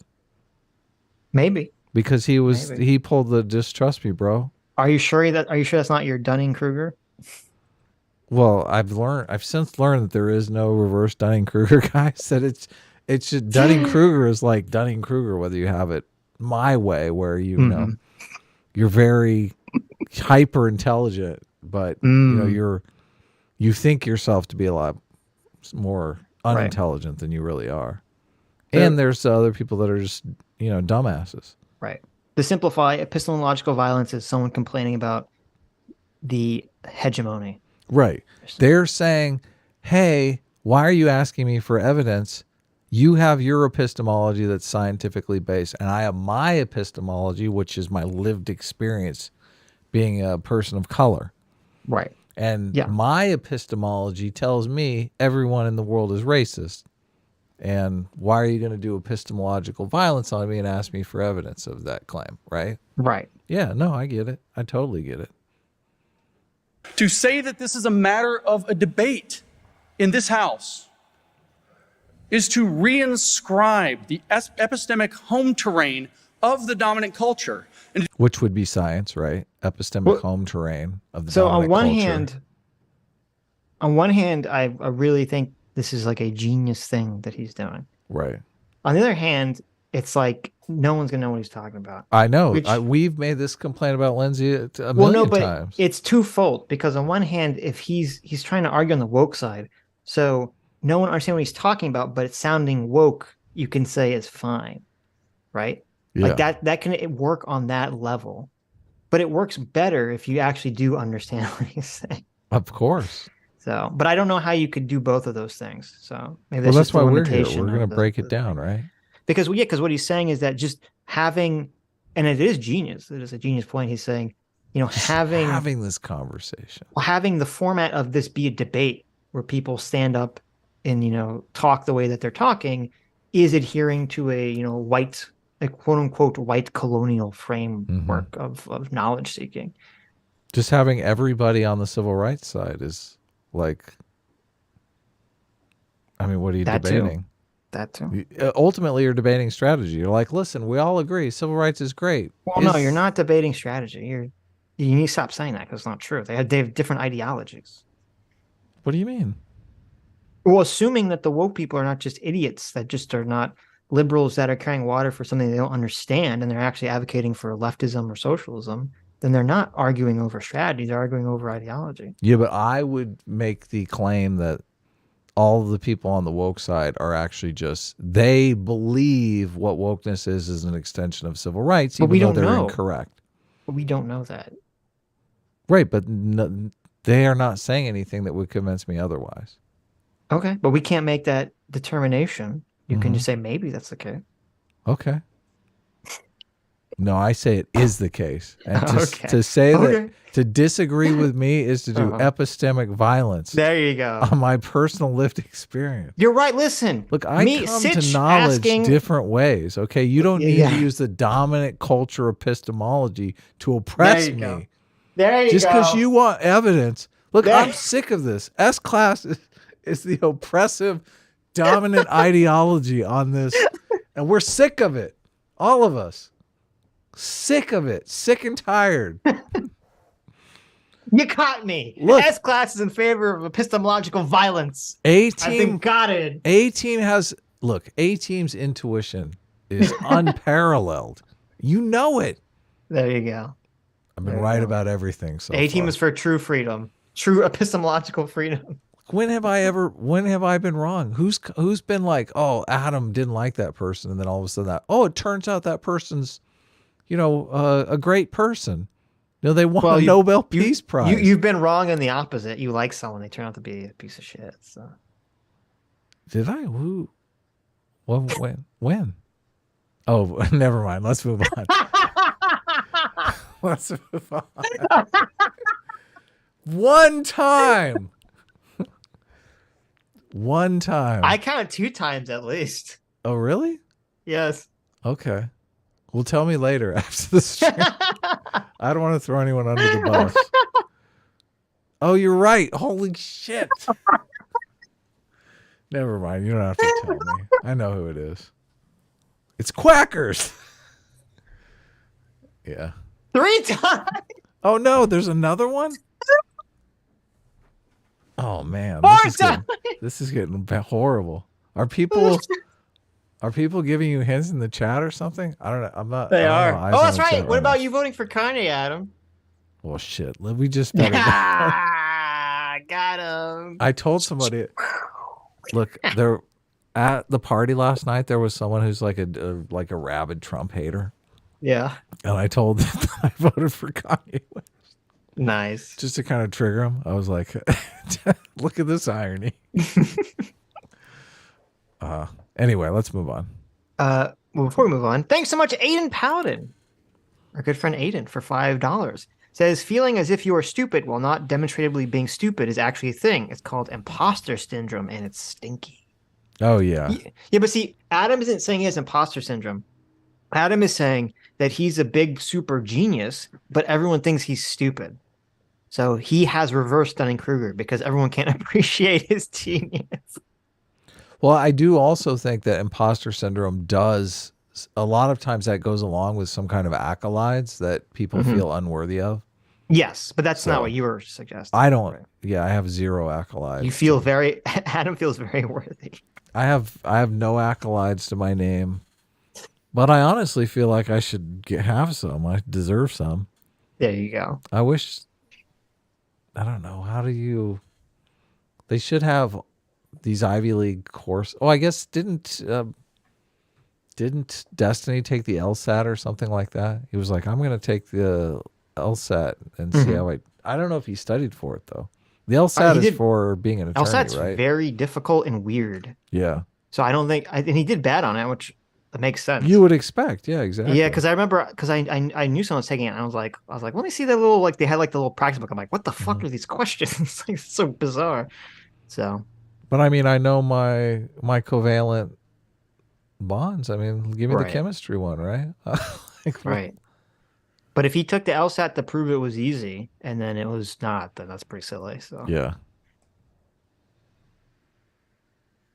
That was an example of Dunning-Kruger right there.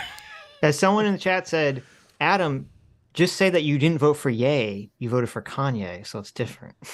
Oh yeah, it's true. Ye is the racist, not Kanye. It was pre-Ye. Yeah, that was before he had his racial awakening. Actually, I'm pretty sure his name was Ye even back then. When did he change his name? When did Kanye change his name to Ye? 2018. Sorry, loser. Oh wait, no. When did you vote for him? 2016. Okay, never mind.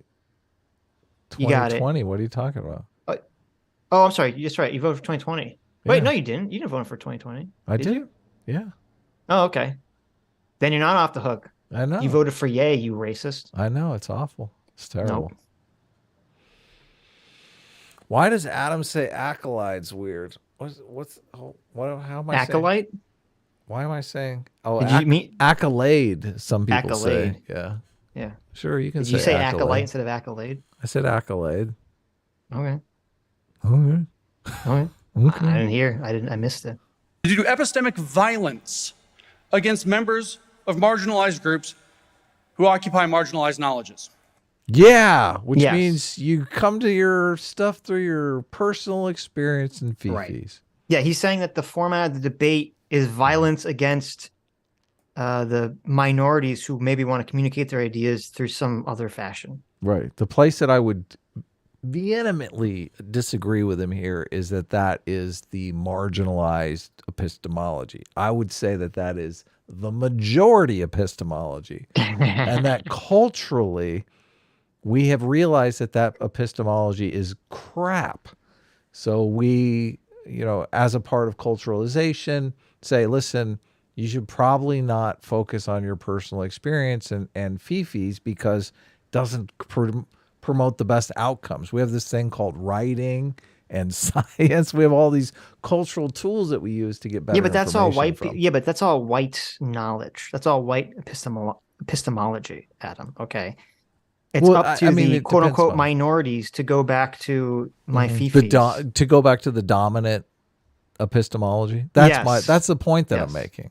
I understand. It is the dominant one, but it is classified as the minority one by today's standards. Yeah, because if you want to judge it on merit, like that, you can have that, or you can judge it on popularity.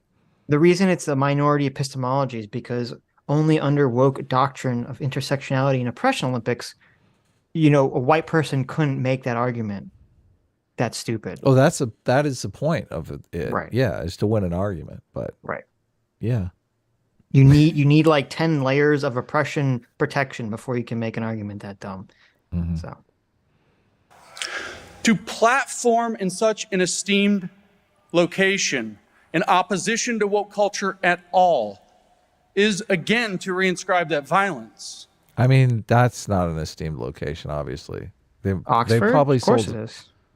Look, that is They've got the sorting hat right there, Adam. Okay. But that is the center of colonialism right now. They probably sold slaves in that room at one time. What are you talking about? They probably did. Yeah, that's not. See, what they don't want to tell you. Place. Listen, they need to cancel the sorting hat because what they don't tell you is that the sorting hat was originally used to sort slaves. Okay? I know. They put on a slave's head and they'd say what house they belong to. And it's just, we now use it. This is disgusting tradition now for kids in schools. Oh. I know. They're trying to normalize it. I know. Internalized white supremacy. Jeez. Look, we caught him in an error. But furthermore, no. Nice. Okay, that was totally in woke character. Yes. In fact, to interrupt someone speaking on behalf of social justice is again to reinscribe violence and do epistemic injustice to people who are fighting to end oppression. Based.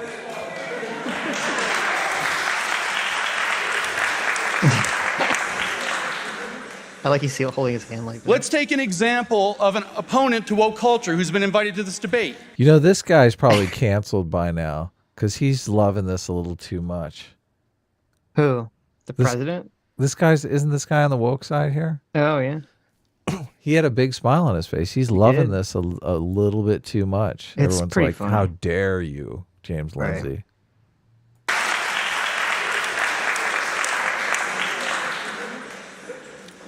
Let's take an example of an opponent to woke culture who's been invited to this debate. Me.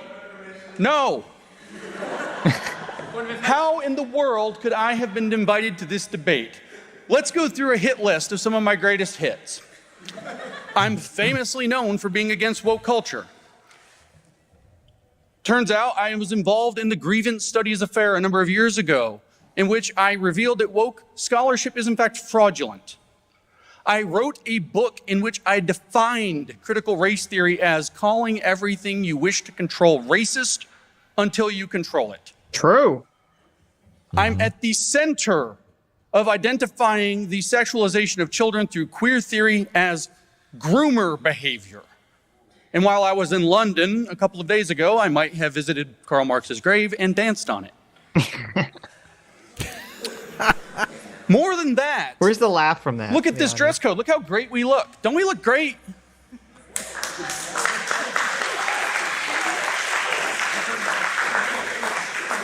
I mean, I do. The Instagram girl is a little enamored by James Lindsay.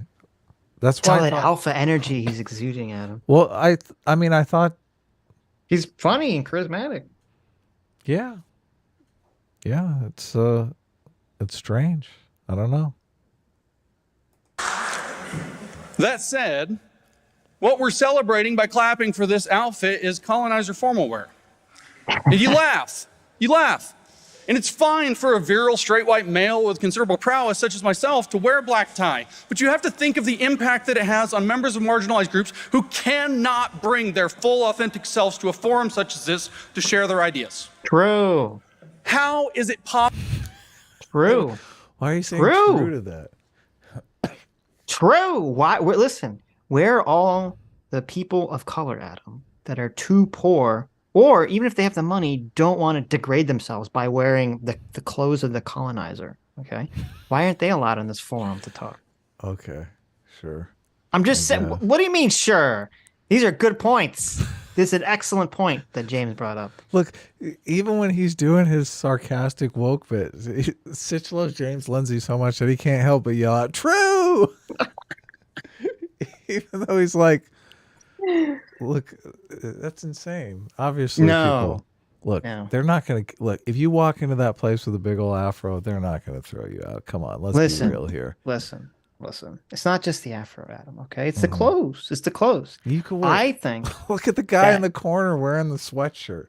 I think. Yeah, but that wasn't because of his race or something. I think that only white people should be allowed to wear, white clothes, right? We need to have identifiers that identify people's ethnic group. Please, no. On their clothing, right? No, I think that disagree. Our history has shown that in certain European countries, there's had a very good outcomes for people wearing ethnic identifiers on their clothing. No, impossible. You don't think that's gone in good direction? No. Okay, maybe you're right. Maybe you're right. Culture has gone too far, as this house holds, when it hasn't even come to this house. Oh. But as everybody so far has mentioned, if we're going to debate this, we must understand it. What does it mean to be woke? I read the literature. I draw my definition of wokeness, or woke, which, by the way, is cultural appropriation. I draw my definition of the... Look at how she's laughing at that. That's they both are.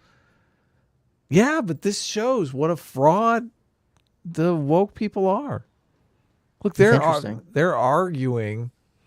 This is like a serious injustice. Look, we're arguing over civil rights here. This is very important. Marginalized communities are dying over this. But she's laughing. She's like, oh, that's hilarious. Marginalized communities are dying and you're laughing? Yeah. The laughter. Yes, and I don't want to pretend like I'm not. The laughter means that they know it's all just a farce. It's all they're pretending like marginalized communities are suffering so that they can get woke points on Twitter. Mm-hmm. the term woke from the Brazilian Marxist educator. Look, he basically, she's laughing at her entire argument. Like that, the Instagram girl said, all of this was stolen from black people and you're all racist. That was basically her argument. But then he comes out and says that like sarcastically, and she's like, ha ha ha, this is hilarious. It's hilarious to think that everything I just spoke about for 8 minutes was true. Ha! Well, listen, I mean, this is just further cementing the sort of genius performance of that James Lindsay's putting on right now. She's just completely undercutting everything she said. He is too. Look, like, oh, we're so concerned about social justice.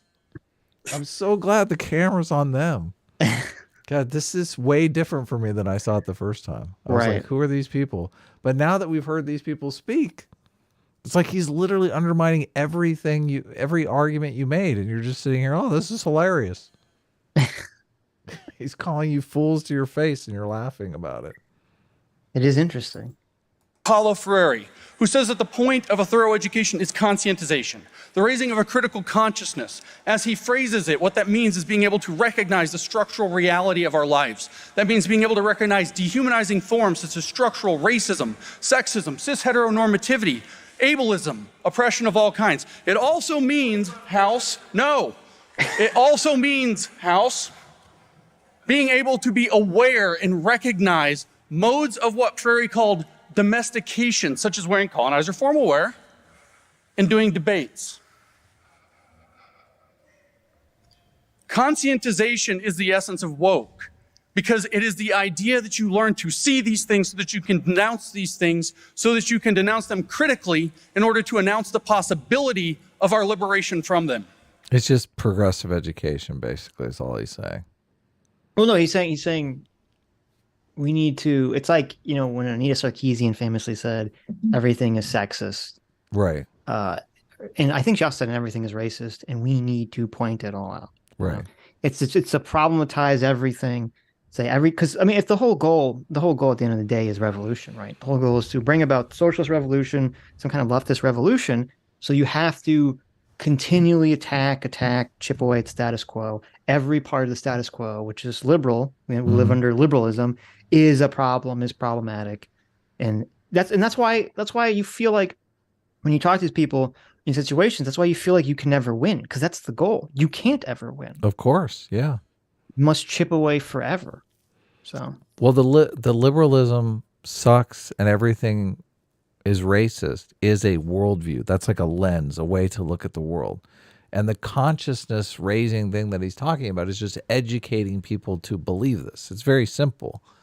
So once people believe this and see the world this way, they're considered to be aware, right? But it's no different than just like you've been educated into a cult or something. Right. You see the world this way, and we're going to give you the label of aware and conscious so you can feel like one of us. But it's such a terrible way to look at the world. It's not really, I mean, it's very Orwellian, even calling it consciousness awareing. Oh, sure. Yeah. Of course. Someone in the chat said James had to auto balance the teams. Yeah. That's why he's on that side. That's funny. What that means is that woke pursues social justice. And if we look for a definition of social justice, I draw inspiration from a different definition. So there's two people here that are very serious. This guy and this woman here. They're like not having any of it. You mean in the second or the third row? Yeah. Yeah. The woman in the back with the long hair and the guy who speaks also. And this guy, I mean, his clip kind of went viral because he's such a D-bag in the clip. I didn't watch this clip. That's interesting. Oh, really? Oh, yeah. Man, it's bad. Oh, okay. Good. It's I'm bad. excited. Yeah. Given by Karl Marx in 1844. He said that communism is often misunderstood. And then he went on to say, communism is the positive transcendence of private property as human self-estrangement. And I say that Karl Marx was a damned conservative, because he was a privileged white European male who didn't recognize the forms of social and cultural property he benefited from, so he ignored those and focused only on material property. Therefore, social justice is the necessary extension of this idea, the positive transcendence of all forms of private property, such that we end human self-estrangement. And social justice is the consummation of something called social equity. Did you get all that, Sitch? I zoned out a little bit, so. It's hard to follow all the leftist buzz. Well, he's saying Karl Marx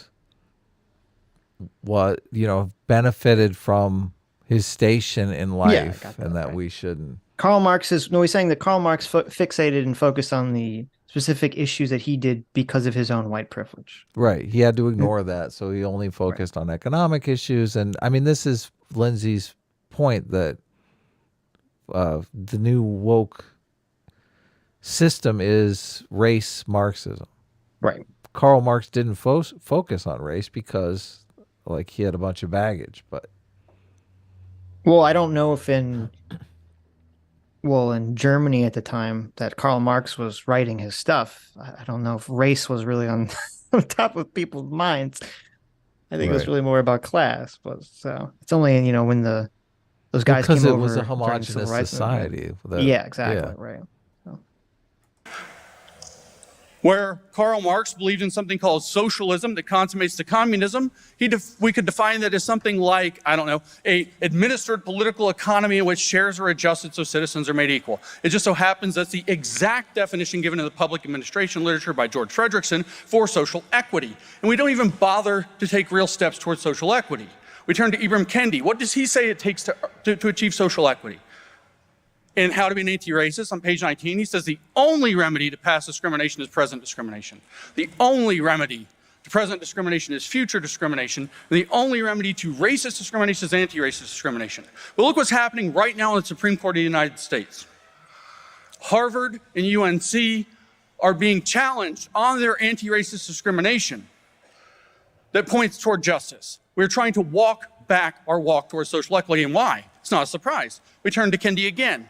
We haven't taken the first meaningful step towards social equity. In 2019, for Politico, Kendi wrote, in the United States at least, if we wish to have social equity, that what we need is an anti-racist amendment to our Constitution that makes unconstitutional racial inequity. We don't have that. We haven't even tried.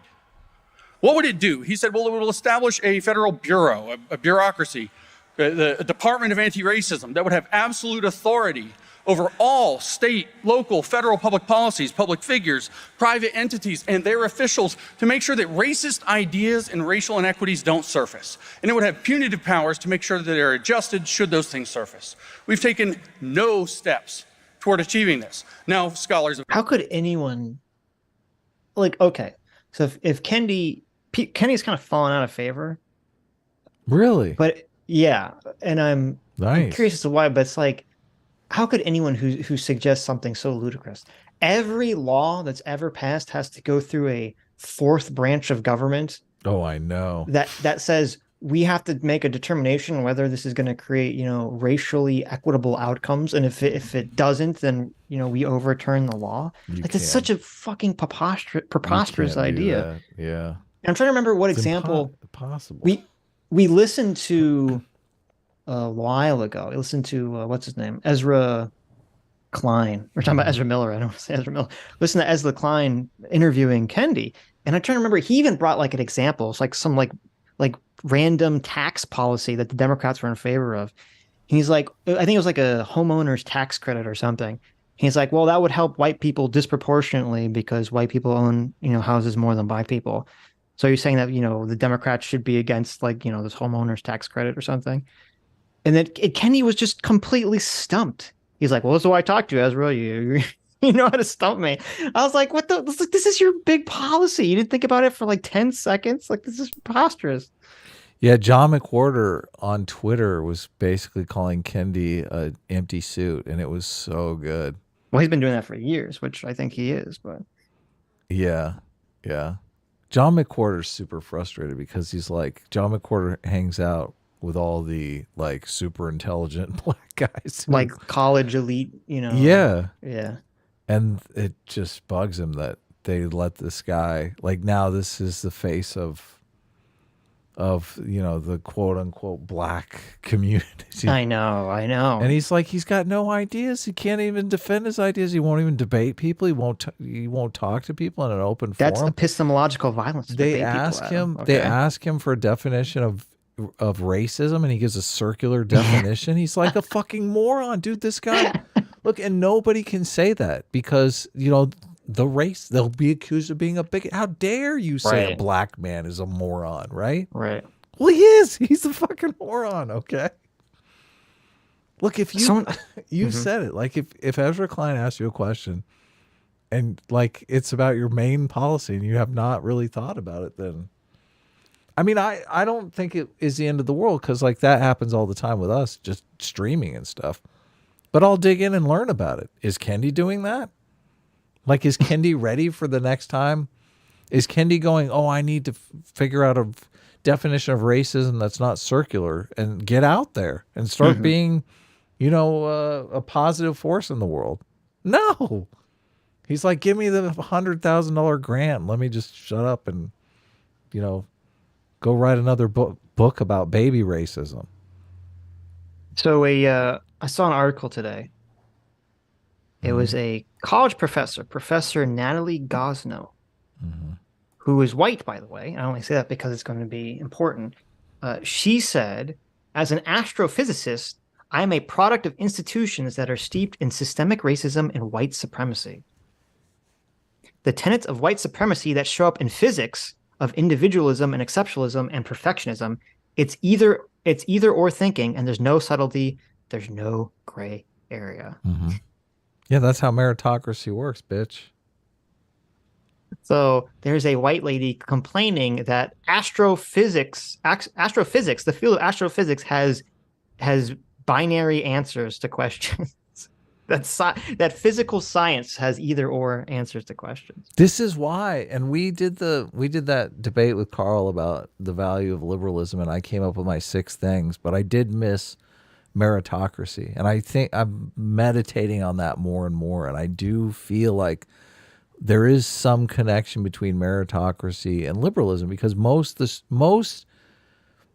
political and institutional structures are, I'm going to give jobs and opportunities to the people who are my friends and my close relatives, right? The people who are on my team. That's not how meritocracy works. Meritocracy is like antithetical to that. Meritocracy is saying, listen, there's something that I want to achieve. There's some goal that I have in my business or my institution, and in order to achieve that goal, there are going to be people that are going to obviously do a better job, and those people might not be my friends. They might be my enemies, right? Who knows? And it's tough for people to break that. It's tough for people to go, listen, I'm going to give this giant opportunity to a total stranger because this person is going to kill it and do a just amazing job, and that's going to be better for everyone involved. That's a tough thing to do, but that's the culture of liberalism. It really is. Of communism, since I've invoked Karl Marx, would recognize that this is a perfect reconception of a dictatorship of the anti-racists in parallel to the dictatorship of the proletariat that Marx and Lenin perfectly clearly understood is the only way to usher people to the positive transcendence of private property as human self-estrangement, aka communism. This is what woke pursues. And it's not just that woke has not gone too far, it's that it cannot go too far. If we go and we look at Paulo Freire again, he says the point is conscientization. And what does conscientization lead to? A cultural revolution, he says. Have we had one? No. But then he warns us that after a cultural revolution, it's very likely that the new government will impose its values upon the new society. It will impose it, and they will make them necessarily right-wing.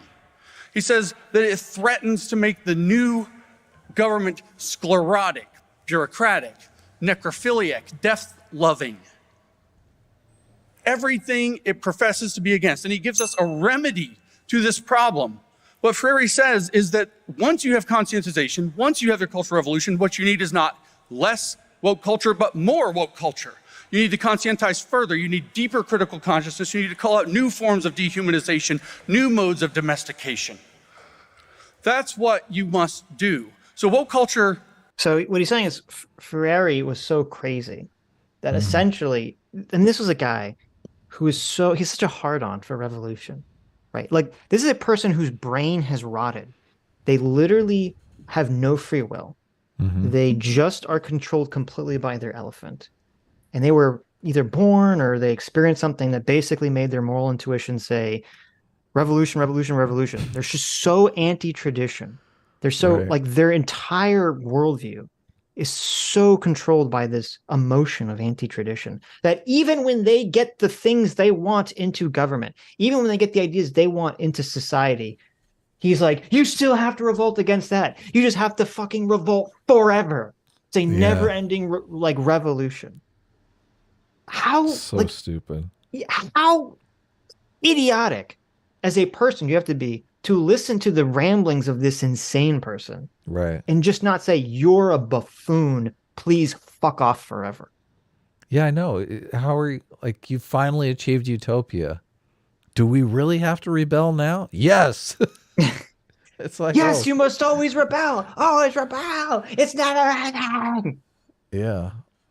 It's like, no, you have a pathological brain disorder, sir. Okay. Please. You have no free will. You are a robot programmed to revolt, and that's all you know. Yeah. No, yeah. Please shut up, right? Please shut up. Hasn't just not gone far enough. It cannot go far enough. We see this reflected in the queer theory literature. David Halperin and Saint Foucault wrote that the definition of queer... Did you catch that, Saint Foucault? I did, yeah. Is Foucault a saint? I don't think he is. He is under queer theory. Oh, he is? I know, obviously, under queer theory, but I don't think anybody in the Catholic Church. And wasn't he a pedo? He's a saint in the woke church, Adam, obviously. Wait a second. If he's a pedo, maybe the Catholic Church did saint him. Who knows? Oh! Da-da-da-da-da-da! Got him. They got to do something about that pedophilia. You guys need... any Catholics in our audience? Come on. Clean up your house. Clean up your room. There you go. Should be that which resists all norms and social expectations. So we do praxis for queer theory. We do the work to try to bring awareness, empathy to ways of being, ways of living under the LGBT umbrella, under the queer umbrella. And what we threaten to do is to make those things normal, to establish new norms, to establish new social expectations around those modes of being, modes of living. And those police people, so they must be queered. So queer theory cannot go too far. And that's just one aspect of woke culture. We heard from Freire, woke culture cannot go too far. He says that the revolution must be perpetual. Otherwise, it becomes the status quo. So woke culture cannot possibly have gone too far or far enough. It cannot go too far. It's not possible. But that said, the point of woke culture is to make room for a socially just society. The only way to do that, under the understanding of woke, is to denounce the existing society until it no longer stands. But the existing society, hanging by a thread as it is, still exists. Point of information. No. Woke culture cannot go too far. Therefore, woke culture has not gone far enough. And since I am a mathematician, may I have this pleasure? Quod erat demonstrandum. Thank you. There we go. I don't know you know what that means at the end? No, I'm an idiot. Oh, okay. What does that mean? I don't know. Oh, I thought you knew. Come on. I know my covalent bonds. I'm sure someone in our chat, some much more intelligent person in our chat knows what that means. Yeah. Someone who's obviously suffering from, you know who you are. Right. Reverse Dunning-Kruger team on the map. Yeah, Adam, Mr. Reverse Dunning-Kruger here doesn't know what QED means.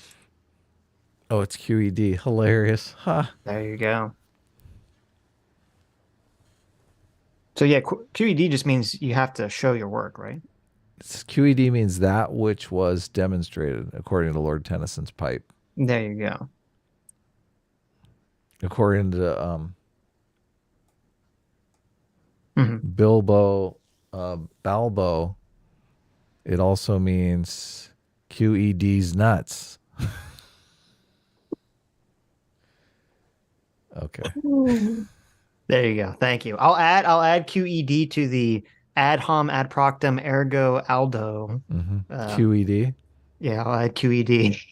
I'll add that to the list. Constantine nailed it. This might be my favorite one. Yes, Constantine got mad props for this. So yeah, and he deserves them. It's very good. Very good. This is the use their moral intuitions against them. Right. Argument, which I love. Because there are certain. It's like, oh, you guys are against climate change? Oh, okay. I thought that mattered to you. Mm-hmm. Mm-hmm.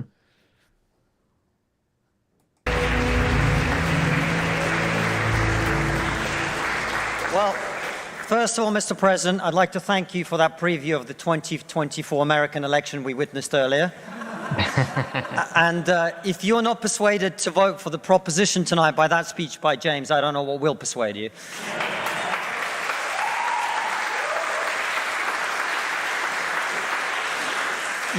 You will not know this, but I was supposed to be the... So the guy in the middle, I don't know if you noticed this, whenever a speaker goes up, the guy in the middle pours them a glass of water and gives it to them.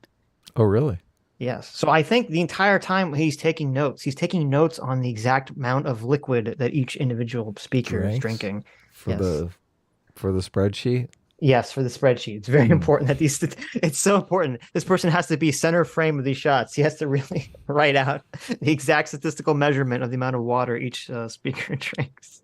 Wow. First non-student speaker for the proposition. I've now been the fourth, which means that I now have to thank all the previous speakers for making my best points for me. And I find that the main reason now that I have left to be in support of the motion is that I am so tired of talking about woke culture. True. That's why it's gone too far, more than anything else. And I thank the other speakers for making the points for me, because it means I don't have to reiterate the point that no, free speech is not some right-wing reframing of whatever. It's the foundation of Western civilization. Upon this civilization is built, and the Enlightenment values that led to it. But there's consequences. I don't have to make the point that has been made by far better people in the past, that the only way to deal with the problem of racism is to treat people on the content of their character and nothing else. True. And the fact that woke culture seeks to overturn that is a new form of racism that we must all oppose. It means also I will not use this opportunity to say I told you so, as someone who spent the last 5 years warning people in the West that if we continue to erode our culture, if we continue to undermine our confidence in Western values, that our enemies like Vladimir Putin will seek to capitalize on it. I will not make any of those points tonight, at all. Instead, I am not going to talk to those of you who already agree with me, which I imagine is most of you. I'm not going to talk to you because I imagine after everything you've heard tonight, you're going to vote for the proposition. I'm going to confess I will take your vote for granted. Tonight, I am the Labour Party and you are the Red Wall. Now, I want to talk to those of you who are woke and who are open to rational argument. A small minority, I accept. I was going to say that's a contradiction, but okay. I love that he said. Because one of the tenets of wokeness is, of course, that your feelings matter more than the truth. But I believe in you. I believe there are those of you here who are woke, who are open to rational argument, so let me make one. We are told that your generation cares more than any other about one issue in particular, and that issue is climate change.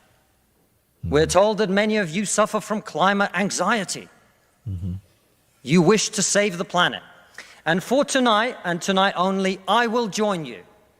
I will join you in worshipping at the feet of St. Greta of climate change. Let us all accept right here, right now, that we are living through a climate emergency and our stocks of polar bears are running extremely low. I join you in this view. I truly do. Don't laugh. Now, what are we Polar to bears do are about this cute. huge problem facing humanity?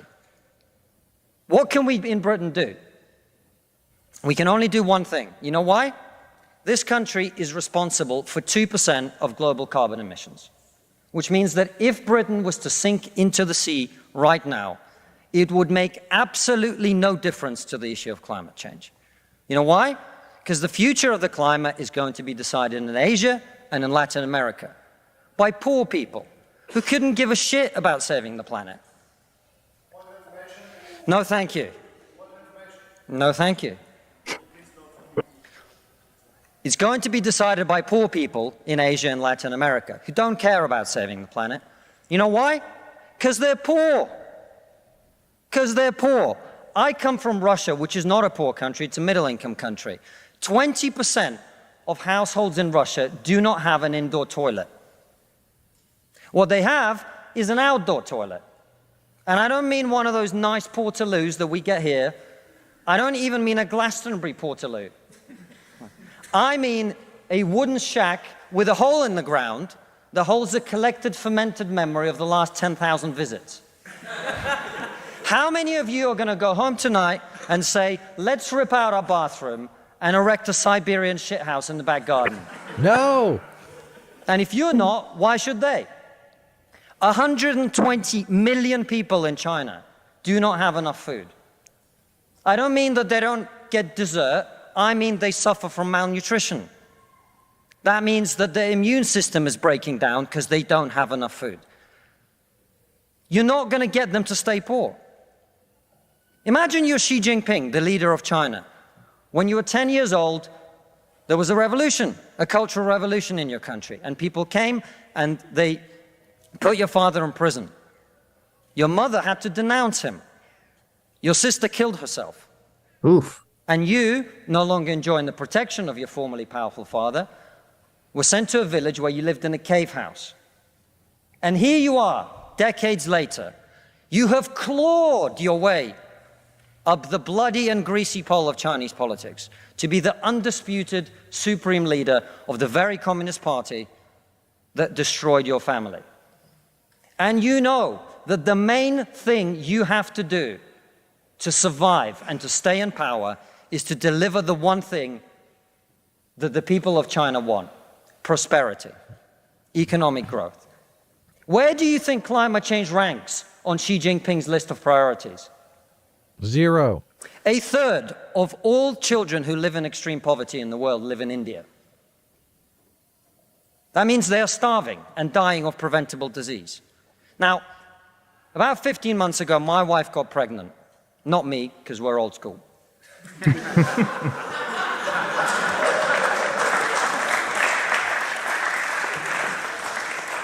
And for 9 months, we talked about what our boy would look like, what he might do when he grows up. We looked at baby scans and videos on YouTube about what the fetus looks like at 9 months and 12 months and 20 months. And eventually he was born. And he is this cute little bundle of joy. He's cuter than about 80% of puppies. Right. Now, if you said to me that I had a choice, either my son had a serious risk of starving or dying from a preventable disease in the next year, or I could press a button and he would live. He would go to school. He would bring his first girlfriend home. He'd go to university and graduate and become a woke idiot.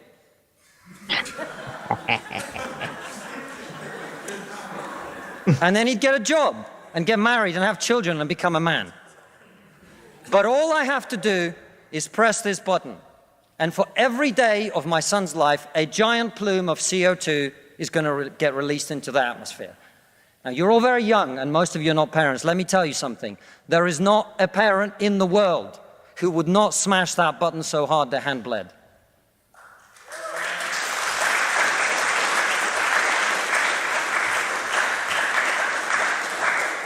You are not going to get these people to stay poor. You're not even going to get them to not want to be richer. And so, I put it to you, ladies and gentlemen, there is only one thing we can do in this country to stop climate change, and that is to make scientific and technological breakthroughs that will create the clean energy that is not only clean, but also cheap. And no, thank you. And I want everyone to get home on time today, which is not going to happen. And the only thing that wokeness has to offer in exchange is to brainwash bright young minds like you to believe that you are victims, to believe that you have no agency, to believe that what you must do to improve the world is to complain, is to protest, is to throw soup on paintings. And we on this side of the house are not on this side of the house because we do not wish to improve the world.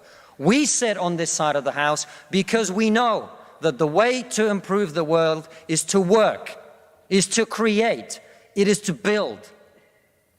And the problem with woke culture is that it's trained too many young minds like yours to forget about that. Thank you very much. So that's pretty amazing. Like two big takeaways. I just like the power of comedy, man. It's just so persuasive. He's so funny in here. He drops so many great jokes. It's persuasive. It makes people smile, and it just makes the arguments just that much more devastating to the opposition, which something to keep in mind constantly. The oh, go ahead. Well, no, say your second point first. But go ahead. I can't. I'll think of it in a second here. You said that, he said that he was doing this too. He's going to try to frame an argument that appeals to the woke side. Yeah. I think he was like 95% there, but I think he stumbled in the last 5%. Because he made a really good, and it's a really compelling argument. But I think he needs to incorporate the James Lindsay piece into it, which is that the argument is poor countries, and countries like China and India, Africa, South America, countries that are going to become richer and richer as time progresses, will then start polluting more and more and more because they're going to have more needs and desires, and their needs for energy and all that stuff is going to increase and increase and increase. Mm-hmm. And you can't tell those countries, it's not realistic to tell those countries, hey, we're all environmentalists now, you can't progress. Like, we were allowed to have our, revolution where we, spouted all sorts of coal and CO2 in the atmosphere. But now that we're rich and successful, we've decided no one else can do that. Like, it's not a feasible option to tell anyone. And it's unrealistic and naive if you think that that's going to be successful. Well, and it's so antithetical to the whole concept of equality. Of course. Yeah. Right. Of course. And you're saying the only way to really fix climate change, because of these things that are going to happen, inevitably, is that you literally have to create a scientific technology in the future that doesn't have these environmental effects. Right. Or we have to, basically we have to start switching to nuclear and other technologies. And the way to do that is literally only through science. Yep. That's the only solution. Yeah. And where you incorporate the last little bit, incorporate the James Lindsay thing, is if woke ideology tells you that science and empiricism are bad, then you have literally no solution to climate change. Yeah. A bunch of woke people sitting around in a room talking about how they feel, complaining about epistemological violence, complaining about white ways and, doing science, looking at the world. None of that garbage is going to bring you any kind of solution to climate change and environmental problems at all. Yeah. You're eroding the meritocracy that we talked about earlier. So I thought the other thing, and it does touch on this, because I question whether or not wokeness is preventing smart people from going into STEM and stuff like that. Because I do feel like wokeness is obviously a magnet for really stupid people who just can't really succeed at anything different. Right. Maybe. Like, they excel in this. It's basically like a religion type situation where you learn the theology, and it's like there's no meritocratic anything to it. Yeah. Well, wokeness is what I've described as first year film student. Right. First year film Which is a student great is example. yeah, first year film student who, if you've ever met one, maybe you've been one. I've been one. It's very annoying. I have too. It's great. First year film student is basically cinema sins. It's basically when you start to work on writing scripts and you start to actually think about plot holes and plot inconsistencies. And when you start focusing on them, all of a sudden you notice that every movie has a million fucking plot holes and plot inconsistencies and blah, blah, Right. blah, blah, blah. And so you start to do, and there's nothing wrong necessarily with pointing them out, but you kind of, there's the first year of film student problem is when you focus on this, you realize there's always plot holes in movies, but then you never evolve beyond that. You never look at things deeper. You get stuck in this kind of surface level Right. Problematizing everything. critique of film, and all you talk about and all you ever see is just plot holes. And you can never look at the film deeper. It's just everything's just plot holes and plot inconsistencies. You can never look beyond the veil, so to speak. And that's essentially what wokeness is. It's just saying, here's a very first year basic college lens to look at something. It's very easy to just say, it's very easy to say, hey, everything is racist or sexist. And you have to see everything in that way. Because Right. you'll see that. You'll see that if you decide that that's what you're going to see it everywhere. Because that's just how the human brain works. And people just get stuck in this very basic lens of knowledge production, or really anti-knowledge production. The problem that I do see is, so you have these elite institutions that are completely meritocratic, and as soon as you start letting the dum-dums in, it really puts pressure on the high-performing people, because you're like, oh my God, what's happening here? Like, we're trying to, say you're working for SpaceX or something, you're building rockets that are gonna eventually go to Mars. And then all of a sudden there's like this social justice hire that just doesn't know really, they can't keep up. It's obvious they're on a completely different page from everybody else. I mean, I feel like that is happening in certain institutions, probably like academia. I don't know that that's happening at SpaceX. Obviously, it's probably Right. not. I happening at assume SpaceX. not. Yeah. So, but is that, like, the question that I have is, and the thing that you worry about, obviously, is, is that happening at the school, the UCLA School of Medicine? Is that happening at all of these different elite Yeah, that's the institutions? fear, right. Yeah, that's terrifying. That is the terrifying fear, yeah. Well, I guess the problem, and I kind of, thought it through as I'm thinking about it here. I guess the problem is not the really smart people latching on to wokeness and not pursuing higher education. Maybe the problem is the wokeness allowing people who are not up to speed into these institutions, and that eroding the morale or even creating political skirmishes within the institution that's not healthy for whatever they're working towards. Mm-hmm. I mean, Haidt has a great discussion about this where he talks about the telos of any institution. Like, the telos of medicine is to heal people, right? Right. If the telos of medicine becomes to, further social justice, create social equity, then all of a sudden you're getting these, just strange policies are coming out of the institution of medicine. But we've That's even the problem. seen That's some of what's that. happening. Yeah, we've even seen some of that. Yeah. Yeah. I mean, look at the we have to prioritize, COVID medicine Yeah. and COVID No. vaccines for, non-white people. And, that was in New York. I was like, what? Well, I guess the problem is this is just an ideology that so many people possess. It's like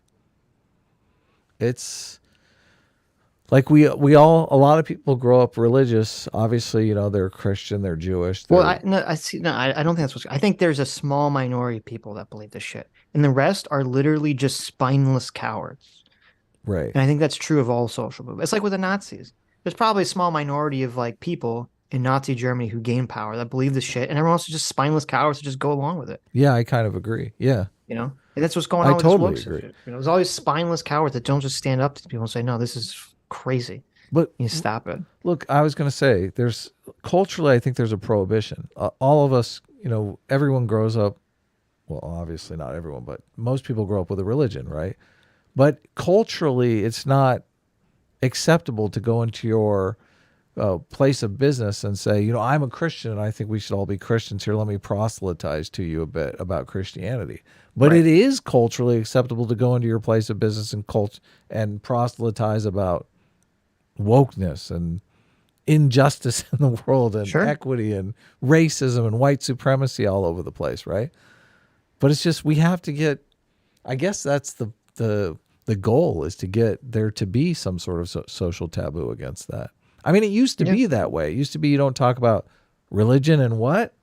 Politics. Right. Yeah. So you left your political ideology at the door when you went to work because you understood, there are people here that disagree with me.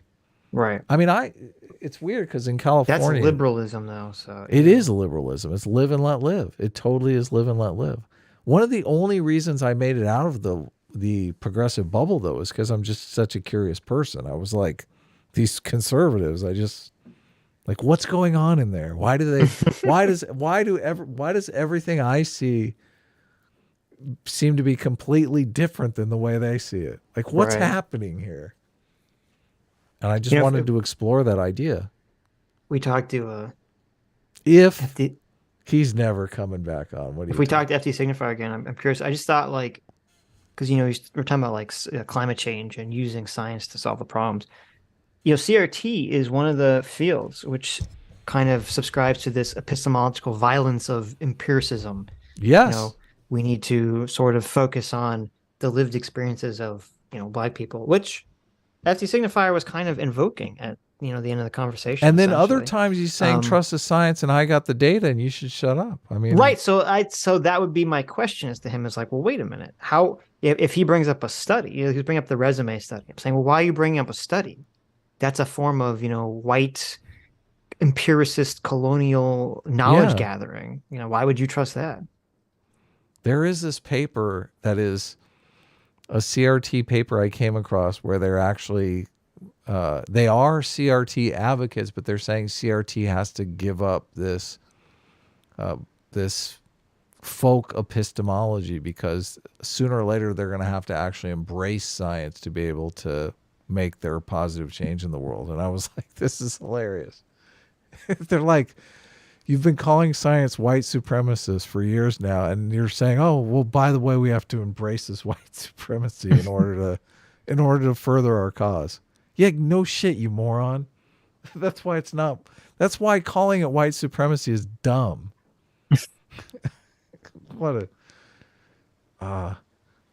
So there are so many people I wonder about that because I think there are a lot of people who they're not curious enough to actually make it out of the progressive bubble. Like they have no curiosity about their ideological opponents. Everyone has to have some trigger. Like for you, it was curiosity. For me, it was the hypocrisy of being anti-free speech. Mm-hmm. There's always got to be something that triggers you to suddenly be like, what's going on here? Yeah. Right. Because otherwise, you're just stuck in it. Daniel for $20 says, look up nuclear fusion helion. It's a new reactor that doesn't use steam turbines for energy transfer, but electromagnets. I can't remember if it runs on deuterium or tritium, or it uses deuterium to create tritium or both. Yeah, I know I've seen a lot of articles that have been talking about the fusion. Yeah. The fusion is looking more, fusion's looking better. Now, I don't know. On one hand, you have to be skeptical because I feel like they've been saying fusion's been looking better for like 20 years. Well, they did do some small experiment, but we actually looked it up on stream and they were able to start a reaction. They didn't maintain it, but they were able to start lasted like a reaction. 10 millionth of a second. So. Right. But hey, that's better than nothing. That's progress, right? Oh yeah, definitely. So, no, I believe that we'll have fusion in the future. I believe we'll have fusion in my lifetime. I believe, and they've made huge strides with making nuclear better too. Yeah. See, this is like why it's annoying. People don't understand that like 99% of the world's problems are just psychological problems. We think there's always like physical constraints, and there are, but it's mostly psychological problems. Because like, there's lots of videos that have persuaded me that essentially all this talk of all the fear, all this pollution, all this environmentalism stuff, if we had just switched to nuclear, like, in the like 20 years ago, we would be in 1,000 times better place. And that the amount of nuclear waste that's produced and that the threat of nuclear waste is such an overblown fear that's never really materialized. And especially nowadays, because the only real threat they're saying, which is true, was the older reactor models was obviously when, they would have meltdowns and stuff, like Chernobyl, like Fukushima and things of that nature. But that the newer ones apparently, no, of course, they always say this, but apparently the newer versions and models of these reactors have ways in which that they won't have these problems anymore. Yeah, they make some sort of decentralized unit so it doesn't melt down into a giant fireball of hell. Well, now I could be totally wrong here. My understanding was that the old reactors required energy to stop, and that was the problem. If it had some sort of power interruption, it couldn't stop because you couldn't get energy into it. But that the newer models are the opposite. They require energy to keep it going. So if there's any sort of interruption, it just turns itself off. Nice. So that's my understanding. I could be totally wrong on that, but they fix the issue. So anyway, this is the last speaker, Benjamin Butterworth. I haven't seen this. You said this guy's like super woke, super incendiary. Yeah. D-bag. Right. You know what a D-bag is? I know what a D-bag is. I'm familiar with the term. You ever hear of a D-bag? I've heard of the term douchebag, yes. Your vote is between a douchebag and a turd sandwich, yes. I haven't seen any swear jars in the chat. I feel like I only cursed like twice. I feel like I've been kicking ass. Did you? I don't remember if you cursed. I mean, I did you just say ass. Ass I think ass is okay. I think ass is okay. They have some new terms of service that they want us to sign. And I clicked on it to just, sign it, whatever, and move on. And then I was like, oh, wow, this is like they want your signature on it 5 times or something. I know. I saw it. I was like, okay. I better, I was like, I might have to read this one. Well, it doesn't matter. This is why this thing's a joke. It's not like if you just say no, then okay, well, then you just can't make YouTube videos anymore. Like, it's not like, it's a coercive, thing. Yeah, I guess.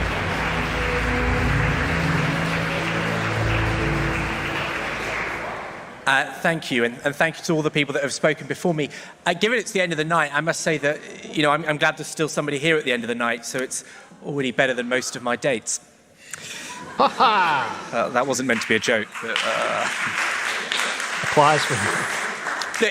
It's appropriate that I've been asked to oppose the idea that woke has gone too far because Piers Morgan branded me the wokest man in Britain, to which I said, please, Piers, don't assume my gender. Piers. Yes, that's right. Go. I don't get it. What was the joke? You said you're the wokest man in Britain. He said, don't pursue my gender. Don't assume my gender. Or don't assume my gender. Which would be man. So he's saying that he is woke. Yeah. Oh, because he called him a man. Yeah. So the joke is that he is woke? Yes. Yeah. Oh. Look. Okay. The joke is you expect, and all of comedy, I've told you guys a million times, it's very simple. All of comedy is about surprise. If somebody, derides you for being the wokest man in Britain, you're supposed to fight back against it. Right. So he just acknowledges it. So right. Exactly. Right. Yeah. He acknowledges it and says, not only that, I'm going to accuse you of bigotry. Oh, this guy is the guy you've probably seen this picture of this guy.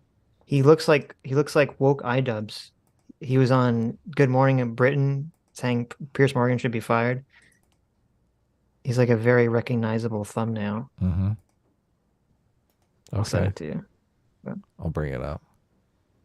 It's like whoever did the thumbnail for this did like a very good job. You can hear the whining. You can hear the tone of voice by just looking at the thumbnail.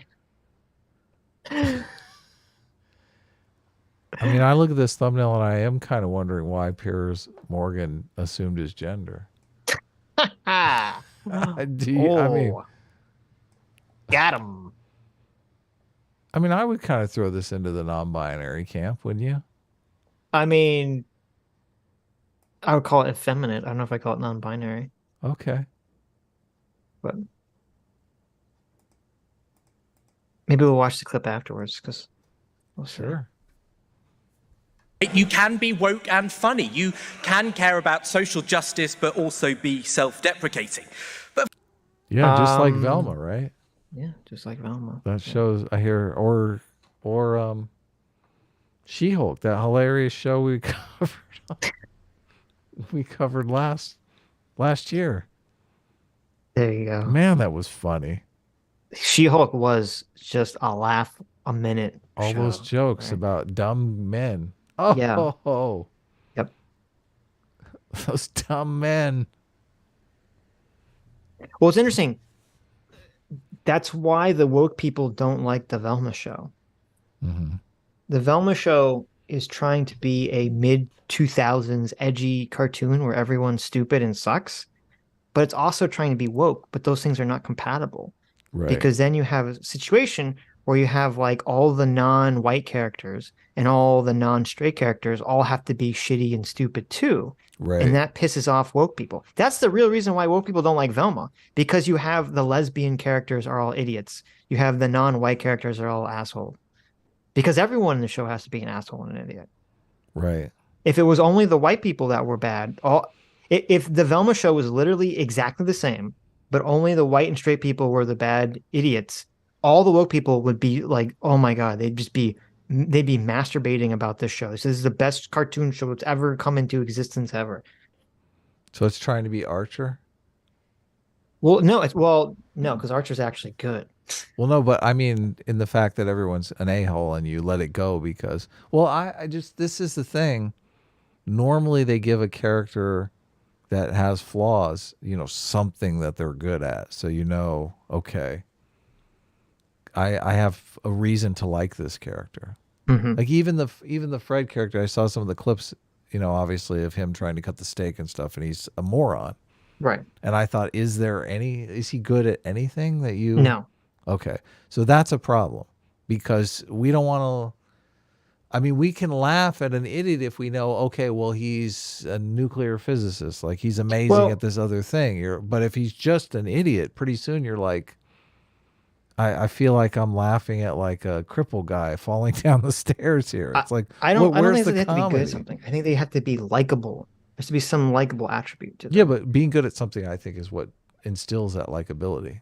So I do agree with you. I just think right. But you don't have so for example, like Archer might be a bad example because isn't he like a great secret agent? That's what I'm saying. But Archer is weird in that usually shows like Archer, everyone is incompetent. But let's say there are characters in Archer that are just wholly incompetent, but they're so likable because the way in which they're stupid or assholes is funny. It's funny in the way that it's done. The problem with Velma, or one of the many problems with Velma, one of the problems with Velma is that the comedy comes from the example you bring with Fred is a good example. They go, oh, Fred is like pathetic. He's like a pathetic, rich loser. So the entire premise of the show is basically saying, hey, look at all these Scooby-Doo characters. They're all pathetic losers. And I'm watching this and I'm like, who is this show for? Right. Like you could make a show that's a more adult-fied version of Scooby-Doo where they kind of make they kind of play up the character's wackier attributes to some sort of comedic effect. But the comedy is all mean towards its own characters and thus towards its own audience. Because if you like Scooby-Doo, which by the way, I don't like, but if you did like Scooby-Doo, you would watch the show and just get angry because it's basically just a shitting on and attacking Scooby-Doo as a concept, as an idea, and all the characters. It's not like there's ways of making things funny without being so I guess cruel towards itself, if that makes sense. Well, this is weird because wasn't there a time when there was a comedy that was like a very racist comedy that was based at, negative stereotypes of blacks? It was like laughing at the black person, how stupid they are type comedy. Sure. I feel like that's exactly like we've regressed back to this very sadistic comedy where we're going to just paint some outgroup as incompetent, and everyone's going to get around and laugh at how incompetent this person is. Well, Like, I mean, this is the root of like Pollock jokes and stuff like that, right? It's like, right. This is basically racist comedy. Well, I think an interesting comparison would be to compare Venture Brothers to Velma, because Venture Brothers is obviously it's like an adult parody of Johnny Quest, right? And shows like Johnny Quest, but it works even though you have like. But here's the and maybe this kind of comes into what you're saying. Even though the characters are like stupid or assholes, you know, Brock is hyper competent, but like the hyper reality. The hyper reality of Brock's characters is, you know, especially in the beginning, you know, obviously characters have changed, but let's talk about like the beginning of Venture Brothers. Brock, you know, the hyper reality is just the ultra, like the fact that he's just so violent and that he gets off on violent. But part of the joke of the characters is like, oh, if to be a character like, you know, Race Bannon from Johnny Quest, you'd have to almost be like Brock Simpson. You'd almost have to be like this ultra violent, like murderer because of the amount of things you have to do. Right. And then there's the same thing with Dr. Venture. Because even though Dr. Venture he is somewhat of a competent super scientist, but he also is kind of an idiot. You're right. And, you know, and a screw up. He's kind of coasting off of his, you know, father's fame and previous inventions and things. I think Hank and what's the other guy's name? Dean. Hank and Dean. Yeah. I think their competency is like a moral competency. They seem to be like, right, always do the right thing. Yeah. So we look the other way at their stupidity because they're stupid, but I don't know I don't know that they're competent in anything. Right. But everything they do, their heart is like in the right place. So you're like, okay, well, morally they have a good moral compass. But yeah, I really do think you have to have something, and this is a key to these characters that are flawed characters.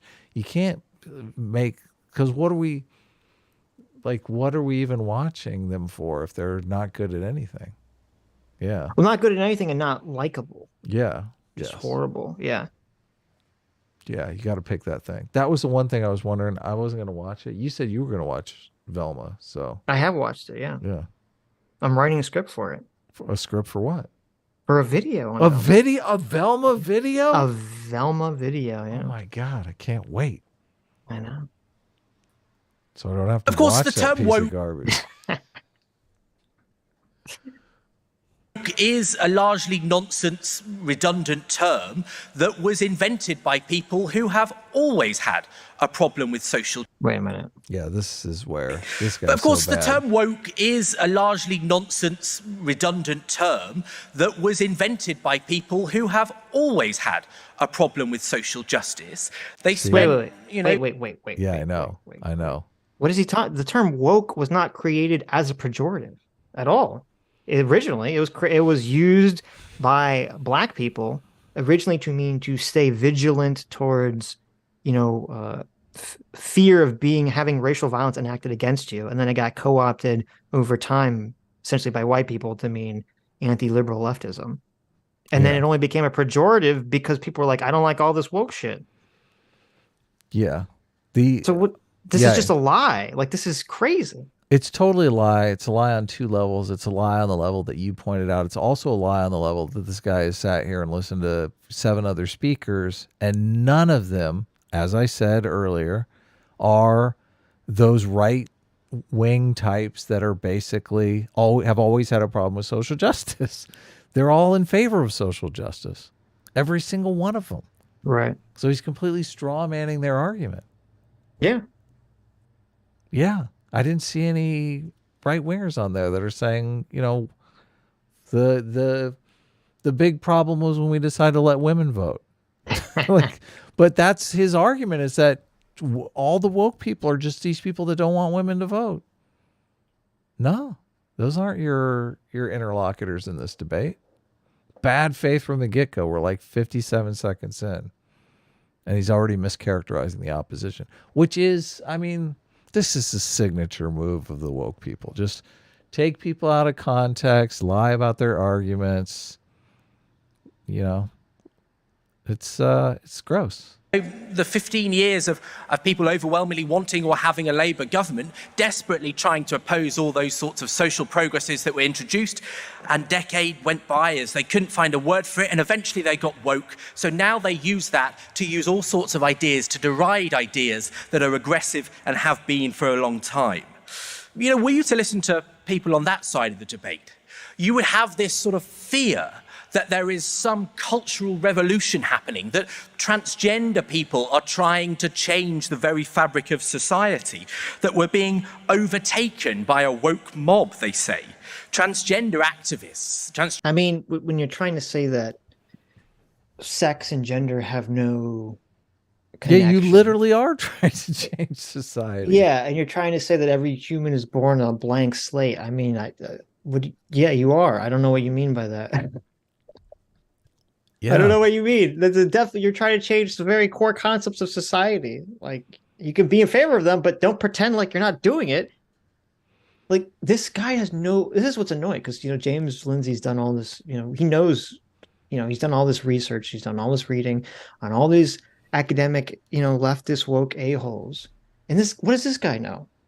Where's he gaining this knowledge from? Is he just like, what is his expertise in the field here that he's basing this off of? Gender warlords, they'd have you believe if you were to read the Daily Telegraph comment section. No offence to those of you that write for the Daily Telegraph comment section. They're trying to overthrow society as we know it. It is, of course, ridiculous. What are those people asking for when they talk about them going too far, which is at the heart of this debate? Well, they're asking for things like access to life-saving healthcare, or to use the name they've said they want to be referred to, or the pronouns. Now, I don't... Please, can I just have a little bit of life-saving healthcare? Just a little life-saving healthcare for me. Can you spare a cup of life-saving healthcare, please? Please, sir. Can I have some more? More life-saving healthcare? How dare you? I mean, what is this guy on about? This is like classic bait and switch. Like, Yeah. you complain about Mop and wokeness, but bucket. you're just complaining about something very innocuous, like not wanting to die. Please, may I live another day? Please, sir. It's just like when you're like, you start talking about something related to, transgender issues, and they're like, you just want to invalidate my experience. You just want to think that I shouldn't be able to exist. And you're like, what the fuck are you talking about? Like, calm down. Okay. I know. Bring it up to 11, just right out the gate here. Well, that's the tactic. It's like, let me bring it up to 11 just to overpower you. And you're like, no, you're just lying. Shut up. really think that's woke. My grandmother, who's certainly not woke, she's 90, she'd just call that being polite.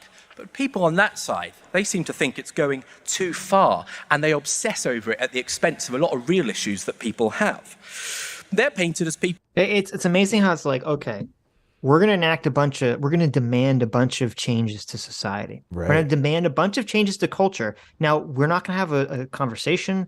We're not going to have a disagreement. We're just going to demand it. We're going to enact it. And then if you complain about these changes, why are you fixating on this so much? We have real issues to talk about. I know. No doubt.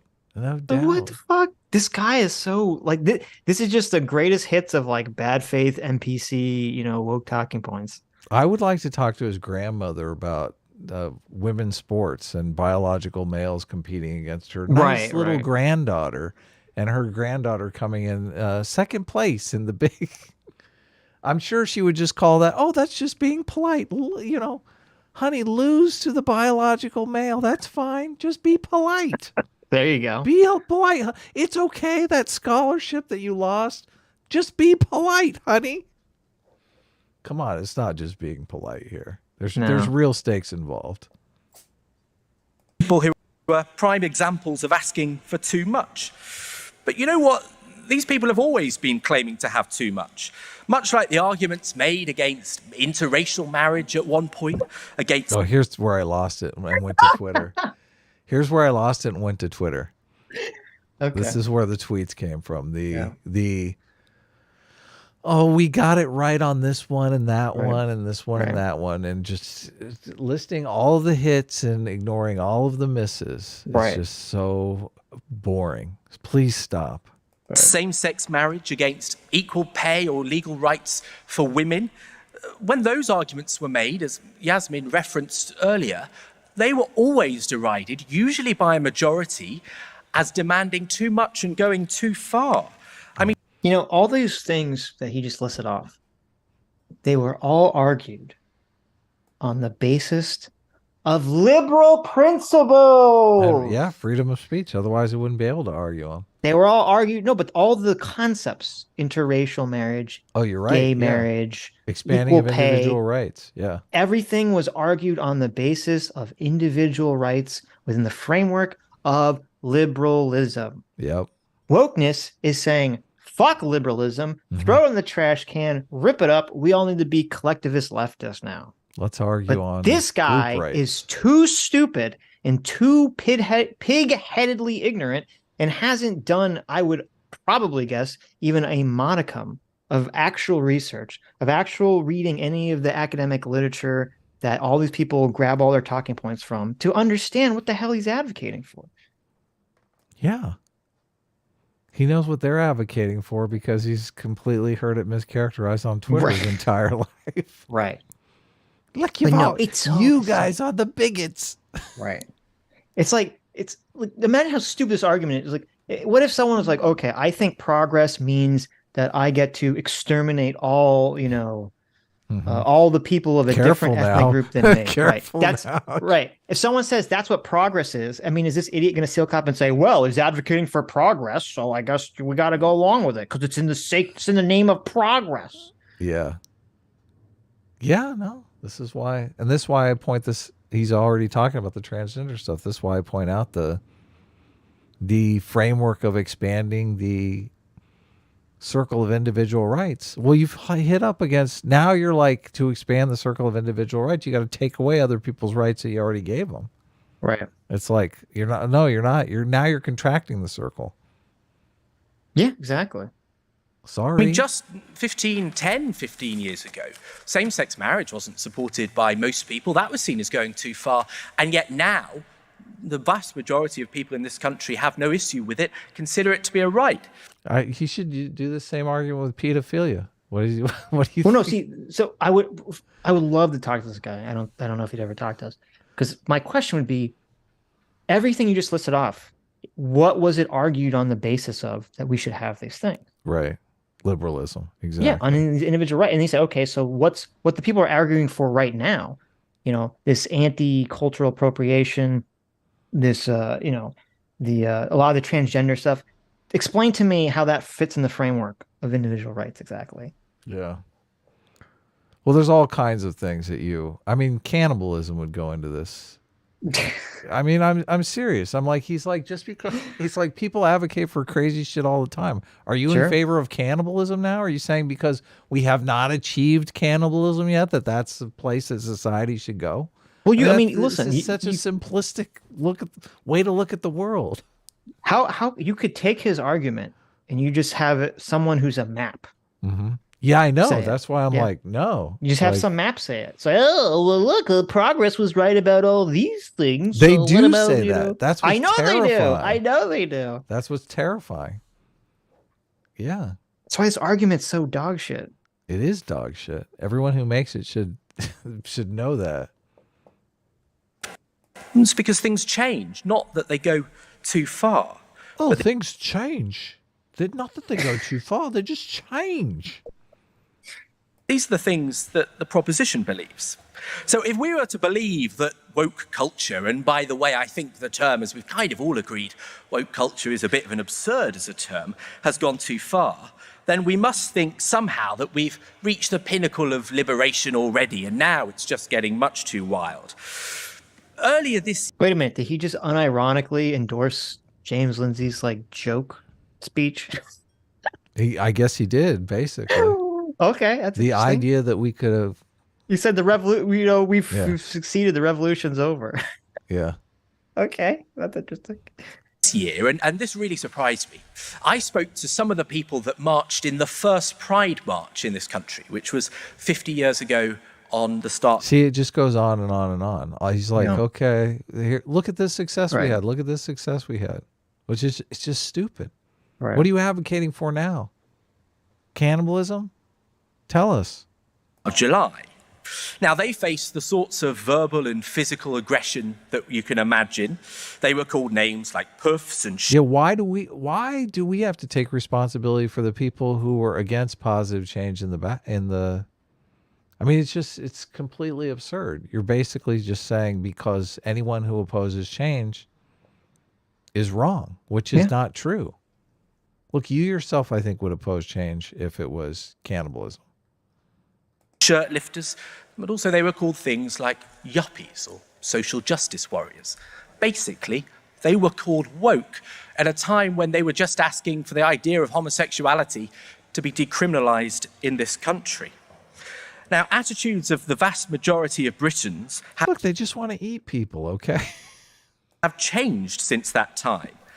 But what surprised me was that when I spoke to those activists, those gay and lesbian people as they were at the time, one of the interesting things was that a lot of the other gay people they spoke to when they tried to develop a movement, the original modern gay rights movement in this country, was that a lot of those gay people, when it was illegal and they couldn't tell their families or the workplaces, not the most basic rights, they said to them, and this was those words, that they thought it was going too far, that if only they shut up, if only they don't make a fuss, then they can carry on going to a gay bar in Earl's Court. But they shouldn't go too far and have this protest or develop a movement. And those were gay people because they thought in silence they had some rights. So there's always been this idea that it's too far. Did he talk? I'm very suspect of this. Did he talk to any of the queer advocates back then who Andrew Sullivan talks about, who actually wanted gay marriage to remain illegal because by legalizing it would be cementing it in, normative society? I don't know, but that's pretty funny. That now, I suspect, probably not a person in this room thinks that being gay should be a criminal act in this country. Of course, almost nobody would think that today. Now, I later spoke, actually, for the same story to every living UK Prime Minister. Well, every Prime Minister at the time. I lose track of how many we've had since July. It was 6 there. And do you know what they said? Almost without exception, Theresa May most notably, someone who'd opposed gay rights but would later be a big supporter of it, and trans rights for that matter.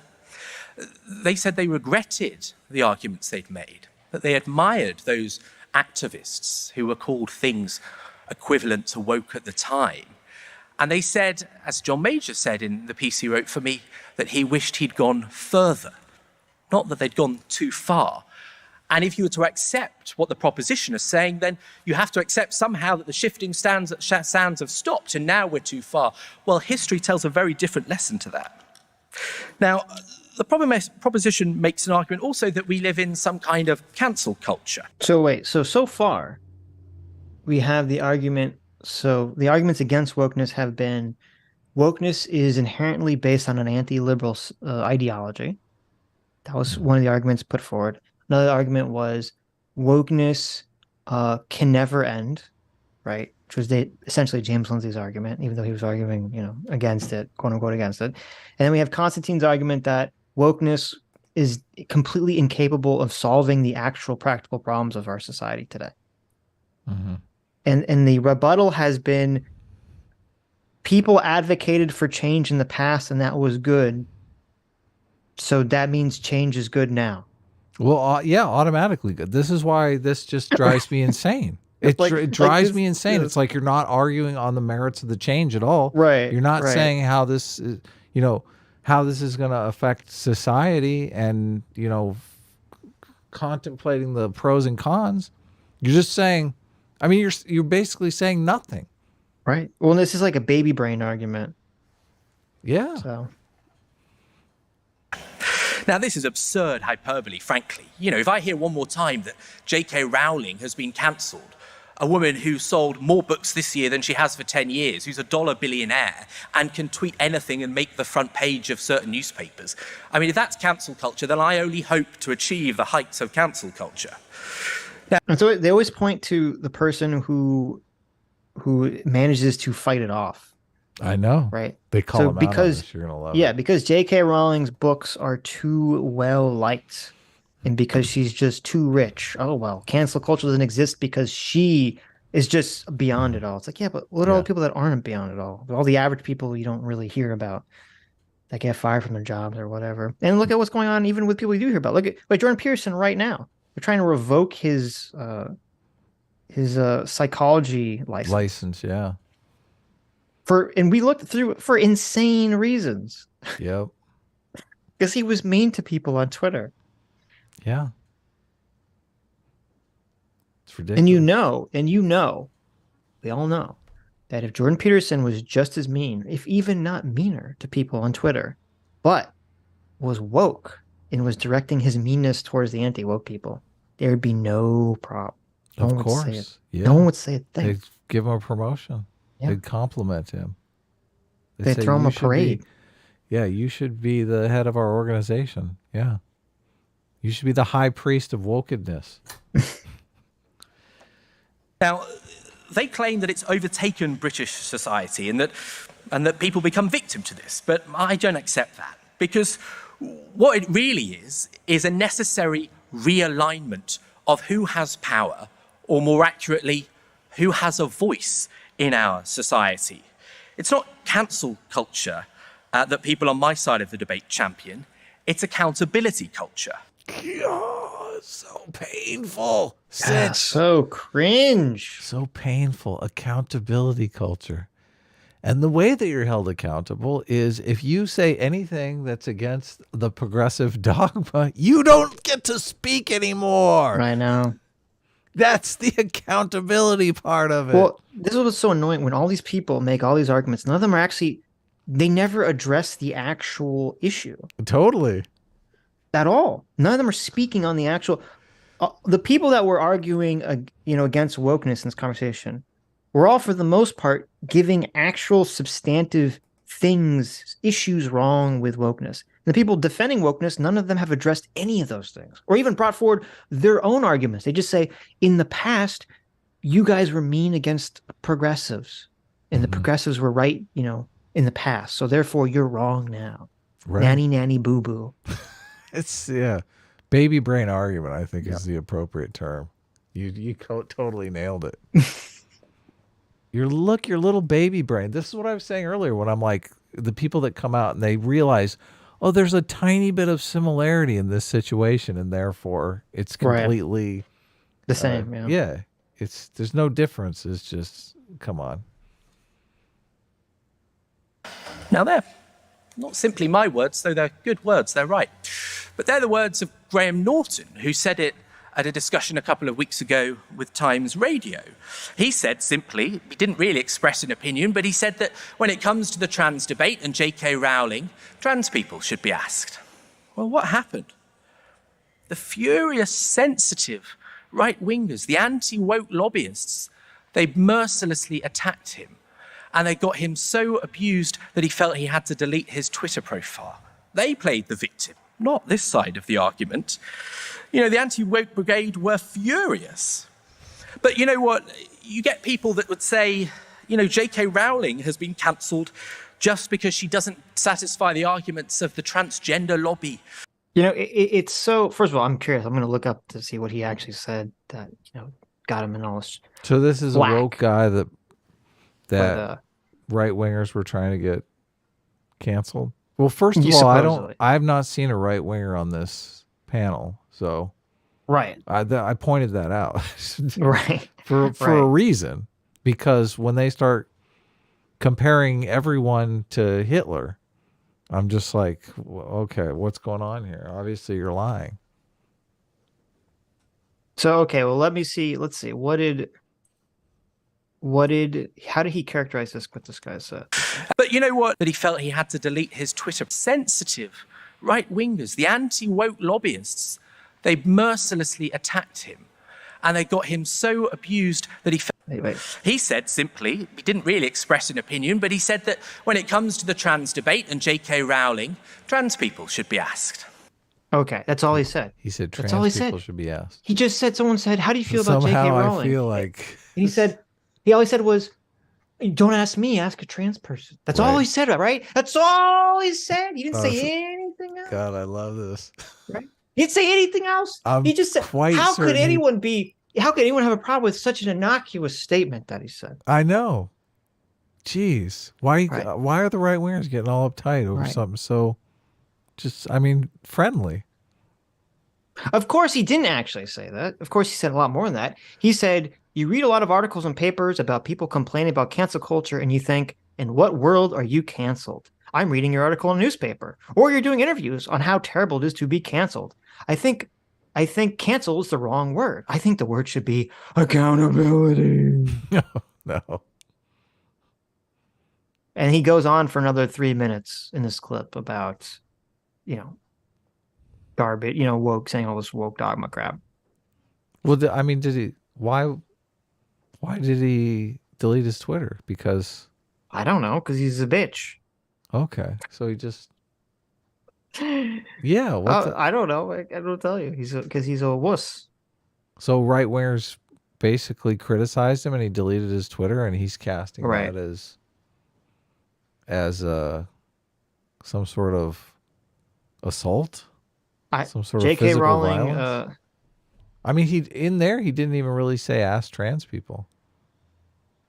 No, well, he does later. He says, because they asked him specifically about it, but I thought he was going to say something super incendiary, like he was going to make some death threat.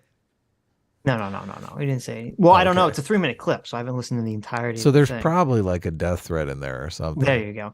But J.K. Rowling responded by saying, very much enjoying the recent spate of bearded men stepping confidently on their soapboxes to define what a woman is and throw their support behind rape and death threats to those who dare disagree. You may mock, but it takes real bravery to come out as an Old Testament prophet. So wait a second here. So he basically got J.K. Rowling, and that's why he deleted his Twitter, because basically she put him on the soapbox after he stepped up on a soapbox, and she's like, oh, you like that little soapbox? Here, let me give you a bigger one. And he was like, oh shit, no, I don't like this big soapbox. Here, let me delete my entire Twitter account. Vosh got J.K. Rowling, and he was not. He started losing thousands of subs a day and was really. That's true. Really not happy about it. Yeah. Vosh, who said we should bring back, I forget what he exactly said. He said we should bring back misogyny against. Oh yeah, what he said was something. super sexist. Super sexism. Yeah, I don't remember. I'm sure Benjamin Butterball here would really endorse whatever Vosh was saying, right? Right. But it's just, and also beyond obviously that he's just completely mischaracterizing the situation. It's so dishonest to be like, oh, I thought the right was against cancel culture. Why are they canceling this guy? First of all, they didn't cancel. First of all, this guy did not get canceled. Okay, the right wingers did not write into whatever publication or TV show that this guy works for and get him fired. He got negative comments and then decided that he didn't want to be on Twitter anymore. That's not cancel culture. Cancel culture is when people get you fired from your job because the people that employ you are spineless hacks. Right. Yeah. They probably laughed at him at work, and he was like, oh, I got to delete my Twitter. It's too stressful. Oh my. J.K. Rowling did basically call him a rapist, which is kind of funny. Well, no, she didn't call him a rapist. She just said like that she's getting, she's got rape and death threats, and which I'm assuming is true. Look how Vosh responded to her, essentially. So. I'm certain of it. She doesn't care. She's got 24-hour security. She's like the perfect one to do this kind of stuff. Well, it's so funny. It's just exactly like with Corncob Jake, where in bizarro land, it's now considered misogynist to say that women shouldn't do sex work, right? That's considered misogynist, right? And you're like, wait a minute, that was considered feminist like 20 years ago. It's the same thing. Like J.K. Rowling was like super feminist, super woke, super feminist. Right. That's why she had the smart, intelligent, hardworking character in her book. Is Hermione. Yeah. And yet she was like very feminist. But then, she has a problem with some of the trans issues, and suddenly, taking away her rights. She's a right winger, yeah. Taking away her rights. I know, it's so preposterous. Look, it's so magnanimous of this guy to give away women's rights. That's what I don't understand. But it really elucidates how people have principles. They just pick teams, and whatever direction the team goes, even if it's inconsistent, they just keep going in that direction. Of course, yeah. That's when you should have principles. Right. When you're, dealing with your D&D hobo problem, or, when you decide to use flame breath on the hobo who's asking you for a ham sandwich. Or how to keep dirty lying politicians out of your business. There you go.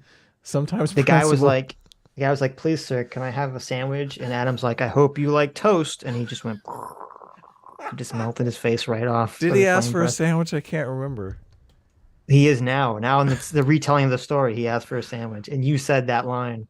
I can't remember who was the dungeon master. You said, "I hope you like toast." It was Felix.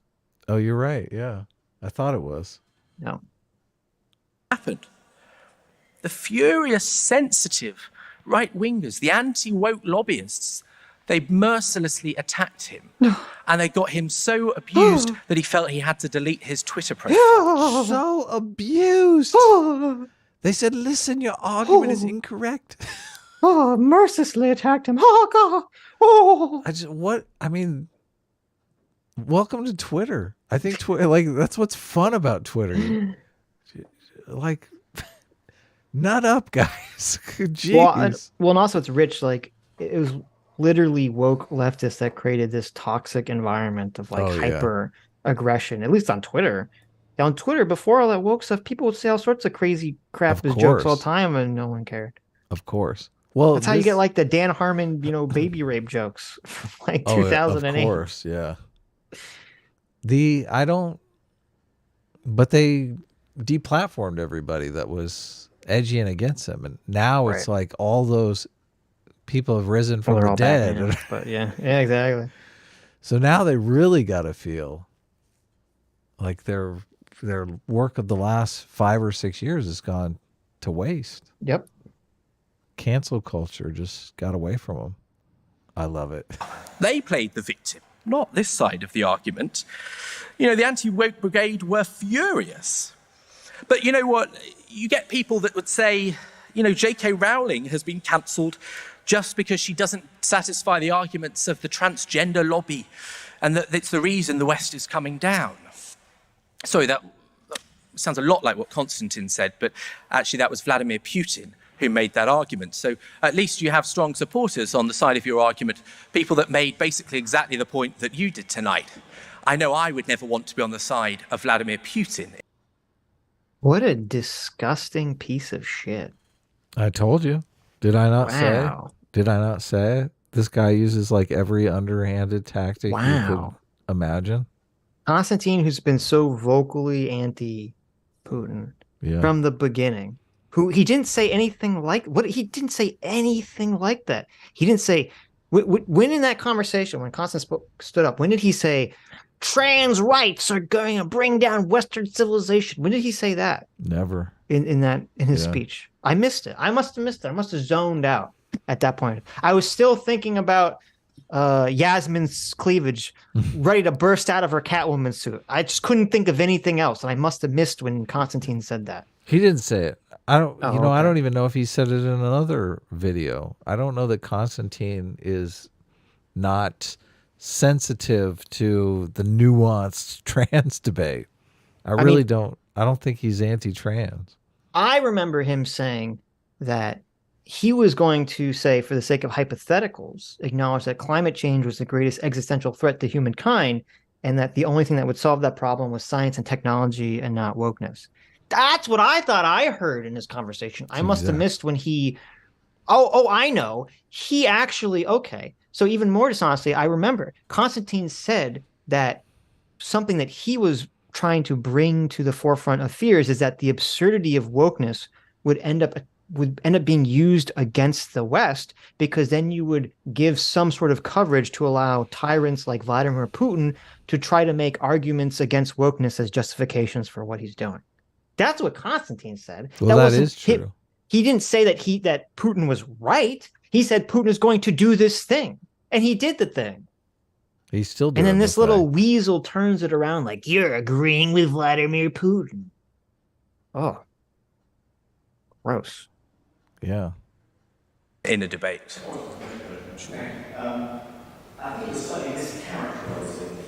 I think you slightly mischaracterizing what happened with J.K. Rowling. It says, what was the guy's name? I already forgot. It says Toby Young.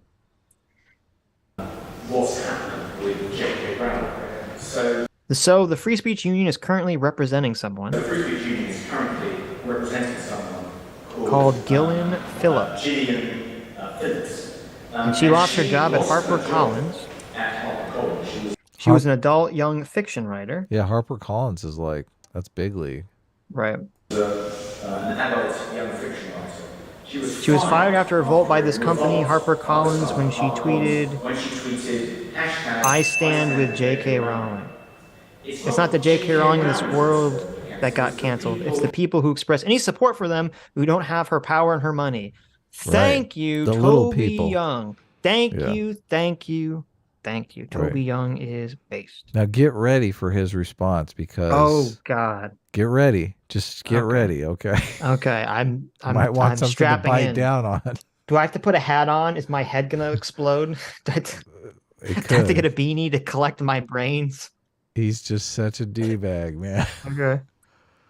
Who any support for them, who don't have her power and her money. She had to retrain. She had to retrain as a heavy goods driver after the week she lost her job at HarperCollins. Her husband died of cancer. Holy crap.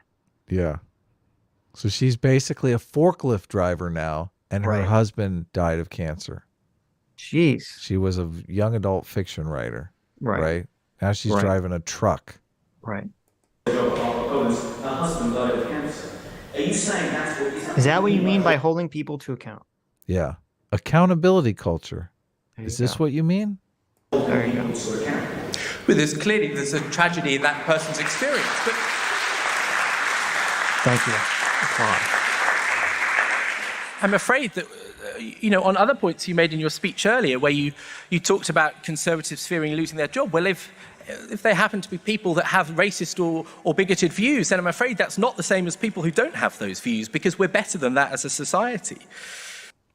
So he said, yes, she deserved to lose her job. Go fuck her. Essentially. That's exactly what he said. Yeah. Gotcha. Okay. Right. That's exactly what he said.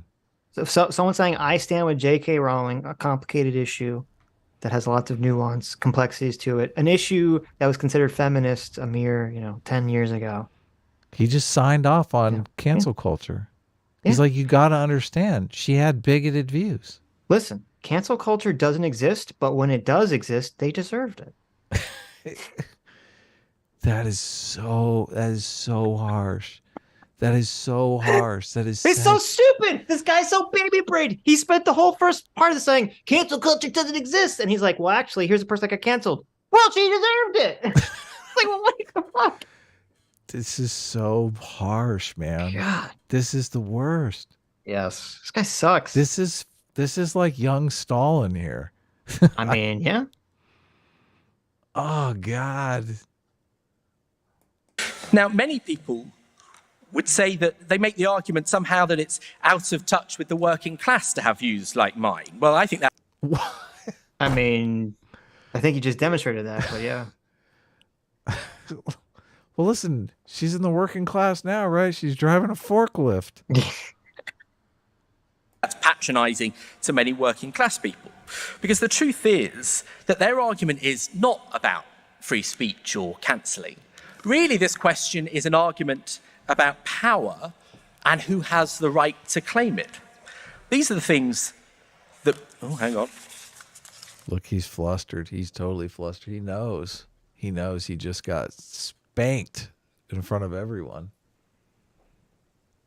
Yeah. There you go. In the words of Justin Welby, oh God. They seem unbothered by punching down.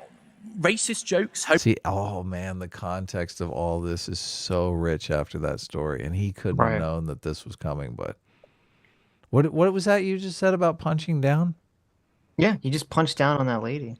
Yeah, that's what cancel culture is punching down. homophobic jibes, the very idea of transphobia or Islamophobia. Oh, no. They think that supporting those things, caring about those problems, makes you... So here's the problem. And this is why this guy's a piece of shit and people are all liars.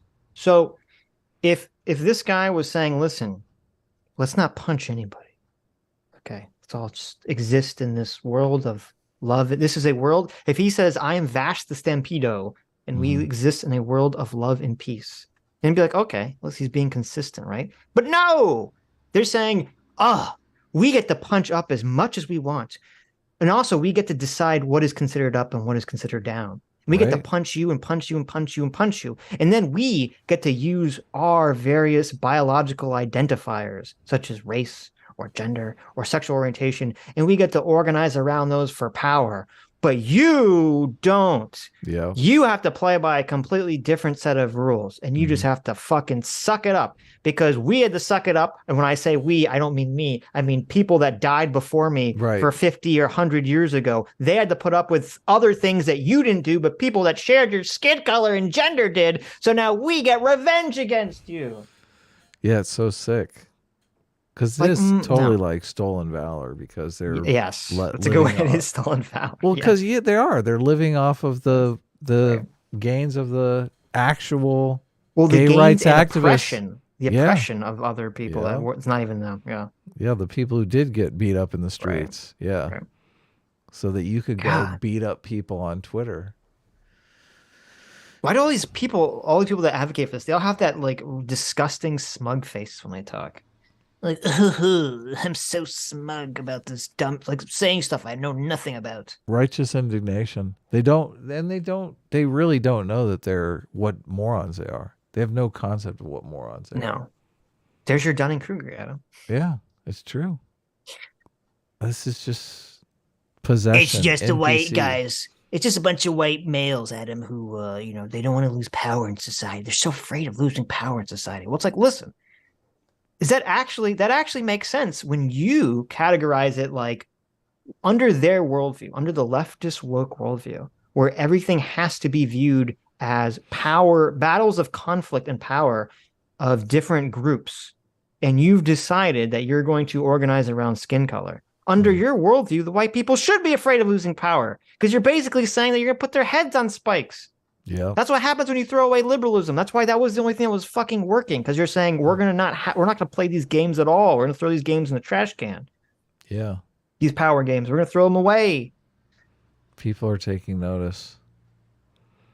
Aiden Paladin for $5 says he just called that woman who lost her job as a casualty of war. He is claiming doesn't exist at all. What a sick, evil person. Right. Yeah, that's the thing. That's what's drives us all insane, because it's like cancel culture doesn't even exist. But, when you point out an obvious injustice, they're like, oh, yeah, well, they had it coming. Yeah. Well, isn't that cancel culture that doesn't exist? Cancel culture doesn't exist except for the people that are canceled, in which case they deserved it. Right. It's just that's why culture, they do accountability. That's why they do the accountability culture song and dance. It really is. Because they're fucking liars. Yeah. And I looked up literally the only thing that person tweeted was, so someone said, I stand with J.K. Rowling. I know. They said the people, parentheses, mainly women, pages ahead in this play have to face so much grief now, and they won't take any joy in, quote, told you so. Love to those on that page. I stand with J.K. Rowling. And then she retweeted that saying, I stand with J.K. Rowling. Oh, oh my goodness. She didn't say it. She just retweeted it, said, I stand with J.K. Rowling. They're like, oh, this other woman we can't cancel. She doesn't have a big Ivy League job, so. Why? She probably wasn't I don't know who the other person was, but. So. She lost her job because, I like that they have a free speech student union that represents people. What's That's J.K. Rowling step in doing? the right direction. She should give that woman a job, J.K. Rowling. She got fired because of you. Then they would just come out and say, look, I told you, none of them are ever canceled. Give her some money. J.K. Rowling has like 35 personal assistants already from all the people who've been. Listen, she needs 36. Okay, she can get 36 at this point.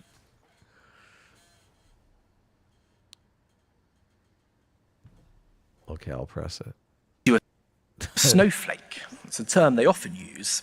Yet, they're incandescent when people punch up, when people from minority groups that have been denied a voice throughout history attempt to reclaim that voice and have some of the power that people, straight white men, cisgendered men have.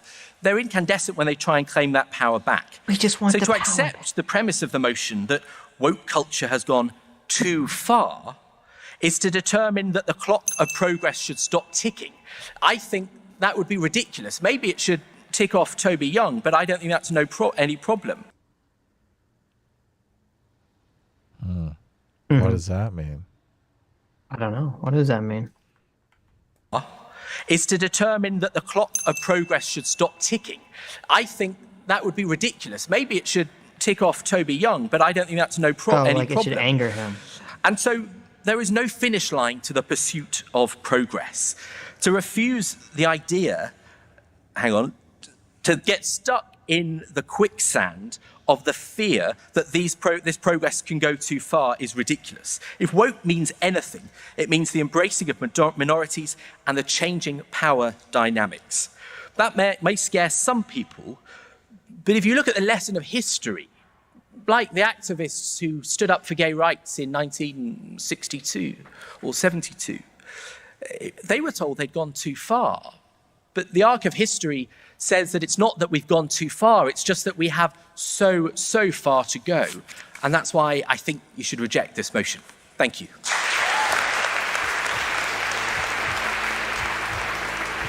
Boo. Garbage. Weasel. God, the anti or the pro woke arguments are so weak in this conversation. Not a single one of them actually said, here's what the issues are that we're talking about at all. Yeah. You definitely saw which side had the substance and which side had the bluster. Yes. So even though it's not on a video, someone in the comment section said, at the end of this, the union voted 89 in favor of the motion that wokeness has gone too far and 60 against. Really? So the wokeness gone too far side of the conversation won the debate officially. Yeah. I guess by, close 60 to 90, close to 90. So 2-1. Nice. Well, not quite. But... Or 2-3. Yeah. 3-2. There we go. 3-2. There you go. Yeah. Making progress, right? Making progress. God, that guy sucked. Yeah. Righteous, sanctimonious people are really horrible. Time for some super chats. All right, let's read some super chats. Let's read the super chats.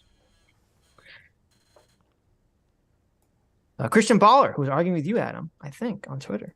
Yeah. Said, whose discipline equals freedom for 9 months. It's awesome. Thanks, Christian Baller. Says, isn't taxing still technically funding government programs because the government wouldn't spend the money without offsetting it with taxes as to not increase inflation? Isn't it the same with extra steps? I wish I could read that one. It's in your DMs. Oh, it is? Okay. Because it was one of the ones before the stream. So let me bring it up. But read another super chat and I will bring it up and we'll You'll mull it over. Okay. Well, no, I want your feedback too. Look, you and I are both. Are you going to make a video on the gold standard? Is that what's happening? Fuck no. Okay. Well, I want to do. I want to do some content where, like, CT is editing videos now for Sitch, and I think we should do. I don't mind doing a gold standard video or something like that. Might be fun. Okay, maybe. Well, whose channel is it going to go on? This channel. The Sitch and Adam channel. Yeah, maybe. Well, I'm not going to put a gold standard video on my main channel, I don't think. Yeah, obviously that wouldn't make any sense. Okay. But we have talked about it on the show pretty regularly and stuff. So right. Oh, I'm Christian Baller here. Okay. Isn't taxing still technically funding government programs because the government would spend the money without offsetting it with taxes as to not increase inflation. Isn't it the same with extra steps? Well, I don't necessarily know. Like, this is why you have to look at inflation specifically, because if there's enough slack materials and labor in the economy and the government wants to spend money to build like 5 factories, and they can do that without causing any kind of inflation because the factories are obviously going to produce and drive prices down, then they wouldn't have to tax any money to offset the spending. Zero. Because they wouldn't need to offset the spending to curb inflation, right? So. Mm-hmm. Sure. I don't really understand the question, but because I'm an idiot. But well, it's better. You're better off. I mean, obviously, people fall into the conceptual trap of thinking, when I pay taxes, that tax is going to go to pay for something. I'm giving money to the government, and the government is going to use that dollar I'm giving them to go buy something like a pencil. I don't know what, to pay a soldier's wages or whatever. City government, that's exactly how it works, because city government, obviously, they don't print the money. So when they take your tax dollars at the city level, sales tax and property tax, that money's going to pay for a big dong sculpture in the middle of the park, right? I said that I'm anti-inflation. I want my economies naturally thick. Sitch, there you go. Sitch left, so I don't know. You really have to. You have to start. Bastard. You have to start thinking about it from a. You really have to start thinking about it from the monetary system perspective to really get to change. So he has another one here. Is this on taxation? Christian Baller for $20 says, what do you think about something like Fallout, where bottle caps become the default currency due to ease of bartering? I think that's logical in the case of no overarching government. Currency is just a medium of exchange. Currency is just a medium of exchange, right? Right.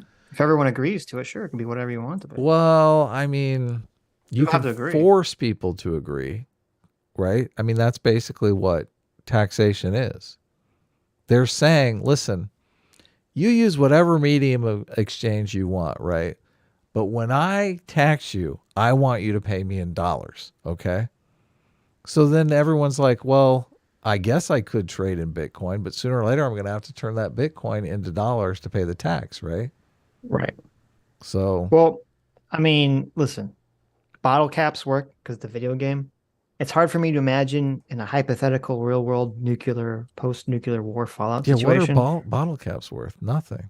Yeah. There were limited supply of bottle caps in the video game. And so, what does that have to do with anything? That's just what they use as currency. Is they use bottle caps. They still use money, but they also use bottle caps as the main currency. Currency is debt. Currency is an IOU. So right, but are they using bottle caps as an IOU? No, that's what I'm saying. Like, it's just a thing because it's a video game. It's not like a thought out. Like, I don't think that would be a real thing in real life. Like, if Fallout was real, I don't think people would be using bottle caps as a mechanism for trading. When you have a dollar in your pocket, that dollar is like an IOU for a dollar of certain goods or services. Right. You get that? That's pretty simple, right? But it's backed up by the government. Well, it says good for use of any, for legal tender of any public or private debts, right? When you buy something, you're in debt. You're basically saying, look, I want this apple. And when I take it from you, I'm in debt. I owe you for the apple, right? So the legal tender is $1. You're using the dollar to pay off your debt. So how does the bottle cap thing? Like a lot of, this is the thing, they imbue the debt coupon with value as if it's some kind of, it has some physical property outside of the fact that it's just like a debt coupon. Right? It's not like gold or beef jerky, or like it has some Right. other use to it. I can make a nice gold ring, or I can eat it. Yeah, I don't. Okay, you got to start thinking about stuff like that if you want to have these conversations. So, unless you're just playing, a lot of times people are just playing. Here, let's trip Adam up. I have I have a gut level intuition that Adam doesn't see how this system works correctly. And I can ask this question that he won't have a reasonable answer for, but I mean, it hasn't worked yet, right? Somebody was giving me a hard time on Twitter, and they want to come on and explain to us how everything is wrong. Like, I tweeted something out about how the debt is the private sector wealth, and everyone's like losing their mind on it. What's Well, up, that's why I man? was curious about the gold standard, was to see, because I think it might be true that under the gold standard, all of people's natural intuitions towards government debt was accurate. But now, without a gold standard, they're all wrong. People are basically still using the old framework for a system that it no longer makes sense to use it for. Well, it does make sense if the dollar is backed by gold, and I can take the dollar to the bank and get $1 worth of gold.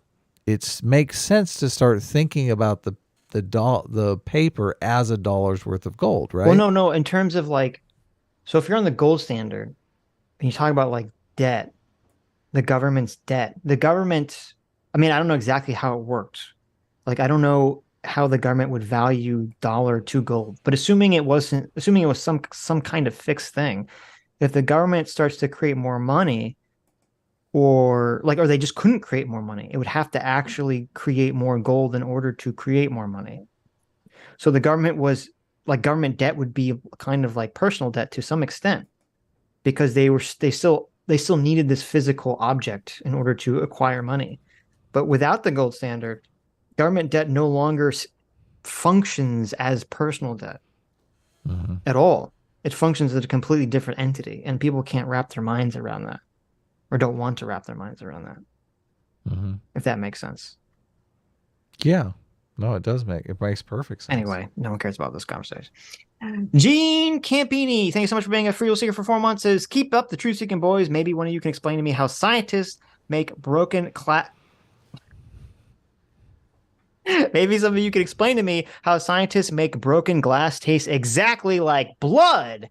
S class is the best class. Well, listen. Wow. Someone in S Gene. class has to try that. Listen, Gene. I'll tell you the secret right here. They don't want to tell you this, okay? So you know how people think that glass is made out of like sand? And Really? stuff? Yeah, they like Glass is melt made out of sand. sand? And something, they just take it at very high temperatures, they melt it and it becomes glass. That's not true. Silica, yeah. That's not true. That's not even remotely true. Glass is actually made out of the blood and tissues of all the aborted fetuses that are aborted in American society. And that's why if you eat glass, it tastes just like blood, because you're really tasting the fetus that has been aborted. So just think of that. When you guys, stare out your windshield, you're looking through aborted fetuses. yeah, exactly. That's why, when they say that, like, they say, okay, you shouldn't drink out of plastic because you get all the microplastics and toxic chemicals. And you shouldn't drink out of most metals because, metals still have all this toxic metal crap. They say, the safest thing to drink out of is glass, assuming it's not lead lined. You're wrapping your lips. Because it's got all the baby stem cells in it. So it's actually healing you when you drink out of the glass bottle or the glass cup. So. Oh my God. So that's the truth. Listen, you only hear truth like that at the Sitch and Adam show, okay? Everyone else is gonna tell you lies. Awful. But not me. Christian Baller for $2 says, Adam, stop being uncharitable to T Jump. Adam. Okay, T Jump. Stop it. I did a taxation as theft, which always gets everyone triggered, yeah. People are losing their minds over this one. Why do you you're starting stuff? Well, when they look, theft, literally the definition of theft is, the illegal. It's in the definition. It's like murder. Murder is the unlawful killing. Theft is the unlawful taking. Right. So taxation can't be theft by definition, but people Well, lose if you their mind with redefine it, I mean, you can. Sure, but that's what they do. They redefine it. T Jump said, "It being necessary doesn't make it not theft." Yeah, Well, what makes it not theft is that it's legal. I didn't say about well, listen, necessity. You just disagreed. You didn't seem like you were mean to him, unless you were mean to him later. No. Look, I'm an angel. Okay. Well, that's not true. Well, That's as not long as true. you're not like a hobo begging for sandwiches. There you go. I'm an angel. There you go. It didn't look. Doesn't look like Adam was being uncharitable. Magor for 2 hours says, "Stream snipe Benjamin Boyce. He's talking about this." Oh, well, there you go. Yeah. Vincent Martin, thanks so much for being a Frugal Seeker for 5 months. Says, "One thing I can say for sure is that, quote, wokeism is destroying sci-fi novels. This chat goes out to Phalanx." That is very true. Wow. That's The sci-fi, I think a lot of fiction, a lot of the entire fiction publishing realm is really saturated with woke, unfortunately. So. The crappy robot for £2 says, "Beans on toast or biscuits and gravy?" Come on, how would you even ask this question? Really? I mean, that's a close call for me. What? Yeah. Are you high? I wish, but oh my god. Are you really a secret Brit this whole time, man? Hold on a second. I have no idea which way this is going to go because have you been a secret Brit bonger this entire time and I just didn't know? That leads me to believe that you're like a beans on toast guy. No, that's Brit crap. What are you talking about? Beans on toast is Brit bonger crap. So is No, it's not. Biscuits and gravy is like Southern as fuck. Is it?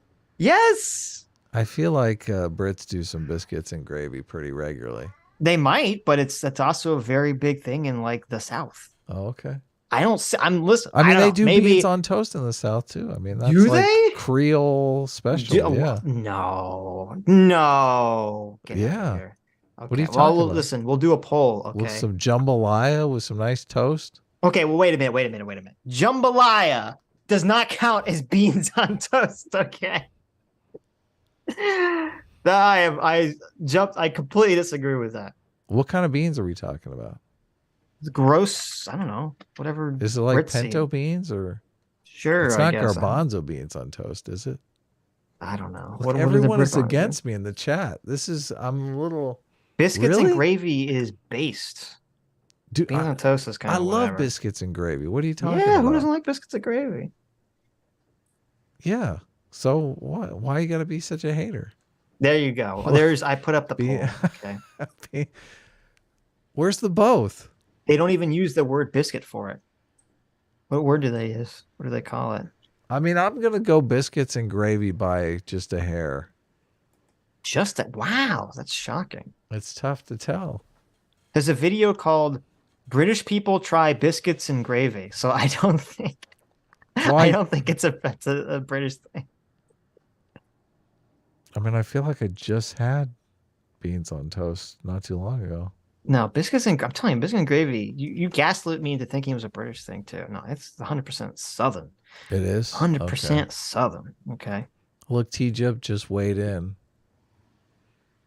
Oh, see the chat. Or no, you meant Twitter. On Twitter. So I think somebody tweeted back at me, "You're such a dumb animal." And then the animal is like not saying anything. Here, I'll just bring it up. I don't know. Biscuits and gravy is a popular breakfast dish in the United States of America, especially in the South. There you go. America, baby. Okay, you guys have to help out because I don't necessarily know how this even. America. God, this is the part of the show where we start talking about food. It's completely inevitable. There you go. Okay, so T-Jump liked this tweet with this meme. Now, I think this is kind of mean. So if T-Jump, fuck you. What are you doing? Look, yeah, get the swear jar out. It's coming. So how does this figure in with my, I don't necessarily know how this figures in with my tweet. Here, the original tweet was, The mantra taxation is theft is overused. Some level of taxation is necessary and appropriate, and some levels of taxation are just highway robbery. There has to be some way to make this important distinction, right? Right. You got 115 likes. I kind of like that There you they go. show the 116. views. I just gave you one more. Okay, so you're in favor of that. Like, look, even in the Bible, God, it was like 10%, right? Even Jesus said, 10% for Caesar. Well, whatever. What are you complaining about? If taxes are 10%, you're still going to be taxation is theft. Oh my God. The meme is really stupid. I don't even know if it's worth even discussing. Yeah, what does it even mean? It's a guy saying you're a dumb animal. He's talking to some kind of An monkey. ape, yes, yeah. And then the monkey says, you pay 30% of your income to stay out of prison. So he's saying, you're dumb. But look, right? I literally in the tweet. It's like, but wait a minute. But it's like, wait a minute. You live in a fucking forest. You don't even have a society. Like, what are you... Like, this is it's one of those memes that's so brain dead stupid. You're like, I don't even know how to react to it. Well, you're also saying 30% taxation is theft. Well, I'm on board. Fuck, okay. 30% of taxation is theft. Okay. Is 5% of taxation theft? Well, whatever. Well, as soon as you say taxation is theft, you're saying 5% of taxation is theft. Right. Like, so this meme, I'm like, look, this is the distinction I'm trying to make here. Listen, we shouldn't pay taxes. We should return to monkey. Mm-hmm. Okay, we should all just run around the forest collecting leaves and scraps and bits of poop. Why did and throwing rocks at other animals? So we should get off the internet. T-Jump makes the brainiac response here. Go. It being necessary doesn't make it not theft. And I said, if it's legal, it's not theft by definition. Like, what? But it's a word. The whole taxation is theft thing. It's a word argument. It is, and that's what drives me. It's kind of like it's very similar to the trans women are women argument. It's like instead of arguing the concept, it's like I'm trying to win an argument by just defining something in some way. Mm-hmm. And so I don't even think it's worth having the conversation. It's like, listen, if you want to be against taxes, make an argument. You can have some arguments where you give a position on it. That's not just saying, well, it's theft, because that doesn't mean anything. Right. It's like saying a trans woman is a woman. It's like, well, that doesn't mean anything. You have to actually make an argument. So, right. No, I'm not saying I'm assuming T-Jump has made arguments in the past. No, he hasn't. T-Jump never makes any arguments. What are you talking about? There you Don't go. let T-Jump off the hook. His argument for morality is you got to live in like the Matrix. Yeah. Well, to achieve his moral system. We can't all be perfect. Okay. PC, thanks so much for being a Discipline Equals Freedom for 4 months. Says, quote, you can't miss it. Killing it with the puns. Thank you. Puns are obviously the highest form of comedy. Oh, God, it's painful to hear you say that. Thunderstorm for $5 says, Oxford University name is from ox crossing in a shallow river nearby. Of course, new history means it's racism. There you go. Oh, I never thought about that. That's so obvious. I feel like an idiot for not realizing it. Is that true? It's just a combination of the word ox and ford because oxes were fording the river. Oxford. Oh my God. Really? It was so obvious I didn't even see it. That's hilarious. PC, thanks so much for the 10 gifted memberships. Thank you, PC. KNEX122, thanks so much for bringing Frios here for 1 month, says, are we talking about the Eminem thing, about how they apparently recently did with just the female ones and said they support women? We haven't talked about that. It's just one of those weird things to talk about, I guess. I don't know if you saw, apparently Eminem said that they're supporting the Wymans by having a bag of M&Ms that only have the quote-unquote female Eminem characters. What? First of all, did you know that there are female M&M characters? I don't even know if you were aware of this. Well, I do know on the commercial there's certain characters that are obviously female and certain that are male. Yes. Okay. I only thought of one. I didn't realize there was like 3. Apparently there's 3 female M&M characters. Is the female one green? There's the green one, yes. And that was the only one I was aware of before this. But there's no male green one, right? No. There's a pink one who looks like a pink peanut because she's like the bigger one. And then there's a the black chocolate one, or brown chocolate one, I should say, which seems a little racist to me, but Eminem characters. I know he's the guy that has like the deep voice too. He's obviously like a black guy. no, it's a woman. You racist. Oh, it is? Yes. Okay, look, there's old and new. Look at this. Where? You know who does the voice of the red M&M? No, who? Philip J. Fry. Oh, really? Yeah. I didn't know that. You know who does the voice of the yellow M&M? Zoidberg. Nope. Oh, I guessed. Get me pictures of Spider-Man. Oh, okay. That guy? J.J. Jameson. Yeah. I know that guy. Yeah. But Is anyway, this helpful? I brought up the old ones and the new ones. So that's not helpful. But hold on, they look the same. the thing about the M&Ms that was What's happening here? I don't even see it. I just said I brought the meme up that I they can't don't see tax any. me. I can't see any difference between the old ones and the new ones. Okay, so there's an orange one that looks male. There's a brown one that looks female. A red one that looks male. Yellow's male. Green is female. Look, some of these have obvious eyelashes and juicy women lips. Slightly You didn't bring up darker. the picture. You're just looking at it by yourself. You realize that, right? What? No one knows what you're looking at. Really? You still have this stupid monkey meme on the screen. Do I? Yeah. I don't believe you. Okay. I mean, you pressed pause or something. So No. yeah, you did. It's up. Okay. I think you're crazy. Anyway, the only thing I thought about the stupid M&Ms thing was, oh, I see it now. Yeah, they're exactly no. See, they changed the green M&M shoes. She doesn't wear high heels anymore. She's just wearing flats. So and then they gave the brown on. M&M slightly less heels. So Oh, okay. Yeah. they just changed their Oh, shoes. she's got the sexy boots. And Oh, they changed their legs too. yeah. They all had like skin tone legs and arms. Right. So And now now they're the green going one's more in- wearing the green and blue ones are wearing pants or something. Okay, anyway, the only thing I thought about this which was bizarre was that so they're celebrating women by creating a consumer product where you only consume the females. Right. So there's only brown and green M&Ms. And the other one. What's the other one? Just close the window. Oh, it's not in the picture.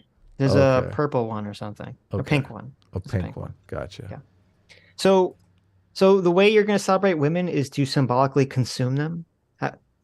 I mean, does that really make any sense? Not really. Okay. So there you go, M&Ms. Alphabet. Thanks so much for the 10. Aussie Buck says, check out the video ESG ratings are not what they seem by Bloomberg Quick Take Originals. It has clips from the person who made it up saying that it is to protect capital from government rules. I think we've seen that video. I think we watched. Didn't we watch that video? We watched part of the video. But yeah, We watched that sounds something interesting. on ESG. I remember seeing the guy who created it say something like that. Yeah. ESG ratings are not what they seem. Yeah, I'm they're glad a it big seems like the scam. tides. Yeah, the tide has definitely seemed like it's shifting on ESG, which is good. Everybody's realizing it's just a corporate scam I think so. to make you feel like your investment money is being spent on green technologies, and when really it's not. So far, we have 78% are in favor of biscuits and gravy and 22% beans and toast. Really? So biscuits and gravy winning handily. Right. So there you go. Sure, there's probably some racism in there or something. Smash that like button. There's 1,000 of you watching. And only Right. 376 likes. Lucas Henry for $5 says, are you guys going to watch a debate between Destiny, Coach Red Pill, and Laser Pig? I don't know. I watched it. I watched part of it. There's only so much Coach Red Pill I can stomach before I start vomiting. Well, and Destiny left, which I He mean, leaves I after thought like was 10 seconds. I thought was the right thing to do, to be honest with you. Well, You maybe. disagree? I think he should have. Well, I would have expounded a little bit first. The problem with the conversation, I mean, obviously, besides the fact that Coach Red Pill is crazy and an idiot, is that basically Coach Red Pill set up the conversation where he had a series of slides, and he would make like a statement, like Russia invaded Ukraine because Ukraine was killing Russians in the Donbass. He had like a little PowerPoint slide that would say this. And if you said, I don't think that's true, he would say, well, then you're just stupid, wrong, and or evil. And then move on. It's like, well, wait a minute. Don't you have to provide evidence for your claim? My God. They asked him, define evil. And he said the opposite of good. And he said, well, define good. And he said the opposite of evil. I'm right. The whole thing was, the whole thing was like really stupid. But it's just basically Coach Red Pill throwing out a bunch of moron. It's just him throwing out a bunch of things, declaring that they are true. And if you don't agree with him, well, then you were either stupid or evil. So how is this guy popular? I don't understand. Because what do you mean, how is he popular? Because he's an idiot and he says very stupid, unnuanced things. Look, after the whole, I guess most people are like, I know what evil is. I know what good is. That's a great answer. Yeah, I guess. But I don't know. Maybe we'll watch part of it. I mean, it was kind of, I don't know. It's such a train wreck. I don't even know if it's worth looking. Like, I do like, somebody turned me on to that laser pig guy, and I do like lasers. His videos are actually pretty good. So yeah, I like his content. I don't think he did particularly well in that conversation, but I like his content. Right. So if he ever wants to come on the show, he's welcome anytime. Right. Yeah. Andrew Clark for $5 says, look up the quote limited run games scandal. Their social media manager was fired for tweeting support of women's only spaces in the year 2015. Oh, that's interesting. Really? Wow. 2015. So let's see. Limited Run Games, a company that distributes video games in physical format, has fired its community manager after being singled out for following accounts such as the Libs of TikTok and Ben Shapiro on Twitter. Karen Lynn, a social media manager, said on her for Limited Runs Games, said on December 28th on her personal Twitter account that she was looking forward to the arrival of the new Harry Potter video game. Oh my God. That caught the attention of transgender activists. Apparently a transgender individual alerted user Purple Tinker, also transgender, who filed a complaint with the company accusing its community manager of transphobia and of failing to contribute to creating a safe space for the community. To document their complaint, he dug through tweets from the employer's personal account and found a post from 7 years ago in which she showed her discomfort as a woman about having to share bathrooms with a biological male who now claimed to be a woman. Aside from this, he accused the worker of being a Twitter followers of accounts such as the Libs of TikTok and Ben Shapiro. Wait, and also I Blair follow White. Ben Shapiro. Though, if you follow Blair White, I don't know if that's evidence of you being transphobic, but yeah. How are you supposed to police their craziness if you don't follow them on Twitter? These allegations were enough for Limited Run Games to fire Karen Lynn.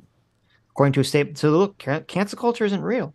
Cancel culture doesn't exist. Sad. Someone was fired because of a tweet they made about being uncomfortable 7 years ago, and because they follow people, and because they said they were excited about a Harry Potter video game. But cancel culture doesn't exist. Okay. Well, there you go. I hope no one will support Limited Run Games. I never heard of this company before, but don't support these spineless, cowardly pieces of shit. Are we boycotting them? I'm boycotting them. I mean, it's easy because I've never heard of them and have no use for their service. So it's very easy for me to boycott them. Is that what virtue signaling is? That is what virtue signaling is. When you boycott something that you really weren't going to buy I have no anyway? use for it. Never had a use for it. Yes, there you go. There you go. Well, that's pretty disgusting. Well, I Fuck those promise I people. will never buy one of their games. There you go. Dan with Bruce. I read that one. JD Bachamp. Thanks so much for the $5. Bochamp. Says, hi guys, please invite Literature Devil onto your show sometimes. I would love to hear you guys discuss stories with him. Please check out his channel. Yeah, we'll have him on. We had him on before. We'll have him on again at some point, sure. Literature Devil's been on a couple times. Yeah.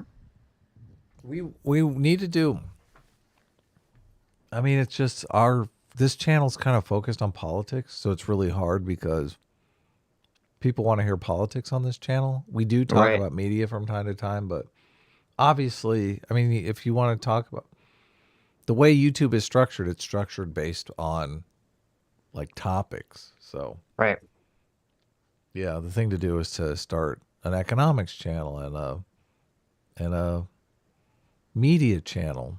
Sitch's main channel is kind of media oriented, so we have talked about doing a live stream over there and just setting it to private, which maybe we'll try that sometime and invite Literature Devil on there.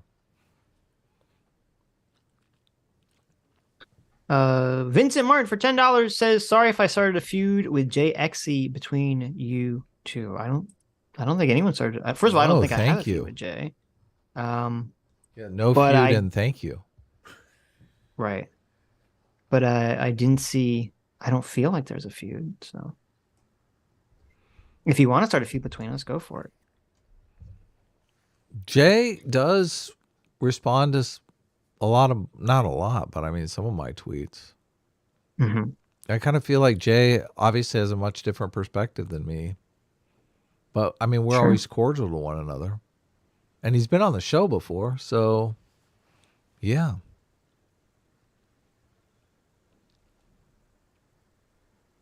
Phoenix Saintos, thanks so much for being a free seeker for 1 month, says, got this membership for free. Just want to say, S-Class is the best class. Sorry, I'm not an A-tard. Well, good for you.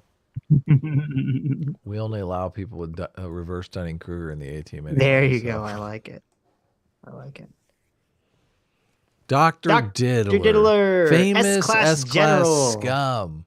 S-Class General, an amazing human being for $5, says, A-team hits up every fast food place for free cups of water and deliberately drains fire hydrants near minority neighborhoods. S-Class. Wow.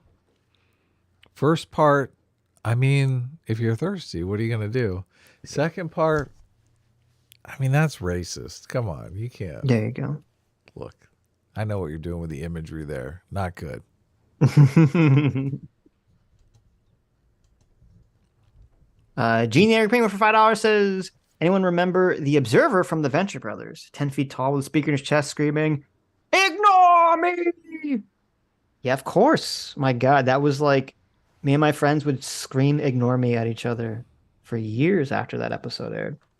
That's one of my favorite references for many years. That's like the perfect social justice warrior there. Ignore me! I love that episode.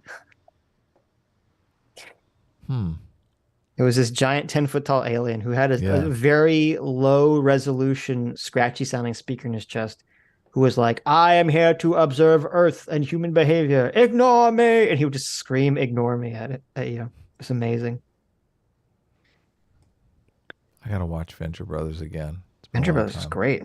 Is it still on? I feel like it is. I thought they were gonna do one more season. I don't know if they ever got around to it.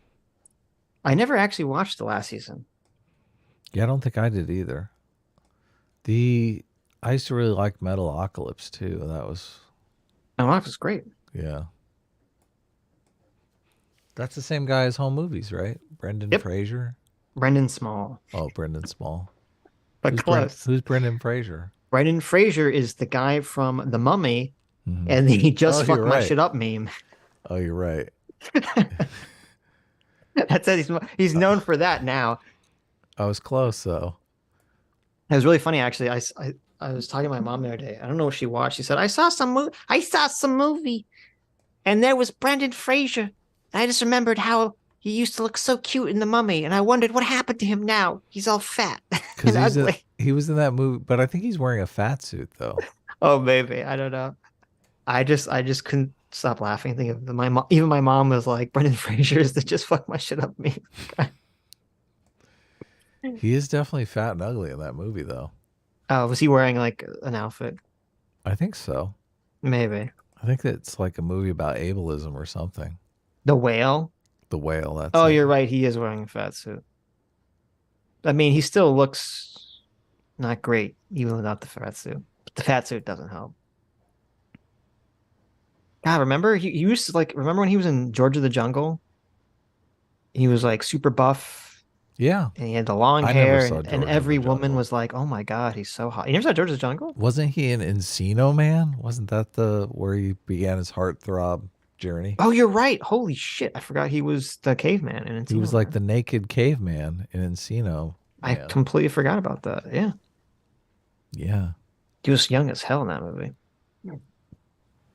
All right. George of the Jungle. Watch out for that tree. Talk about him. How did that movie get made? Crap. Tarzan hasn't been relevant to culture forever. Anyways, Patrick Mulligan for 2 Canadians says, "This is how you do debate. Catch the rest later." There you go. Andrew Clark for $2 says, "How thirsty is Sitch?" Listen, I'm not thirsty. I'm just saying it doesn't make any sense. You can't say you're asexual and then sexualize yourself. Am I not allowed to say that? Am I not allowed to point out hypocrisy without people saying that I'm thirsty and horny? You bigots, you thirstophobes. Thirstophobes. Oh, that's awesome. Jeez, you're all thirstophobes. Joe the Make for $5 says, "How is it that people on the left cannot understand pathological empathy?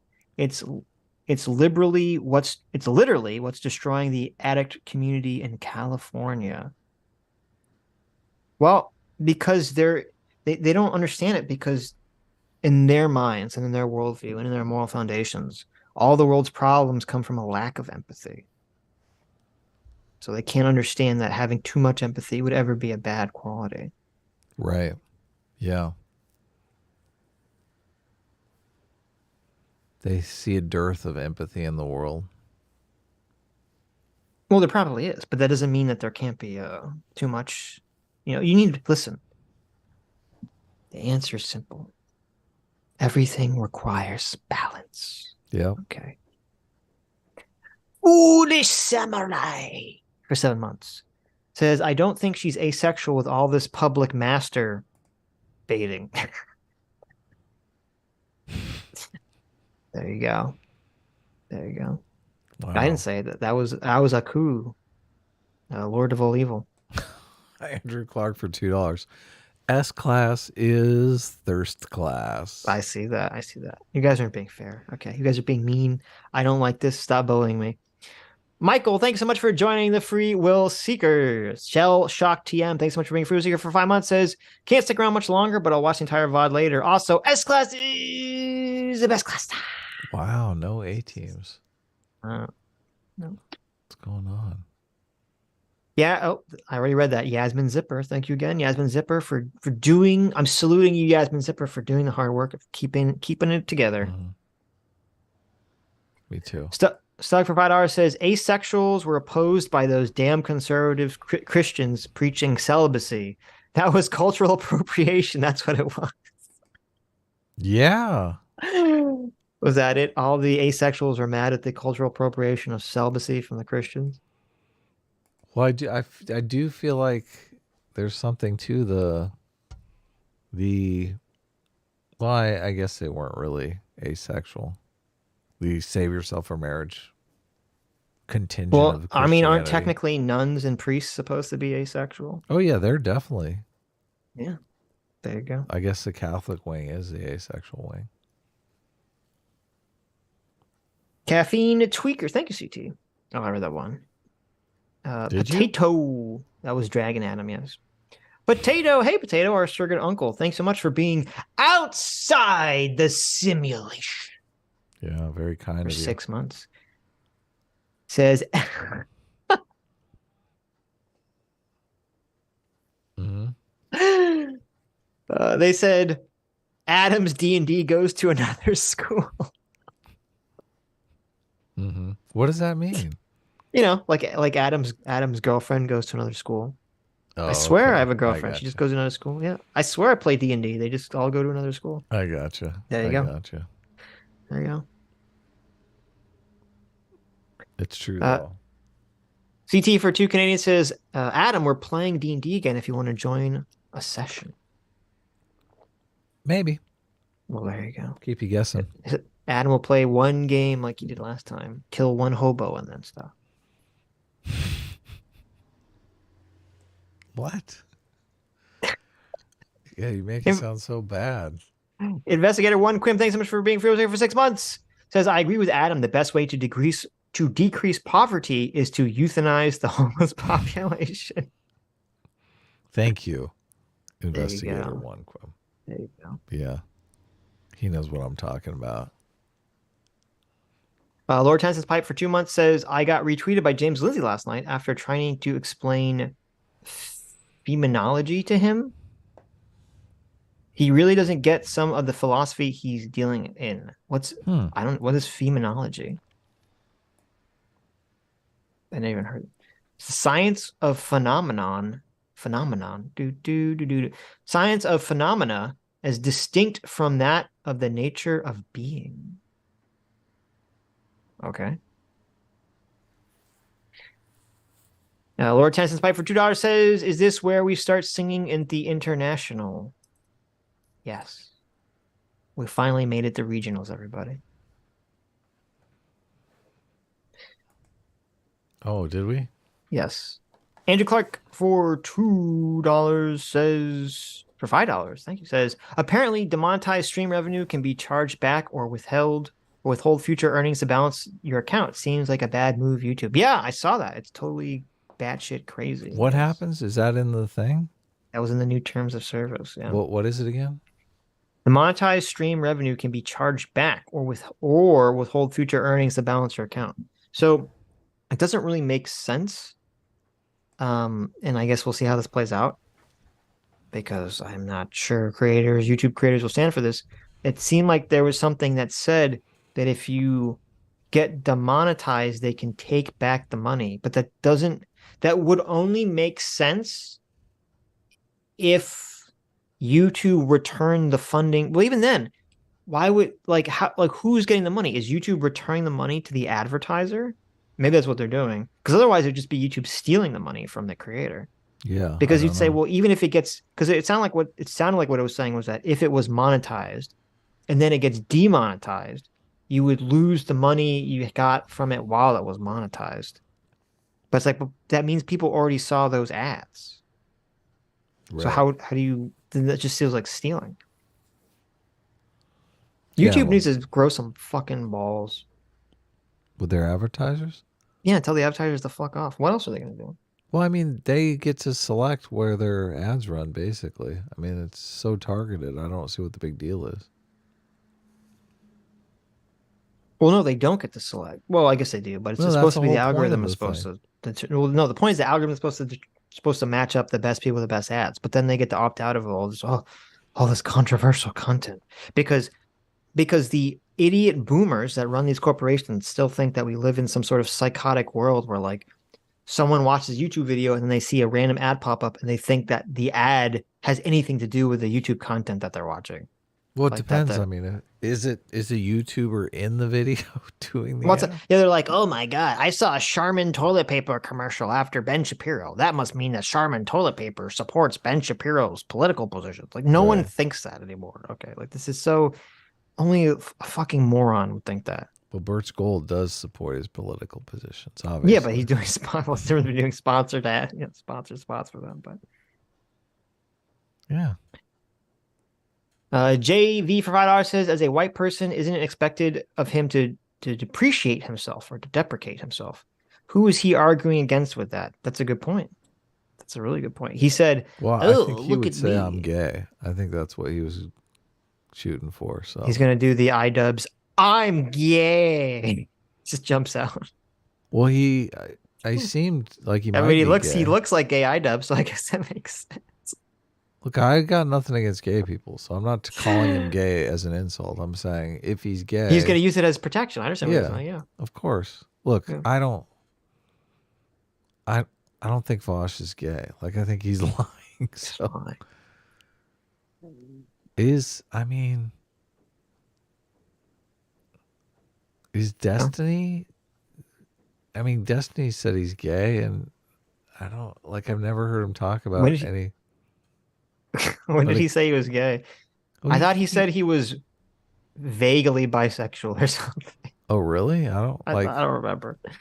Maybe he has a wife. I don't think he's gay. Well, he hasn't talked in specifics about it, and I don't. Even if he did, I don't know. I mean, I'd probably tune out. I'd be like, "Look, I don't want to know about you and your gay lover." Okay, there you go. But at the same time, I mean, if you have any gay friends, I mean, they talk about it a little bit. They try to talk about it in tasteless tasteless ways, you homophobe. I know that was a Freudian slip there. In tasteful ways, they're all kind of tasteless. Though. I thought he said he was bi. I don't know what that means, but I don't really care what that means. But he wasn't saying it. See, when Vosh said he was gay, it was very clearly used as like a shield. But that's the only time I look. It was when he was getting canceled for the J.K. Rowling stuff. Look, that's the only time I hear it come up with Destiny too. I don't know. When he says, it's some I haven't heard him. Maybe I haven't heard him say it that much. He's like, well, I'm gay or whatever. Okay, well, maybe he's just doing it then. I don't think people should use that as a shield protection. But yeah. But there are. When you only hear it in that context, you start to think, okay, well, this is just being used as protection, right? Look, I'm not a cis, straight, hetero, male, most hated person on the planet. It's so weird when this isn't true for everything, but it's really weird when we put up polls, and I see this a lot. You put up a poll on Twitter or YouTube, and like within 5 minutes, there'll be some kind of ratio proportion breakdown. But and it just stays that way. It doesn't matter how many people vote in the poll. It stays exactly the same. How is that possible? Like you would think the early voters are on one side and the late voters are on the other. Yeah. Yes. That's so weird.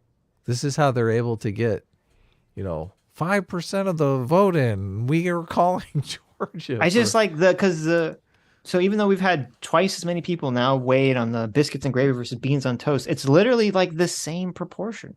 Yeah. Still 77 to 23. Statistics. I don't know. It's interesting to me.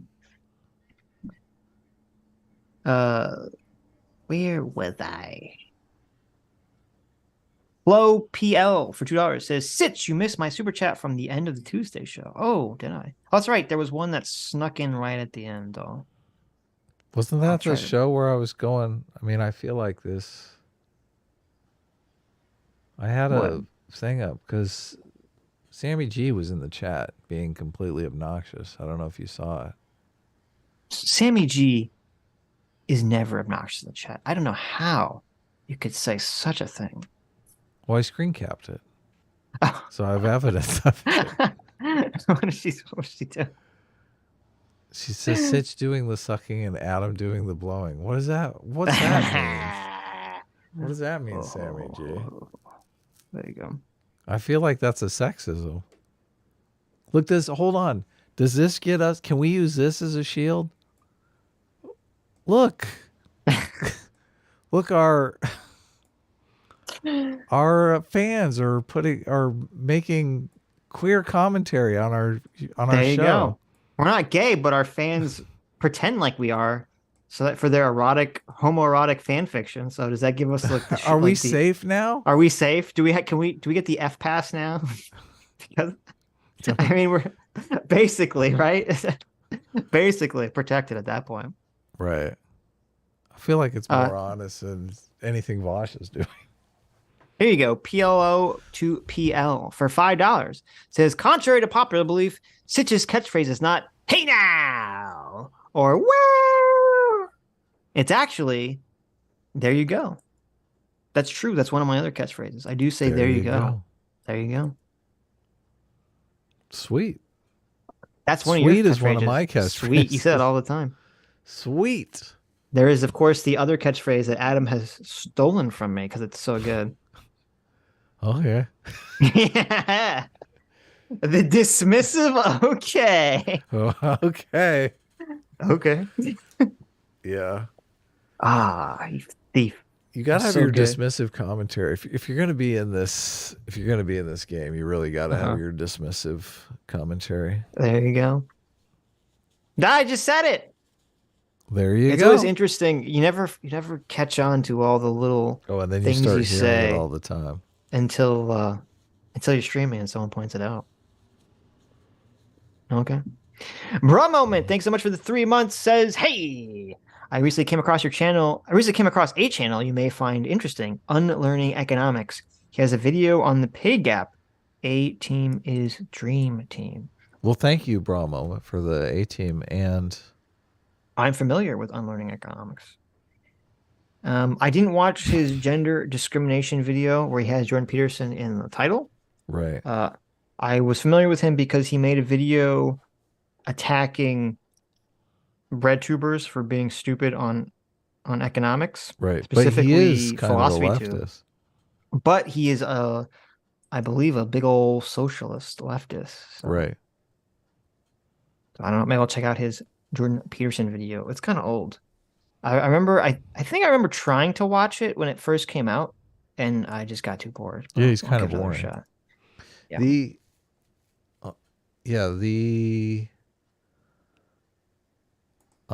Yeah.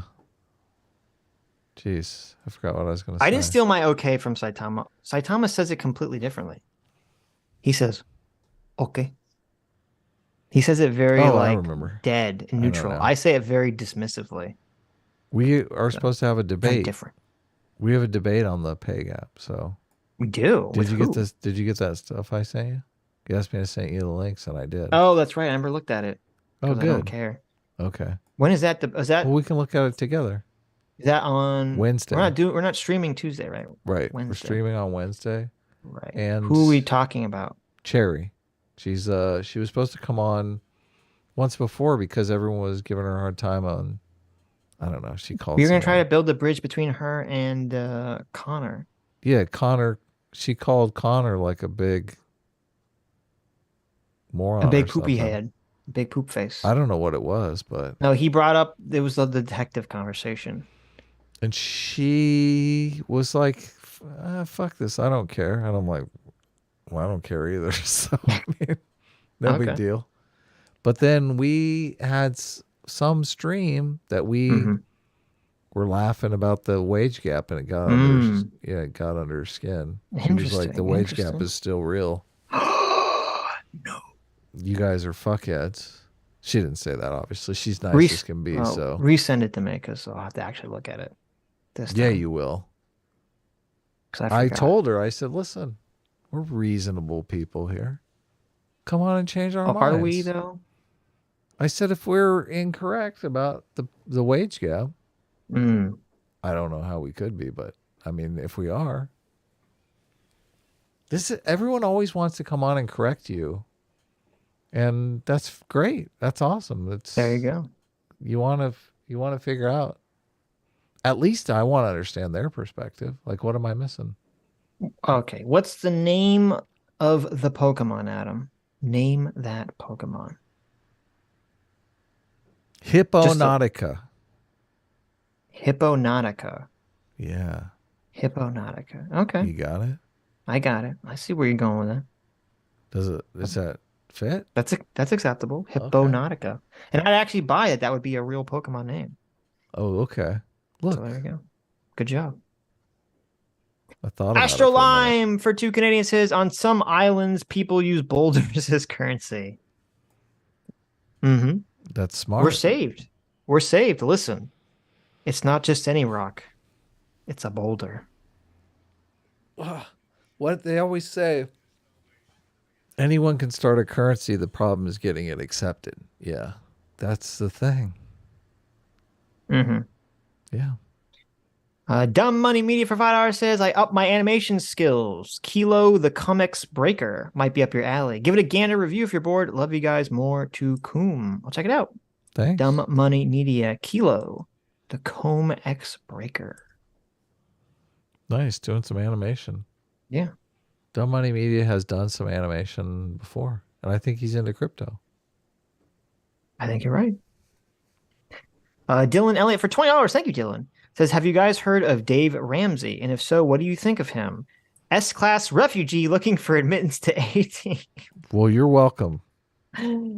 What did I do? All aboard. Come on. What did I do? And I have heard of Dave Ramsey. Dave Ramsey is like a Christian economist, I believe. Oh, I know nothing about Dave Ramsey at all. I've heard nothing but good things about him. I don't know anything about Dave Ramsey. Dave Ramsey, building wealth in 2023. Yeah. Why do you turn your back on me, Dylan? Why do you do this? What happened? Why do you betray S-class? Okay. Look, you've been a little bitch lately, okay? Dylan knows what's up. Wow. All right. Look at this. All right. Why? Look, 18. That's another Sitch saying, wow. It's true. It's true. Andrew Clark for $2 says, Carl, post-liberalism debate when? Post-liberalism debate? I mean, whenever. Whenever. I would like He'll show up. We organized a debate, like a time and a place debate, when he had his article, when he did his article. And I mean, I read the article. I feel like I did a bunch of research and stuff like that. He was just kind of in a sour mood. And I like the Carl that shows up just, in a jubilant mood, just wants to like raise hell and have some fun. So I see. I got you. Sometimes that. I mean, I'm a firm believer in, talking to people when they're in a good mood. I don't know about you, Sitch, but I feel like things usually go better. I agree. But yeah, so I don't know. We could set up a debate. Fat Brown Buffalo, our favorite young Turk. Oh yeah. $10. Ugh. Says rainstorms in California have resulted in $1 billion in damage. Holy crap. And at least 17 dead. Is this true? Yes. Yeah. What the hell? Pretty sad. That much rain? What's going on? People are washing away in floodwaters and stuff. Crazy. Will the mainstream media grill Newsom for this tragedy like they grilled DeSantis when bad stuff happened during hurricanes? Did DeSantis actually get? Of course not. Did DeSantis get any flack? I mean, I don't for the hurricane stuff. Did they grill DeSantis? I don't remember that. Grilled DeSantis actually sounds delicious. Maybe we'll talk about it on Tuesday. Kind of interesting.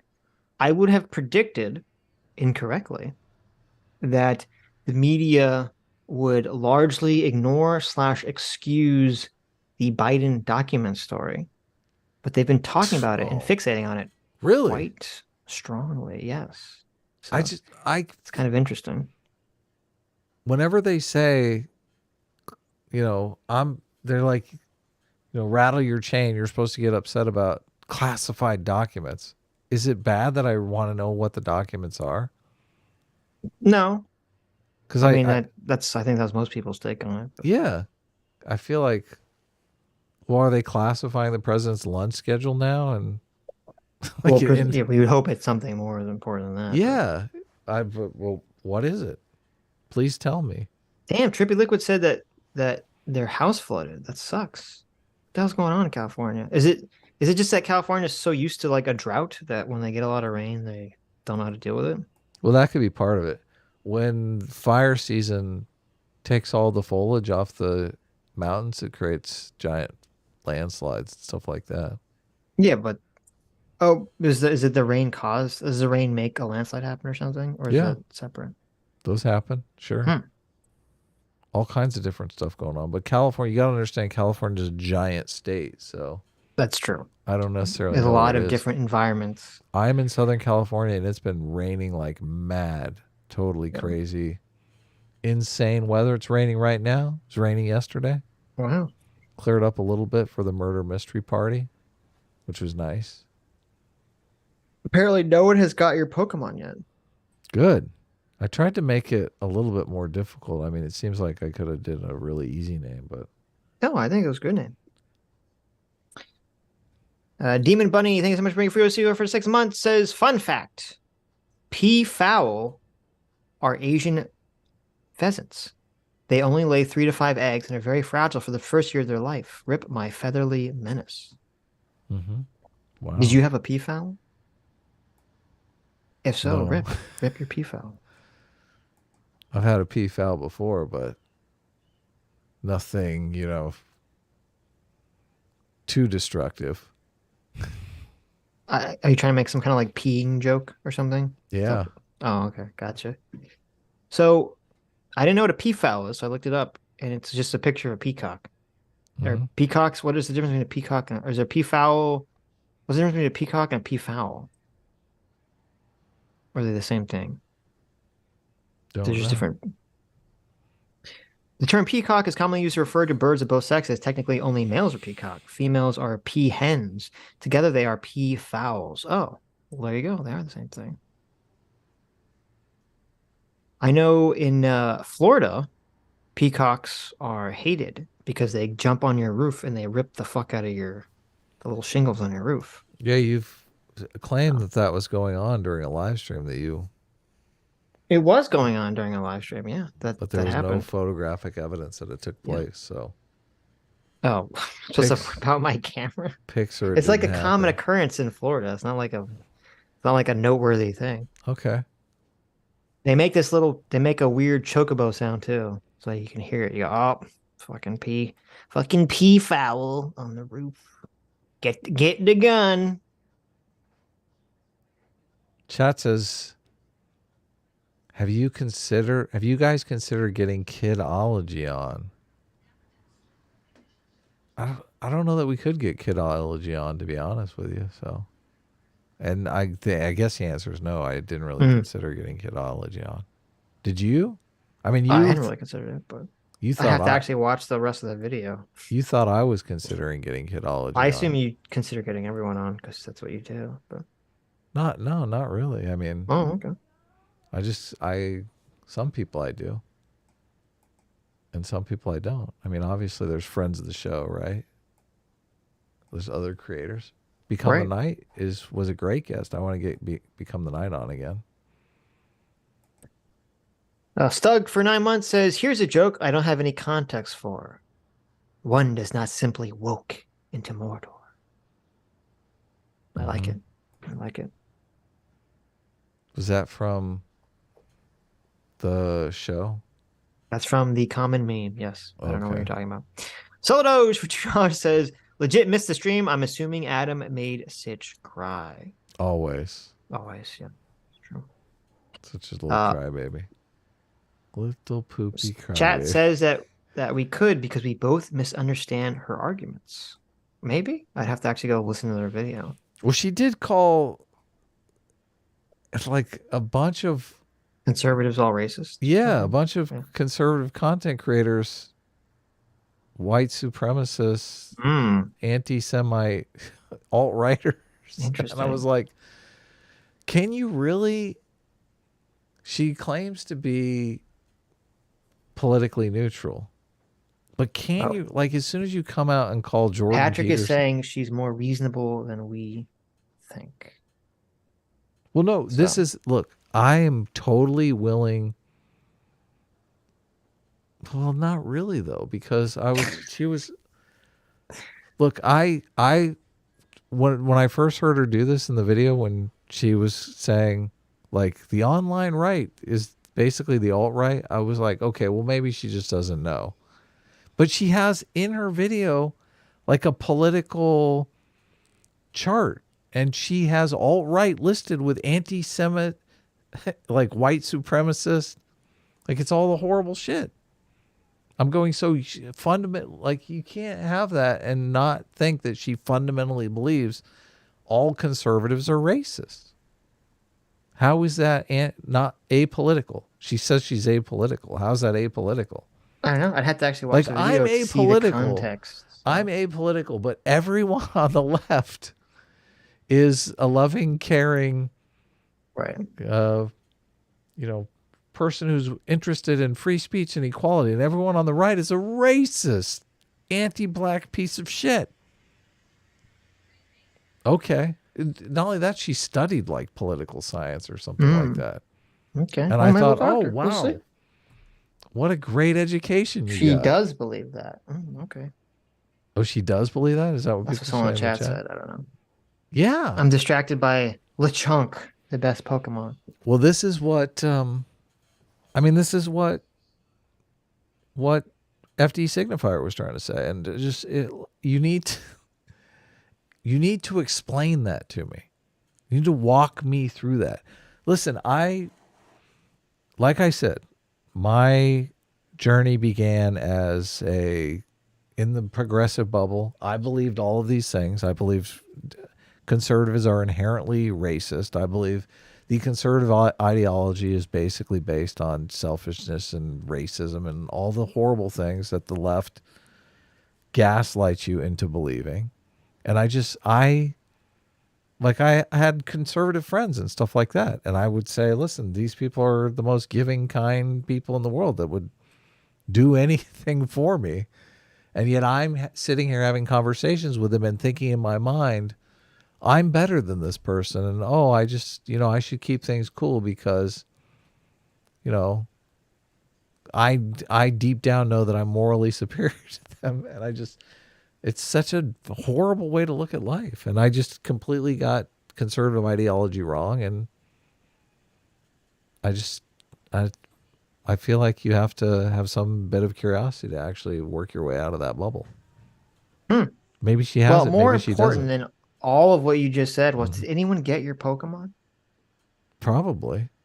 Are we still on? No one. What was the name? I literally forgot.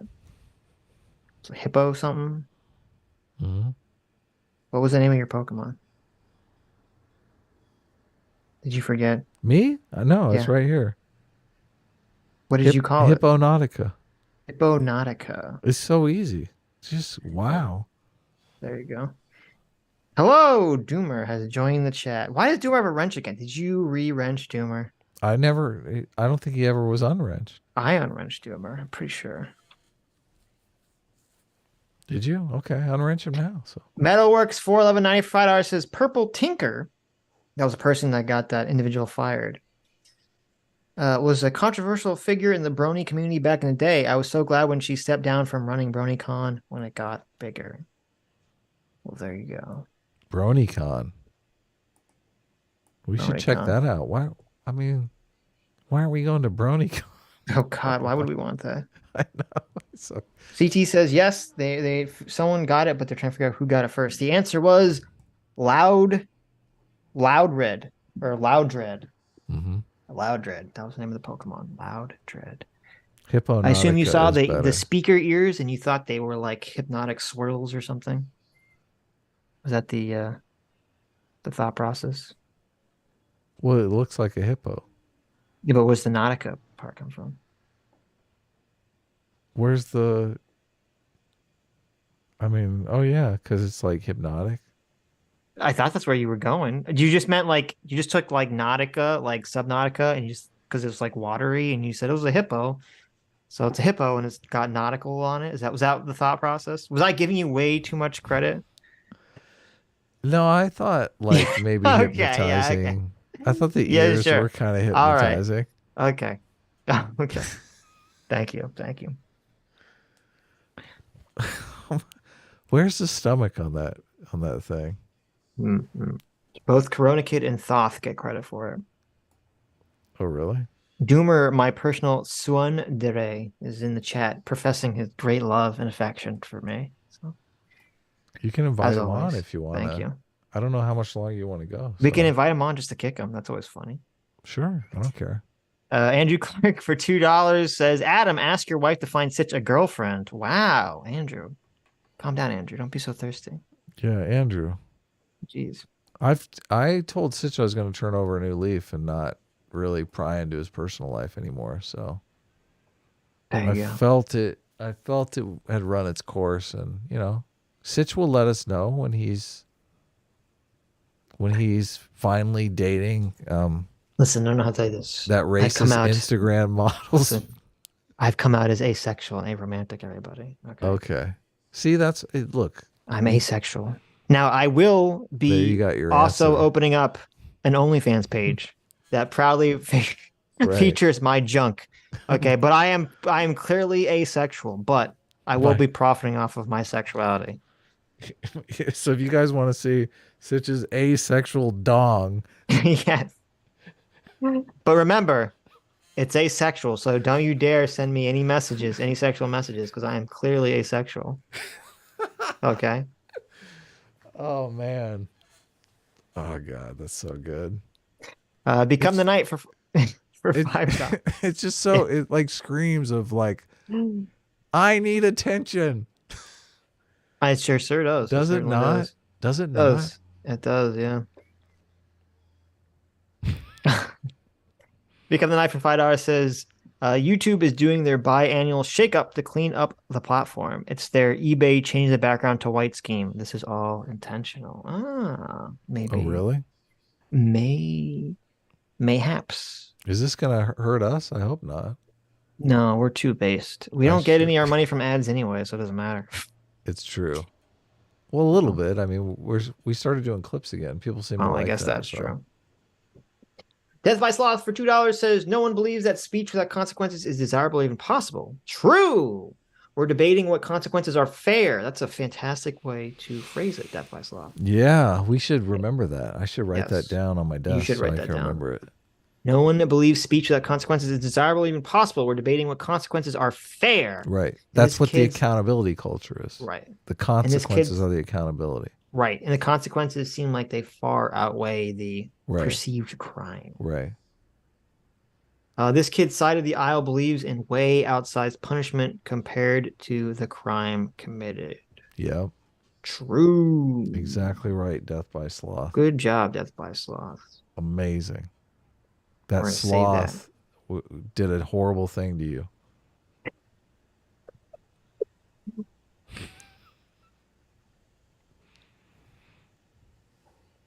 What? Dotems for $2 says, surely the economic channel should be called Sitch and Adams Money Printer. Or if you want to be more meta, Why We Go Brr. Oh, yes. I do like that. And it could be a picture of Wormy, but as a printing press. Mm-hmm. Get it? It's instead of purring, it's burring. Yeah. Oh, I do like that. Look at that. Our channel could be a pun. Oh, wait. I hate that. Never mind. See, you liked it until you realized. And then you're like, oh, wait, I'm supposed to not like puns. I hate fun things. I'm Adam Friendon.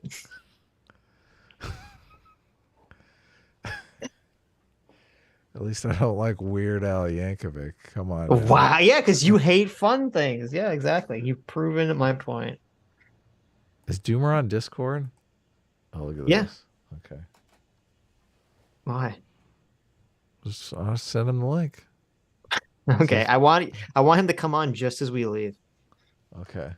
Death by Sloth for $2 says, unsurprisingly, people who can independently afford to live in a castle are able to fend off a mob. Funny how the speakers of the downtrodden fail to take the peasants into consideration as they stir up yet another horde. True. Very true. Some weird guy for $2 says, Sitch, do you plan on checking out the live-action Avatar series that's going to be coming out? Perhaps if there's something to dig out of that mess, you can gather the Shadow Men to discuss the adaptation and its changes. Yeah, that would be cool. If there's something... I mean, listen, I hope it's good. I have no faith. I have literally zero faith in anything Avatar after Korra being good. Zero faith. But, you can always hope. This is Avatar Last Airbender, which is confusing, right? Because... Yes, not blue people Avatar. Why does that happen? So dumb. I don't know. Which one was first? I think it was Last Airbender was first. Avatar right? The Last Airbender came out in 2005. Avatar movie 2009. Wow, James Cameron, can you please not rip off the title of beloved kids children's show Avatar The Last Airbender? You piece of trash. Yeah, I got it right. Correct. Thank you. There's a big problem though. So for the live action cast, they're not gonna cast what's his name? Luke Skywalker as Fire Lord Ozai. That's unacceptable. Mark Hamill. Legendary voice actor Mark Hamill was the voice of Fire Lord Ozai. I can't imagine anyone else but him. Even though, I mean, he's not Asian, so maybe that's the problem. But Yeah, of course. And he's like a huge wokester on Twitter, wow, so he probably feels bad. No one's perfect. Okay. Mark Hamill? Yeah. It's not perfect, yeah. Are they gonna get Dante Basco to be live action Zuko?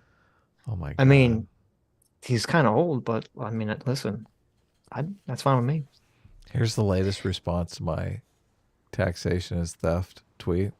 Right. Commie. Fuck.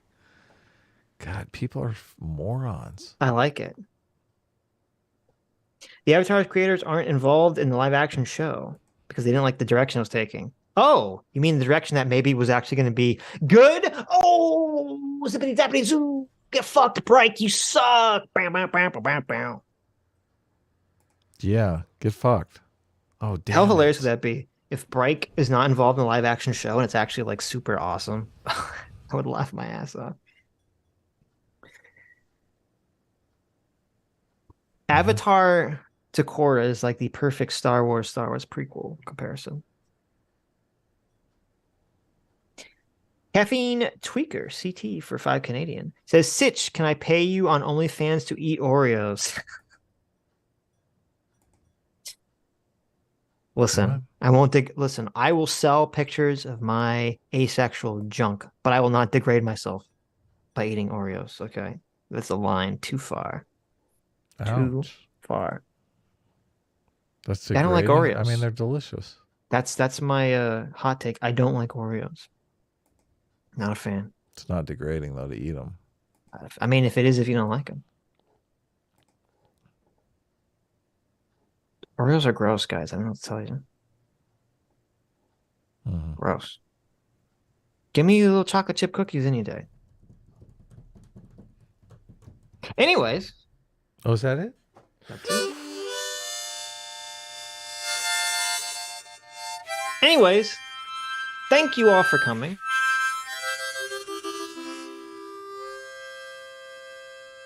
Thank you, James Lindsay, Constantine, and that other guy whose name I forget. Basically, everyone in that conversation that was pretty based. Let's see. That guy's name. We had Tommy No was pretty good. We had Toby Young, that was his name. And Toby Young, thank you. CT for 2 Canadians says, compromise, you can eat the Oreos naked. Okay, maybe you're onto something. But anyway, thank you guys for having a great conversation where you utterly destroyed and annihilated the Wokies. And thank you all for your incredibly generous donations. Tommy Noyen, not no, I don't know how to say these names, listen. And thank you. You who've made to the end of the stream, you are the true heroes. And we'll see you all on Wednesday.